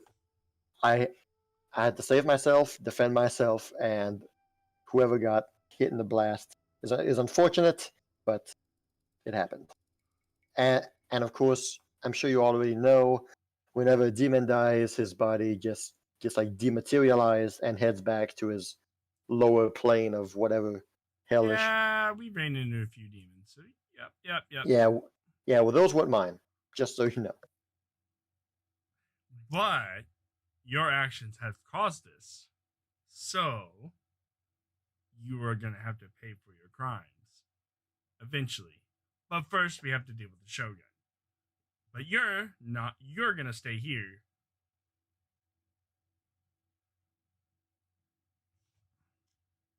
Okay. And you're okay with this, right? I'm still alive, and from what I get, you're going to do what I want to do anyway. So I asked. knocking dead. I asked the soldier to watch over this prisoner. Don't. Are you listen. crazy? Yeah, we are kind of crazy. I gagged him so he doesn't try to sweet talk him out of. Before you go, Yeah. You still have questions for him? yeah. Oh, okay. I may still yet be of use to you all. I mean, I Listen, do know this my stuff. friends here might be eager to let you off the hook, but I not so much. Well, if it's any consolation to you, what you said back in the temple really made me think, and so I was going to get back what was mine, but I probably wasn't going to retrieve the other thing that was in the temple. I wasn't gonna do that. I was just gonna get back what was mine to stop the damages that was happening here, and just leave it to you guys. That's because of you. That's noble of you. Although others, the ones here, seem to have not agreed to my plan here, and so they stopped me from doing what I wanted to do. Obviously.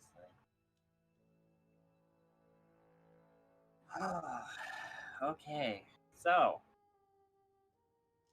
you know the most about what's going on here right now, correct? Out of anyone here, even the Empress, you've been up and about and around fairly recently, right? What kind When of resistance are we going up against? Obviously, mind control guards, some demons. What kind of demons have you seen? What kind of crazy powers does the Shogun have? Well, it's all a question of let's see here. How can I say this? Basically, the way I found out is that even with even a single piece of Nox's armor is enough to wield an incredible host of powers. Although it's a lot more riskier. The more powerful magic you try to use, the more dangerous it is to yourself without having more of the armor, you could say. And he only has one of them, meaning that the dangerous magic he's casting is obviously more than what should be done. He's risking a lot casting this What kind stuff. of dangerous magic? Like he could explode? The main danger is that he basically loses his entire soul, and his body just becomes a husk, and basically a place that can be inhabited and possessed by every and any kind of demon out there. So that's not fun. That's probably what's but- going on right now, though. I do know that because you're able to defeat the demon that had that medallion, the guards should all come back to their normal selves. Okay. Give me a description.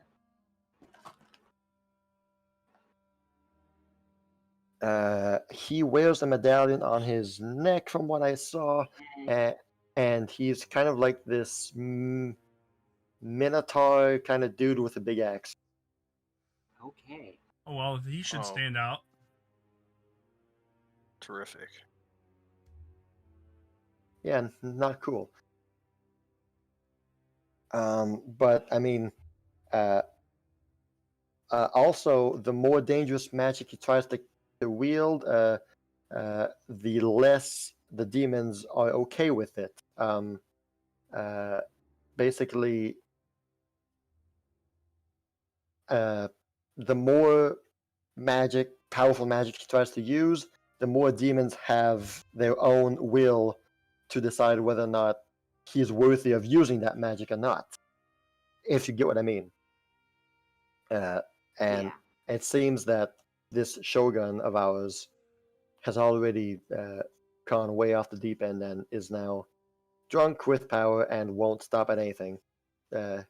Seems that he has a total reckless abandon of his own self, and will do pretty much anything to just seems have power, but that's kind of worthless if you kill yourself in the process anyway. Little bit, yeah. Yup. Kind of weird. But I guess the good news is that the more powerful magic it tries to use, the better chances it has of turning itself against him, which would ultimately be in our favor. Though it's a little bit dangerous. They believe you're dead. How would you know? You've been lying on a lump on the floor, presumably. The Shogun left before we started fighting, unfortunately. he still had enough sense to realize that I was not going to leave peacefully. But yeah, he surprised me.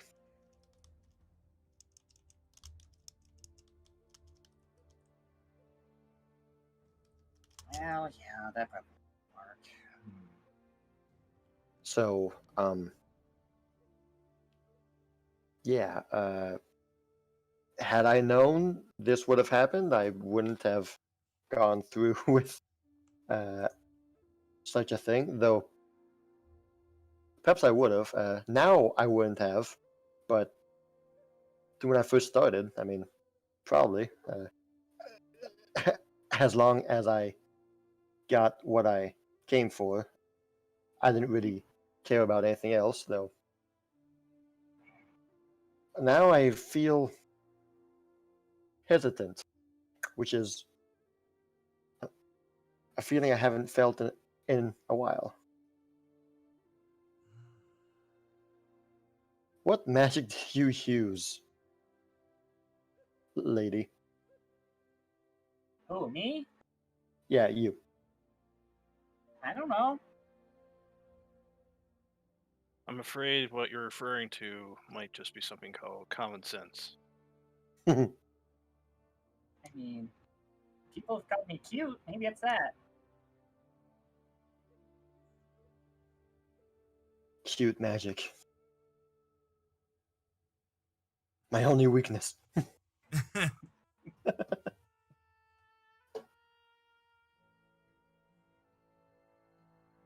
Well, y'all better get a move on. I can't really move much, and even if I could, I don't think I'm in any good shape to help you at all right now. Yeah. Yeah, you stay here for now. Well, he's. I wouldn't trust him to help us.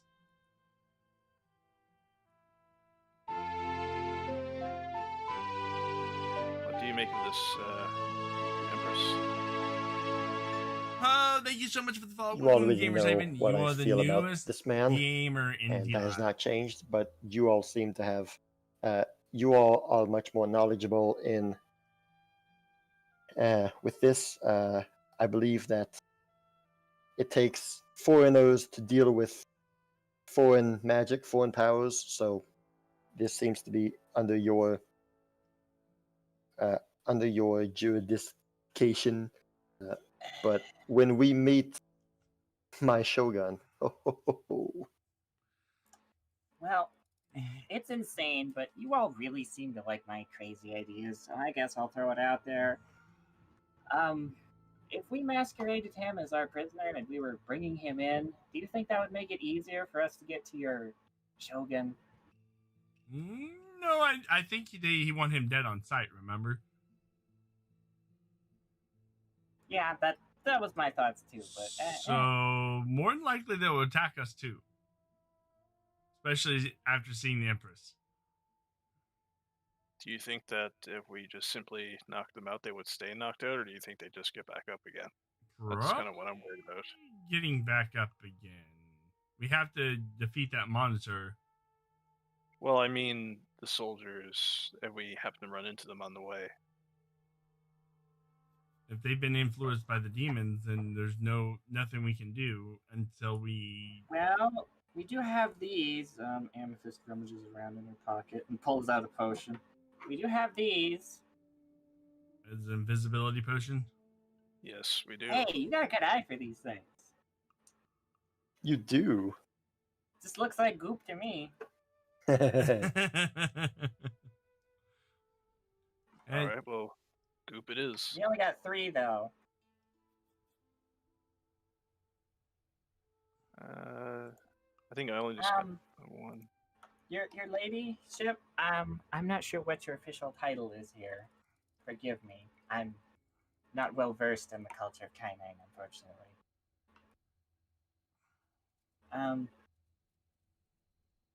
Would it perchance be not too demeaning for you to transform back into your previous form and maybe hang out with Squeals here for a little bit while we are invisible?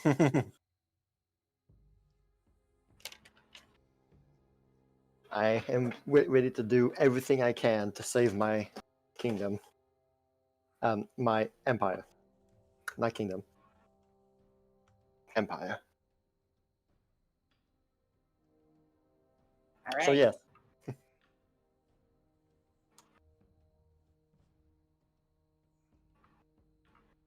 Very well then. Let's get this show on the road, I guess. Wub, wub, wub, wub. Here we go.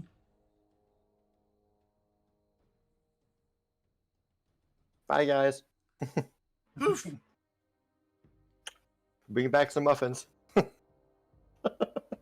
Bye, gagged, Valoran. I gagged him before I left. Before Bye, we leave. Valoran. Sorry about Oh, the come on. ropes and stuff. It's not my idea. We need to make sure we can trust you first. So, for now, just hang tight there, okay? And so you hear the guard tell Fellerin, well, since you're hearing everything, would you like for me to tell you how you could work from home and make thousands of dollars every week? Oh my god. I would like for you to join this group that we have. Great. It's not a pyramid scheme. It's a upside down funnel mechanism structure. So how are we gonna tell where we're at as a group? That's gonna be the hard thing. What do you mean? If we're all invisible. Oh, that's right. Visibility. Because we could still bump into each other. Wait, I have a simple solution. Amethyst holds her hands out in kind of a T pose, reaching out. So we're asserting our dominance? She kind of opens and closes her hands. Hello? We hold hands. Oh. Well, that makes sense. Yeah. All right. Well. I was in the middle of this. Oh my. Well, That's great. Yeah. That was the sound that the guard made when he presented his sales pitch. Before we do this, Oh, here's Feller. No, don't leave me here. No, this is worse torture than anything. Zaya, about how long do you think these things will last? You're a goopologist.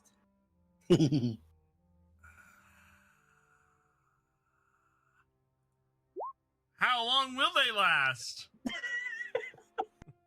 Isn't it marked in the? It's not. I'm pretty sure it is. So if because I got one.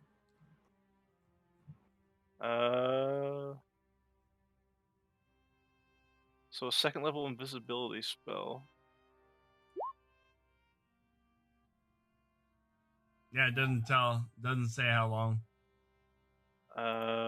Let's just see. I'm looking. Let's see. I think we're all looking. Yeah. Invisibility. It says it lasts for 10 minutes. You The have, level 2 spell says 10 minutes. okay. Yeah. So 10 minutes. So we better get to looking and fast. 10 minutes in a palace? Ugh. Well, anything to minimize casualties. Just follow the bodies. Follow the bodies. Yeah, that makes sense. Mr. Let's go, let's go. Can you squat down? Like, can you squat down? Yes. Okay. So I'm just kind of like. She wraps her arms around his neck and goes for the piggyback ride kind of thing. This should make things go faster. This reminds me of the marketplace. Yeah. Did you get your halfling satchel thing?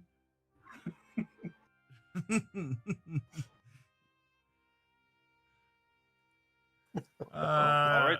No, but I know the picture you're referring to. I remember it. Where you can fire crossbow bullets. Yeah.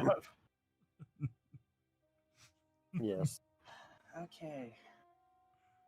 All right, let's. Well, so there's a door over here that has some stairs and leads to the second floor.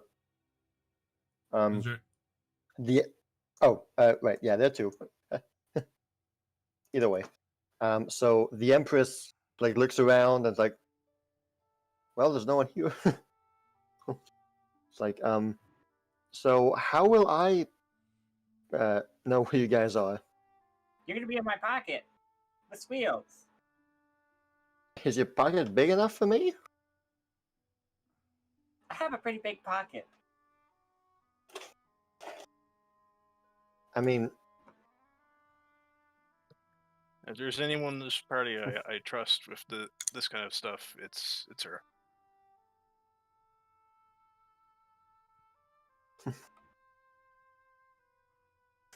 If you She just want, says, like- if you're uncomfortable with that, you can just hang out on my shoulder. But- Wait, will that work? Zaya, will that work? she says like, my They'll- friends will never believe me. Back at home. well, you said you had 3 potions. I have a potion, and Kireji has a potion. Why don't you just give her a potion? Because I need to be invisible. Well, you said you have 3 of them, right? No, I have one. Oh, We- okay, I never said mind. we have 3. have 3 altogether. Oh, okay, never mind. Derp, misheard you. Look, I'll do it, but I don't think. Well, we'll see. Where's the I- pocket? I'm sorry, I understand. I'm not happy about this either. And I won't say a thing. You have no worries about that. She looks at you and says, "Please don't tell my brother. I will say nothing. He will mock me for the rest of my life." You don't know him like I do, but he is a very. He likes to make fun of me. I have never known him to be someone who makes fun of somebody. My lips are sealed. I I have will- siblings. He can be quite the jester when we're not all in mortal danger. Okay, well, I'll have to ponder those words. In the meantime, yeah, sorry about this. All right. So you all four are able to do that and begin making your way up the stairs, and we'll be closing in the next 5 minutes or so. So basically, the stairs is like a circular staircase that goes upward. And as you ascend, it becomes more and more clear and distinct. The sounds of the second floor, and it is sounds of active battle. Metal clanging, screams and roars, and sounds of active battle, really. And who's gonna end with this? As the first instant that you're able to, I guess, see what's going on in the second floor, you just see a. Let's see here. You see the main floor littered with people everywhere. Everybody is fighting. Everybody is clashing. There was this people of every kind of sorts of people. You got soldiers. You got demons. You got a bunch of Ravenhearts too. Just a huge mess of people all fighting amongst each other. In this chaos, and by near the big red doors over there, Kireji, well, the others too, but you distinctly notice a handful of people there that are by the door and are trying to like defend the door, and and with that small group are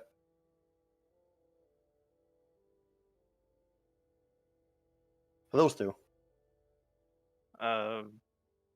Do I? How are they? I guess can I observe like how well they're doing, or?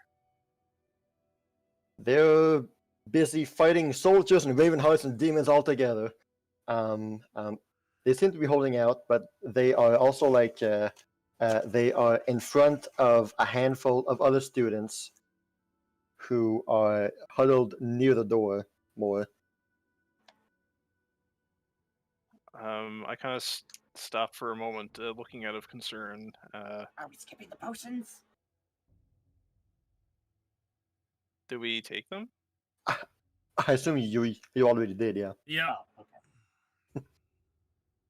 And we're gonna end that here tonight. Yeah. Ah. There was no monitor-looking individual. Well, I spot 3. there are 3 big demon guys that you see. We'll go into more details next session. Okay, because yeah. All right. Okay, thank you so much for the game. I really do appreciate it. We will see That you was guys a next great time. session. Yeah. Fantastic game. Guys, Hopefully please go- sooner than 3 weeks Yeah. from now. Yeah. We'll see you guys in about 2 weeks. Go check out I'm Snowy basically Phoenix ready for Games. next week too. Yeah, same here. Go check out Snowy Phoenix Games and Zero the Hammer Slayer on his channel, Dungeons and Dragons Driving. We will see you guys next time. I will be streaming here again momentarily, Final Fantasy 14. So stick around. Ooh, have fun. Take it easy, guys. Talk to you later. Bye. Bye. Bye. See ya.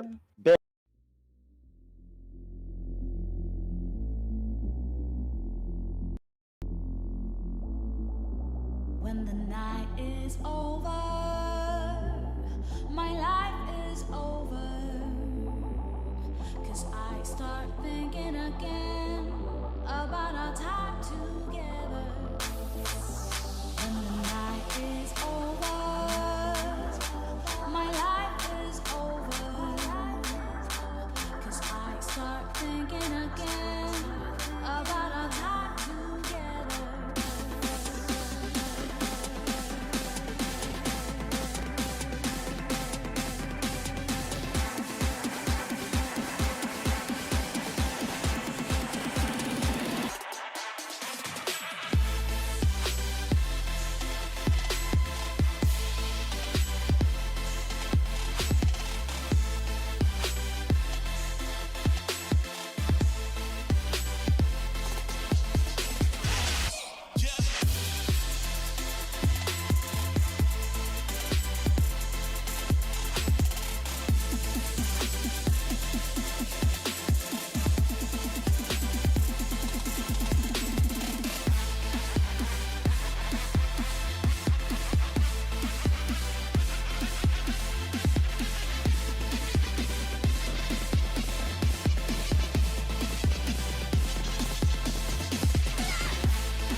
When the night is over, my life is over. 'Cause I start thinking again about our time together. When the night is over, my life is over. 'Cause I start thinking again